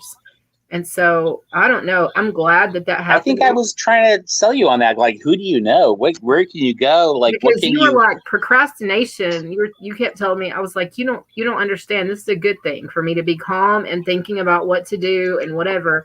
you were like, oh, because I said, if you were here, Dave, I wouldn't be having the problem. You were like, yeah, it'd already be done. What you're doing is called procrastination. But honestly, it worked to my favor. Yes, I would have rather have had a shower a couple of days before now, hot shower instead of cold one. But it gave me a minute for my brain to go, oh yeah, what about him? And I kind of like from a young age, I was always fixing things, taking things apart, figuring out what's wrong. And see, I wish that there were more guys like that around, but there's not anymore. And even David, he works, which the guys he's working with, one of them's been with him like 15 years now. He's got people that have been with him for a long time. He kind of makes sure all the ships, running smoothly or whatever. But, even, at his age, like I said, he kind of comes and signs off on his work and comes by and checks and, he's a good guy. He really is. And for him to be a little bit older than me, he adopted some kiddos that are about my children's age. And so we kind of had that in common. While I have a picture of Lainey, but she was learning to walk. She couldn't even walk yet. She was holding herself up on the sliding glass window. It's got her with her hands, like just from behind, looking out, and you can see them building the pool deck in the background, and she's watching them. And I said, that right there is David and one of his helpers 15 years ago. Or no, not 15, sorry, 13 years ago. So you hadn't even learned how to walk yet. So he wasn't that hot guy you were talking about, right? Back in the day? I wish it was. It's not. This is a friend. This guy was a friend of my dad's. And that's another thing that makes me feel like safe about all of it, is that he knew my dad. And also like you kind of like really expressed yourself on your desperateness, I guess, Well, when you're talking to him and like you kind of break down. He would have he also knows the situation that happened with my mom, and that my mom, quit calling on him and started taking the advice of this weird guy that was her ex-student. So David was kind of like confused about that. Like, why wouldn't she continue to call on me like Teddy did? And so I've talked to David probably more recently than my mom has. And I was telling him, this is what's going on with her mentally. And I don't know why she's making the choices she is, and, whatever. So I kind of caught him up to speed on that and was like, now it's just me, period. And I really, now that I've thought about it, like, you're one of the few people, like, you knew my dad, you knew my, my grandmother. Like, I just don't feel like you're gonna, do me like the little $10-20 toilet guy did the other day. Like, I don't care. That's $10 or $20, but you can really, like I said, my mom could have built 2 houses probably for what that little guy was doing to her. All the while she could have called David and it probably wouldn't have been a big deal, because like he kind of promised my mom or my dad, like, that he would, always be kind of checking up on my mom and stuff.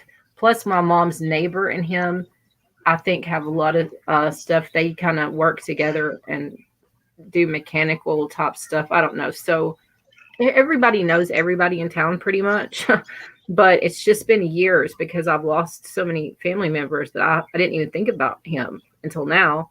I'm so glad I did. I don't know if that happened, because I've been talking to Forrest, Dave, 3 Dave, and then now this Dave, or how it came. I literally don't know how it came to my mind the other night, but just all of a sudden it was like, bam, that's who I need to call. And after that, everything has been just like, it's going to be okay. I mean, he literally looked at me and just said, we're going to have you fixed up tomorrow. I promise you, don't worry about it anymore. And I was just like, to hear that again. I haven't heard that since my dad died. I haven't heard that since my grandfather died. Security. I never heard that with my husband. So to hear that, I felt so like I can actually stop crying. I can actually like catch my breath. I felt like somebody hugged me. And I'm not a hugger. My family was very non-huggy, I love you, none of that. Like, I try to be different with my children. But for me, when someone hugs me, usually I have either a panicked feeling I want to get out, I want to get away, or I'm going to literally fall into your arms and just hold on to you because I just need to feel okay again, safe, or I just need to feel safe. And there's really, I'm not a quick hug, move on person. I'm either a let's just not side hug, Christmas hug, whatever, or a squeeze, I'm going to hold you together hug, So it's kind of one or the other with me, but I didn't even hug him. He just looked, it was a visual hug. It was I'm going to make sure what your dad would have wanted you taken care of. I, did many things for him, did many things here at this house, and I'm going to take care of you. And I felt like he wasn't selling me. I didn't have to believe it. I did believe it, Yeah, I get it. I don't know. I feel better. I feel glad that I thought of him. However it happened. Who knows? Yeah. Hopefully it all works out, How's your hot water at the moment? Is it piping hot? Yeah, it's fine. That's done, sealed, supposedly good to go. And they're filling the toilet tank up and fixing to keep trying to see what exactly else needs to be done to it. And once it's done, we're done. Cool. And so far, I don't want to say too loud, but for a little bit less than I expected. So that's awesome. That's nice. That's a very nice. Yeah. That's not with the warranty thing though, but I can call them and get that in the next few days, but I don't know. I'm going to ask David again. He said to get it, but then I don't know if he's changed his mind since then. I don't know. How long do you expect to be there? That's because the new buyer wouldn't care if there's a warranty. You know what I'm saying? I mean, what you need to ask them is how long is the warranty on the purchase itself, which is usually at least 2 years. Yeah, it's a 2-year. I already looked at that. So if you have any problems in the next 2 years, you can literally take that device, go there and replace it, get a brand new one, like a refund, Yeah. That's just by buying it. So, you're good for 2 years. Yeah. I mean, it's probably just right now financially in my best interest just to not. So I just won't. Yeah. I mean, I bought that on so many things, car parts, going down to Kragen or O'Reilly's and shit. I buy like a starter. I always buy it like that warranty just for that, protection, Mm-hmm. But I have never used it. So, I thought you were going to say, but only for things that I intend, that are going to be around for a while. Like you would invest. Yeah, no, I bought the warranties all the time, and have it be a computer or whatever. I have never actually followed through with using that. So, if it works, in the next 2 years, if you have a problem, what you have a fix is basically returning it. Yeah, I've only had one of those issues, and it did save me, but it was because of the kids, and it was a Kindle Fire when those first came out. One of the kids got water on one of them, and it expanded. It was the weirdest thing. I've never seen anything like it. It was like a science project. It was the battery ends up expanding because it looked like a big book. It was so cool, but also she was crying and freaking out. So I took it back to Best Buy because I had the receipt and I had bought the extended warranty, and they gave me a brand new one. Just handed it to me, no question. Yeah, it's cool. And I mean, it was my kids' fault, but it was an extended warranty. So anyway, right. And then they also have loopholes in, Oh yeah. I mean, if they really wanted to pick at it, they could have said, well, water isn't covered. What I'm saying? I would have. I was waiting to hear a no, because I would have looked at it and been like, you're an idiot. No. But they replaced it. So, I mean, that's great. That's awesome. And then I was trying to think if that's the great thing about warranties that have no boundaries. Yeah. Just if anything goes, if you're not happy, if you just have a bad feeling about it, we'll replace it. Yeah, buy that one. But I mean, if there's like all these kind of like rules, well, if this, the installation guys fucked it up or whatever, if this happens, if that happens, then freaking like they have like outs. You don't want to have the outs. It should be like 100% like satisfaction guaranteed kind of like contract. Yeah, go for it. You know what to me is one of the saddest things, and I had to deal with it through work. It is when you have a family who's trying to deal with a loss and they have like a what's it called, a life insurance plan, and they're trying to get everything together to make arrangements or whatever, and they're like, oh well, how did they pass? And you tell them, and they're like, oh well, they didn't disclose that they were having that kind of problem, therefore this coverage is null and void. Like, they should have informed us that they were struggling with, I don't know, whatever, some kind of whatever, like they weren't keeping us up to date on their health, therefore whatever, or it was an accident, not a natural death, so we can't cover it, or you know what I'm saying? Like, yeah, you would not believe the loopholes that life insurance companies have. It's crazy. There's loopholes in everything. And I mean, like, read the fine print. I mean, I would have to send those people away with no. I mean, I would have to say, I don't know how you're going to pay for their service. I'm so sorry, because I had done all I could do, and that's a lot of money to try to come up with. An average of $8,000 for a funeral. So, those people were counting on this little, life insurance policy to help out some, and nope.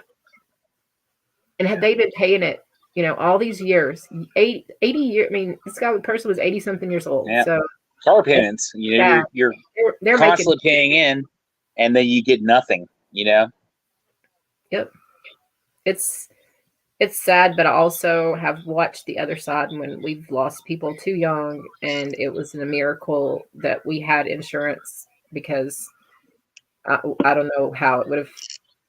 I don't know otherwise. So literally, from birth until the end, we all have insurance.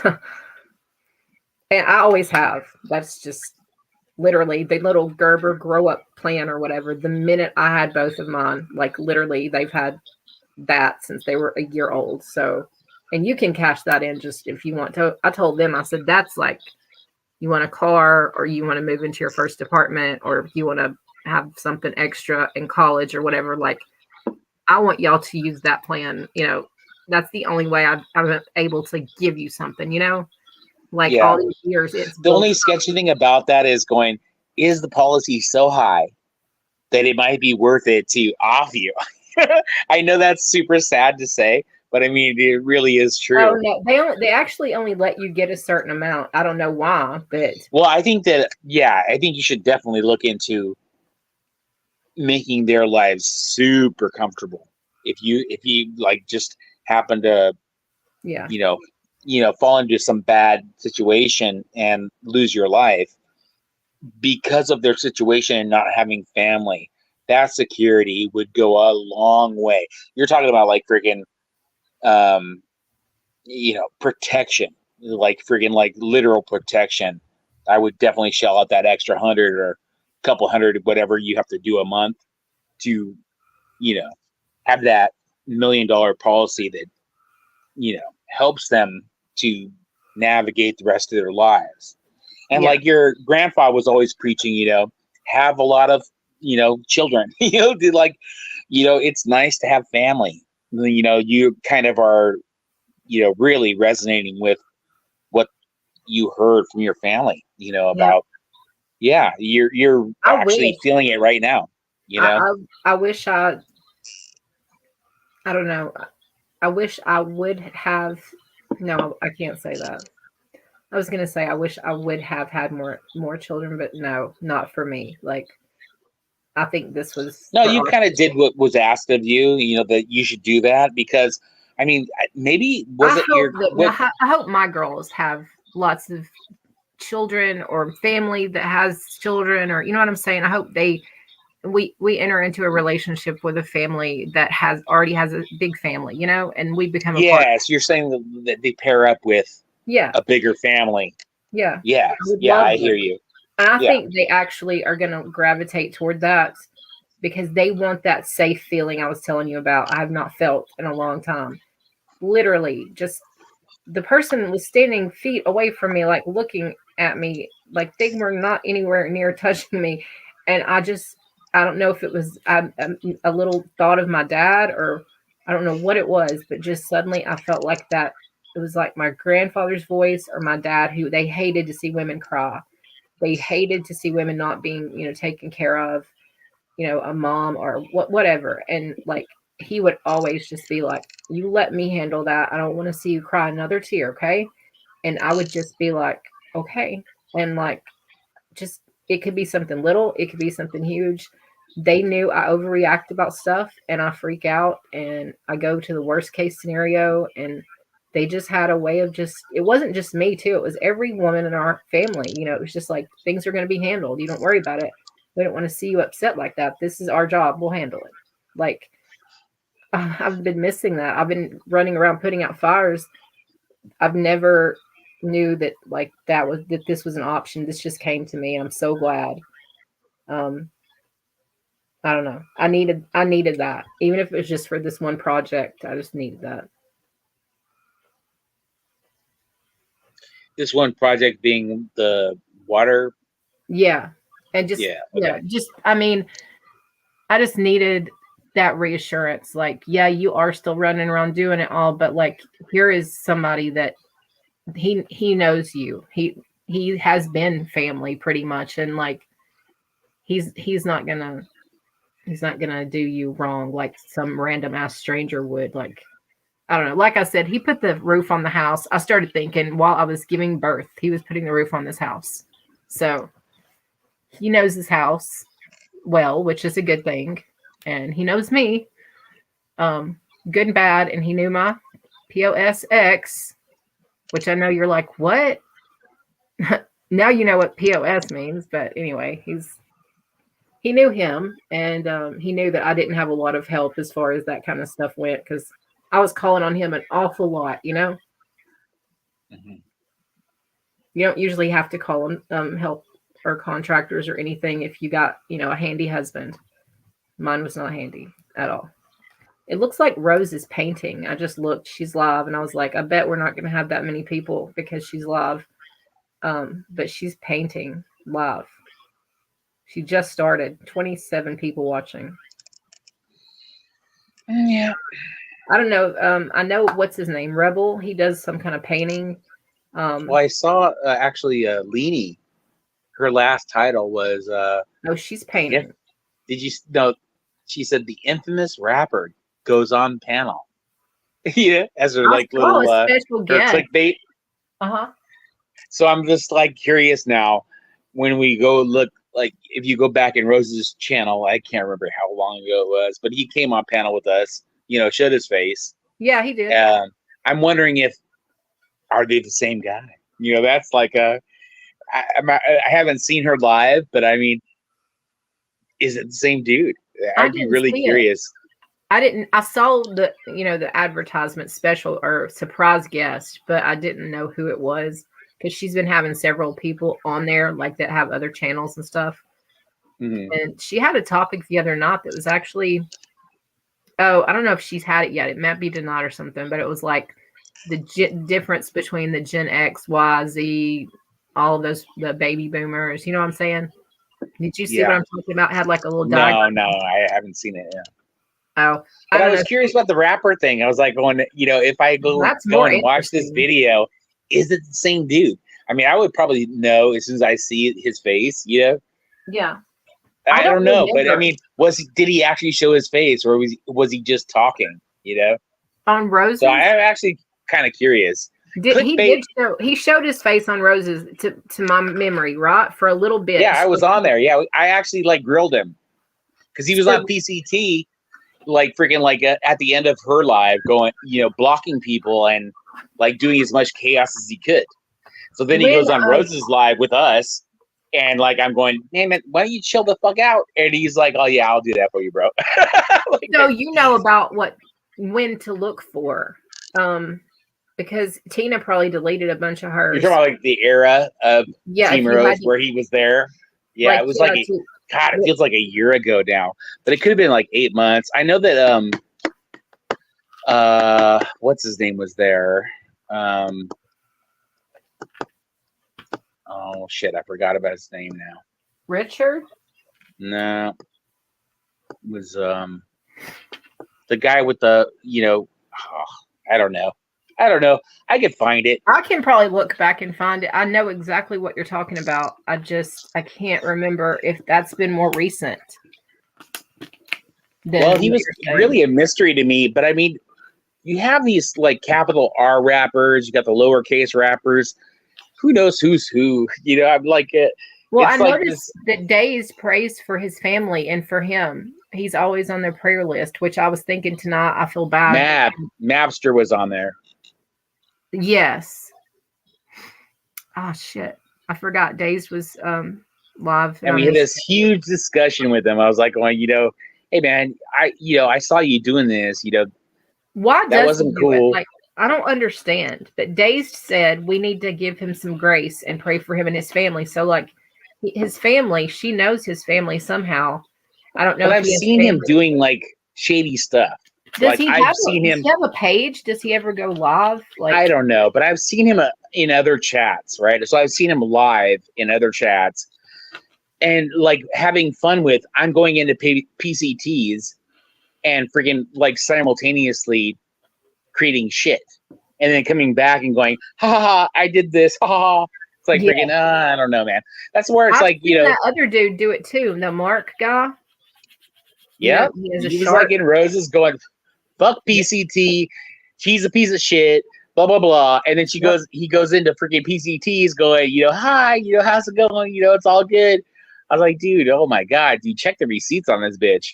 I saw him doing that with Jimbo and Nicolina and all of them. He was on one side, shit talking, and then he would go over there and be like, man, I love y'all. Y'all are so smart. I can't even troll y'all.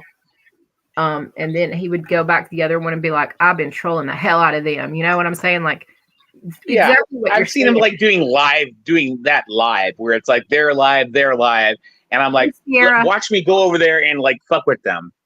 It's like, dude, and everyone's like kind of like, not killing his ass and like cutting him off, really letting him do it like his little trolley thing as if it's like a fun gimmick. That's what I'm saying. There's some forgiveness or something there. Like, someone must know his family. I don't know. He's on the prayer list. Like, so. No, I think that it's entertainment. Yeah. She knows there's something. I don't know if there's something where he's disabled and he's at home and like, this is fun. And I mean, apparently he's pretty good if you can create accounts like bam, bam, bam, that quick. But like it's not like he can't help it, but like, this is just what he does. Like, maybe let's pray and hope he thinks things through a little bit better if he's going to keep doing it or whatever. Like, I always kind of imagined he is really smart, but like he may not have the social skill, like probably like me, honestly. He sounded, when we talked to him on Team Rose, he sounded fluid to me. That's where I was expecting something way different. You were probably expecting what I'm thinking, and I just he was early. He was like late 20s. Yep. Maybe touching 30s, and he seemed really, articulate. He like had a take, and that wasn't just really what you expect at all. No, I thought he was more of a retard. Well, I mean, hate to say that, but I mean, yes, I wanted to say that just to make a point that I feel like he was more off. I thought he was a kid that was in, his room on a beanbag, and he's like, I'm going to start some shit, just because, I don't really have anything else to do. And hi, Sierra. Yeah, I said hey to her a minute ago. Wait, what did she say? Hey. Oh, yep. Look at her. I love the little Google eyes when people post them. It always just makes me laugh because I think about Peggy. I do that when I make a point. Dave, we were doing something, right? And something happened. Dude, I lost my train, Sierra. Fucking with my mind. But there was something that happened. Sierra, don't be coming for my man. You got Dave. He can't stop thinking about you now. Yeah, she confused me. I lost my train of thought. I bet. Wait, let me see. Yup. That thumbnail, Sierra. getting yourself in trouble, girl. You got the boob man on here. He can't. I popped into Queen Bees for a second, right? Oh my God, I saw that. That was so. Oh, really? Funny. It was while the live was going on, and she like laughed for like 10 minutes. Yeah, that laugh was great. Sierra, do you know what I'm talking about? That like, she's like, oh, me, Tim, do you see this? What's happening? She's like, I can't believe you guys aren't laughing with me or whatever, you know? And I don't know, man, but it was just, she was this person that was like at the trial or whatever and was like in line or whatever. I don't know why there would be a line, but there was a line. I saw it. Thanks to a good friend who told me to watch it. Oh, really? I saw that actually live. And then her laugh like that person great. Is like, that is like what's his name's troll or something, and like panned over and saw like Jim sitting on like a bench or some kind of like he was seated, and like it paused and then she zoomed in, was like or it was what's that the small short guy, whatever. The freaking Glare. Right? Oh yeah, baby guy. Somebody said like, "Hey, isn't that the Glare's troll or something like that?" And like pans over, and then you see Jim like sitting over in the corner, away from everyone. The first comment was what was the best, though. I don't know if you read it, but the very first comment, and I sent it to somebody who told me to go watch it. You'll love this laugh. It's like a healing, long ass laugh. You'll laugh at her laughing. So I went and watched it, and the first comment, I always look at the first comment on shit. I don't know why, but it said, dang, look at his feet. They're dangling. They don't even touch the ground. Talking about how he's tiny, and he's swinging his legs back and forth. Like literally his feet aren't touching the ground on what he's sitting on. Look at Sierra's comment. I know. Sierra knows even Jimmy would laugh at it. He would. I swear he would. He might be a little bit pissed on the inside. Yeah, I don't think so. You don't think? I don't think so. No, I don't think he's laughing on that. It's giving him exposure. Yeah, but do you want to be exposed for having like being like a midget or some kind of like? It keeps you in the in the news or whatever. Every time anything happens, always think about Jimmy's like the most calm person ever, because throughout all this shit that people were like losing their minds and stuff. He's just been like, oh, too many blunts to smoke. Y'all got too many problems to deal with. Peace. Right. So what he does is like he posts it like in his feed, okay, 50,000, 51,000, 52,000. I think today was like a 53,000. Yeah, it's insane how quick. And then I know that I'm pretty sure his girlfriend is, she knows some of the drama community or whatever when all that other stuff happened back in the time. So, I mean, who knows? They may like their name being out there, good, bad, or ugly. It's out there, good or bad press. Right. It's press. That's well known. Their numbers, his numbers are skyrocketing for whether they're laughing at him or not, Right. Y'all, wait, he doesn't take any of it. Yep. See, and Sierra knows a little bit better than we would, but I think if they're talking about you, you're doing something right. And I think that Sierra is, kind of an embracer of that. Actually, that was what I was thinking about. Remember when a dude came in here with that weird name out of the blue, right? And he said like, "Is Lionel in here?" Do you remember that? Kraken. Right? Kraken, yes, that was Lionel. I was like, I've heard your name before. Well, did you see me ask? I said, "Is this Lionel?" And then he put "waka ka ka ka," and he didn't say anything else. And I was like, "Okay, yeah, that was Lionel." And when I reflect on where I heard it, it was Team Rose talking. I guess she knew that his name was newly changed to that, or that was the. He's been trying to figure out who Kraken was or something. I don't know. I'm lost on the Kraken stuff. But Sierra can tell you that she got proposed to, I think, by Ryan, or Ryan was flirting with her or whatever. So she knows what's up. My sister wife over here, I guess. Man. Yeah, I think. You know what's weird is that video actually when I first saw it, was actually doing a lot better than it's like been reduced down to. Like now it's like it has like 30 views, where I originally thought it was like around 60-ish, 70-ish. You know, that was weird how it got dropped down to 30. Ours? Well, that video, your proposal thing with Ryan, Bremer or whatever. And I thought that was actually doing well, but now it's like been reduced down to like nothing. How do you unview something? That's what I'm saying. It's like freaking, it's weird. Yeah, that is weird. I mean, do you think it's because I changed titles? Like I tried to cut things up. No, I don't think so. I've seen it on Rose's. Like I don't know. I've certain seen videos Rose talking about it, and she's really troubled about it. But like, you have one, or I have one that was hard to beat. One song, and it was like at 90 something, and me and you beat it with the part 1 of this, and we were at like 100 and something views. So you helped me push over my highest view count, which was 90 something, with singing the Warrior song.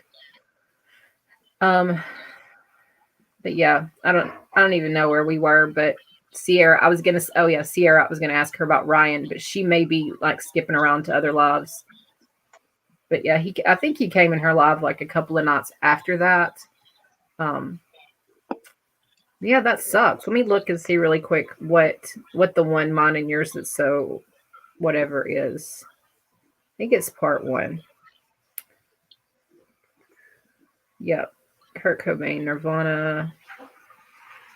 Part 1, Rick Beato. That one is 120 views. So 1 week ago today. And my audience changed. Now it does show that there are males, and it does show that there are younger, 35 to 44-year-old. I dig that. So isn't that the great thing about YouTube, is that you have those at first those polls that you can play with and look at? I mean, it's cool because I never knew how to do it until now. I'm learning a few things, but like, I was looking at it and being like, there is no way my audience is 100% female, all from the United States, all within this age range. Now it still says all US, but it's got the male-female ratio about right and the age ratio about right. So, well, it was probably right up until I came in and started fucking with it. I think. I mean, if you really do the statistics, right, it really does make sense that it's opening up new viewers. It's different now for sure. Yeah. I mean, a lot of people probably were females that sang with me, or whatever, but I don't think it was 100%. Just focused on your, Yeah.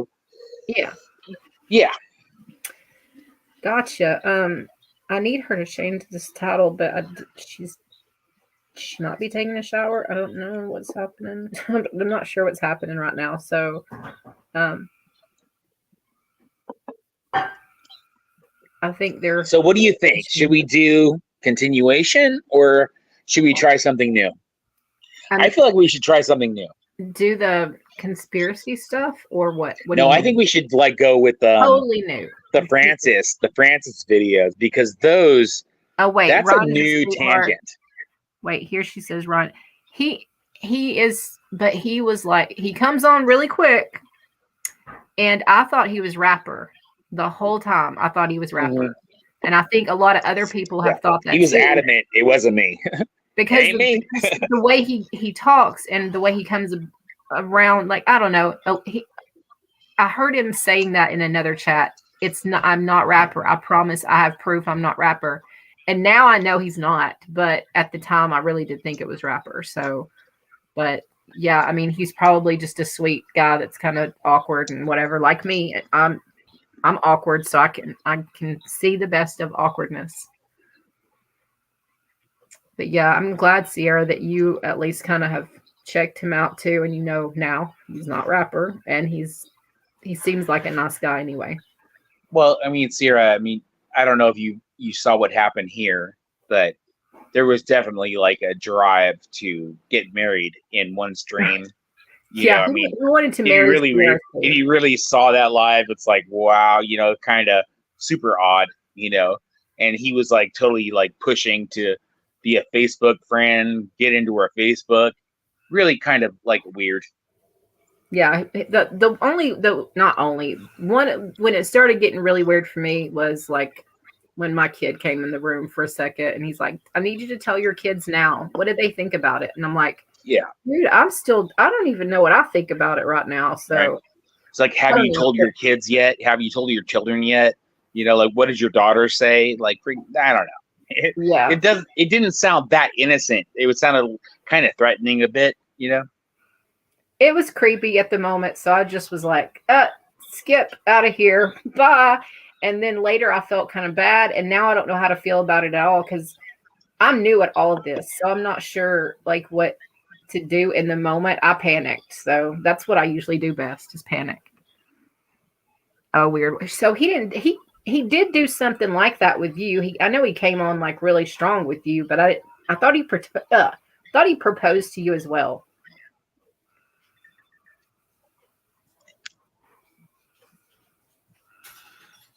Did he? She's like, no comment. Yeah. She's like, I'm not gonna say. We both gonna get a ring. He's your problem now, motherfucker. Well, I think he talked to her last. So tag, Sierra, you're it. Oh shit. I'm too scared. You hear me? Yeah, I can hear you. Uh-oh, hang on. Yeah, okay. So he did ask. See, I joked back and forth with him, thinking it was rapper, and I shouldn't have, but I was awkward. I don't know what to do. I'm not as like smooth about this and chill, and I don't know. I probably didn't handle it right, but I thought it was going to be all kind of like you. You were going to laugh it off. It was going to be funny, whatever. But it got creepy. So I'm like you said, I'm sure he's a sweet guy, but a little creepy. I panicked, did what I did. It is what it is. I didn't report him or anything like that. He's not on that level at all. I just didn't feel comfortable with him here. So I could change my mind. I could not. Who knows? But at that moment, at that time, I did what I thought was best. So, and I haven't been faced with too many things yet, but a couple anyway. So, what do you think we should do? We should at least set this to the side. I don't want to say. Well, you're not. You're saying we're staying in the same topic. We're just doing Francis now instead of the other parts, right? Are you still there, Dave? Dave. Hang on. He was like having a panic. Oh my God. He was having one? Oh, that's so sad. I need to go back. I mean, maybe I don't need to go back and see it but that's sad. I don't know what knot, if it was the same knot or anything. I don't think it was the same knot. But he is going into people's chats. But I saw someone, I think Crazy Chicken Lady, and she's a sweetheart, say, listen, I want to help you. You know, enjoy going into these lives. Have a fun time. But, you know, try to introduce yourself. Take it slow. Let people know who you are. Maybe people are being, you know, reacting weird to you and kind of upsetting you because of the way you come in. And so she was giving him a really sweet approach and a nice way of saying, like, you know, this is why people are reacting the way they are. So maybe he took that into, you know, some account and it helped him in some way. But it was in a comment section. I read it and was like, oh, wow, I'm glad. I hope he read this. So hopefully he did. Because he could be a totally cool guy, but he comes in hot. He was gonna do something to it. Oh, God. Yeah. That's big. And okay, wait. I think I saw that and he said he had a girlfriend. It was about a girlfriend breaking up with him or something. I don't know. So that's when I was like, okay, why are you trying to ask people to marry you and you got a girlfriend? And I don't know. Dave's not there. Dave dropped down. Don't know why, because there was something I asked him. I don't know. I hope I remember it. Oh yeah, the Francis Bean thing. I need to change the title of this. That's sad, but have you seen him since then? I think I've seen him in a chat since then, just watching, going through bushes or whatever. So, I mean, I think he's okay. I don't know about his whole thing about why he feels like he needs a wife or something like immediately.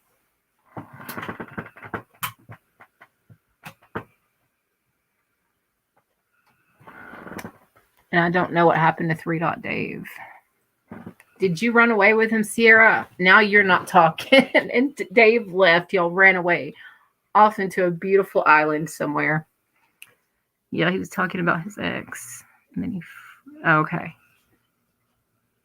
But I'm not sure about him. Drop a new link. Hang on a second, because I got to figure that shit out. It's pinned, is it not? I hope so, because I don't know how to, and I think my kiddo's getting a shower.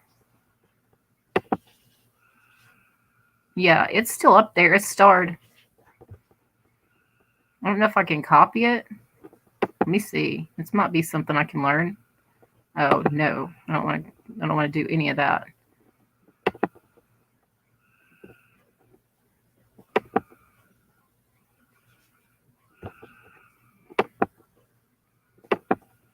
The hell? Now my comments are gone.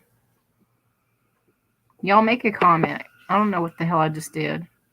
Okay, it's back. Not Turtle Island. Yeah, not that one. We'll find another tropical island to send y'all to. Not that one. Yeah, I don't know how to drop a new link. When I try the old one, it goes to commercials. Shit, I don't have commercials. So hang on a second. Let me see who I can get tech support at my house.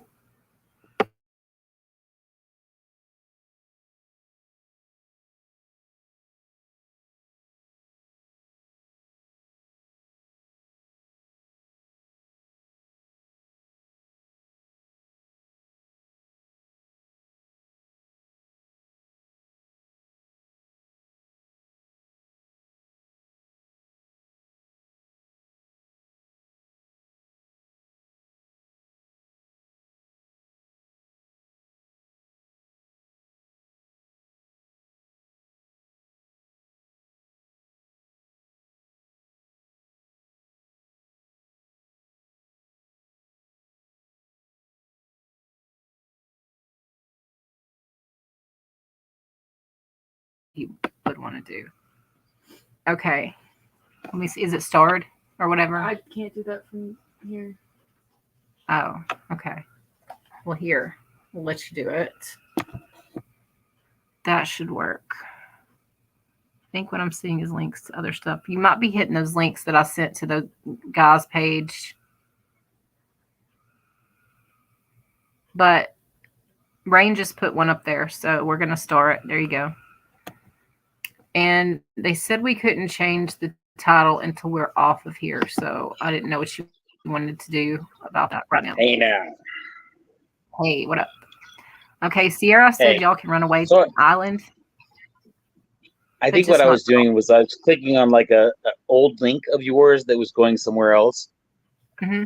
So like as soon as I linked into it, it like branched into a commercial, you know? Yeah.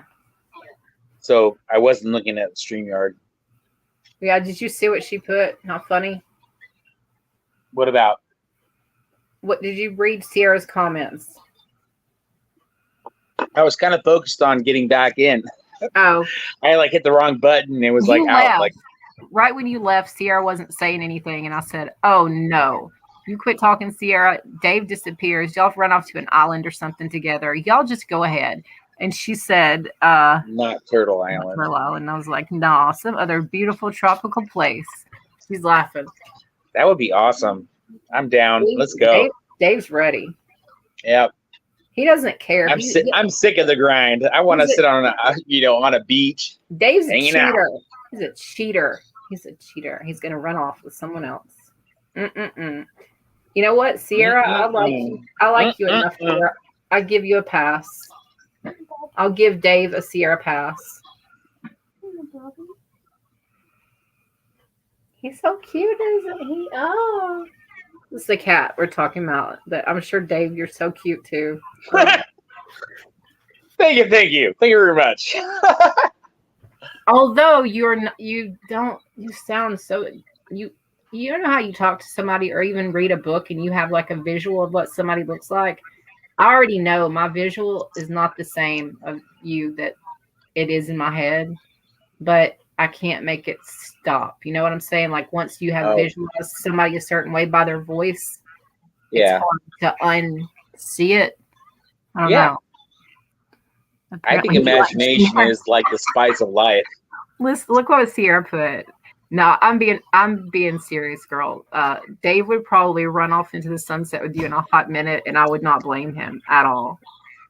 But yeah, I'm being funny. I'd give him a pass. Sierra's pretty like that. Yeah, I give him a Sierra pass. We most definitely. Sierra's got the game to get you away. She can steal you away. We most definitely have hot water. Are you burned? Oh my god. Girly, be careful. But you need to learn some stuff, you know, mermaid. Oh shit, girl. So warning when you go in there. Yeah, thanks for the warning. My daughter came out and she is like burnt. She said, "It's hot, Mom. Be careful. It's very hot." So awesome. We got hot water. That's what you want. Yeah. But you know, in hindsight, you know, again, hindsight, there is a like a little dial on that thermostat kind of thing, you know.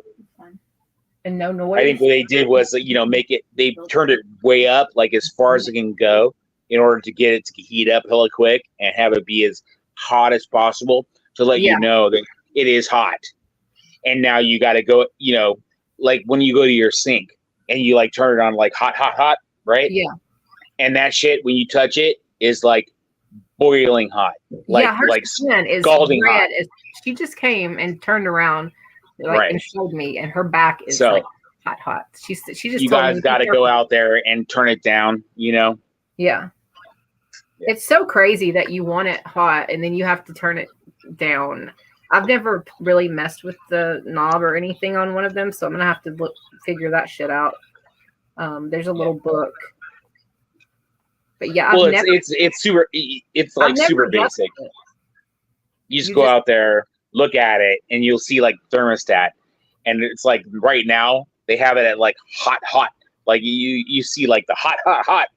It's like there right now, and that's how they, you know, when you install something and you need hot hella quick, that's where they put it, and now you got to like take it down, like maybe to like, I don't know, maybe down like 4 or 5 notches. You know, I mean, I do like my sink pumping out hot water. So like when I'm doing dishes and shit, it like melts the oils off. You know, I want that shit as hot as possible, you know, for that aspect. For me. Yeah. I mean, we all are all about some hot showers too. Like we don't care, but like she said it's a new level of hot for this year. So she showed me, and she's like our little pale, like she's super white blonde hair, light skin. So she turned around and I'm like, "Oh, girl looks like a sunburn." Scalding hot. Yeah. But so how's your toilet? Does it work? Happy though. The smile on her face, I don't think she gave one fuck.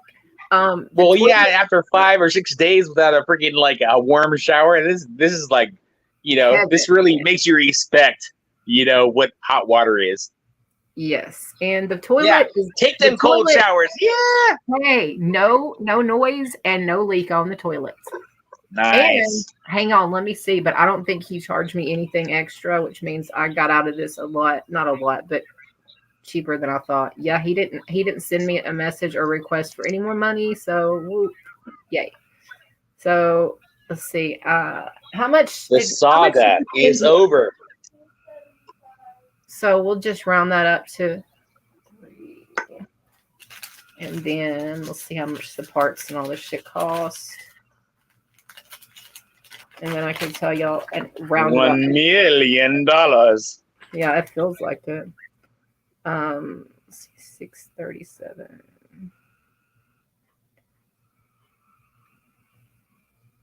If I round shit up, let's see.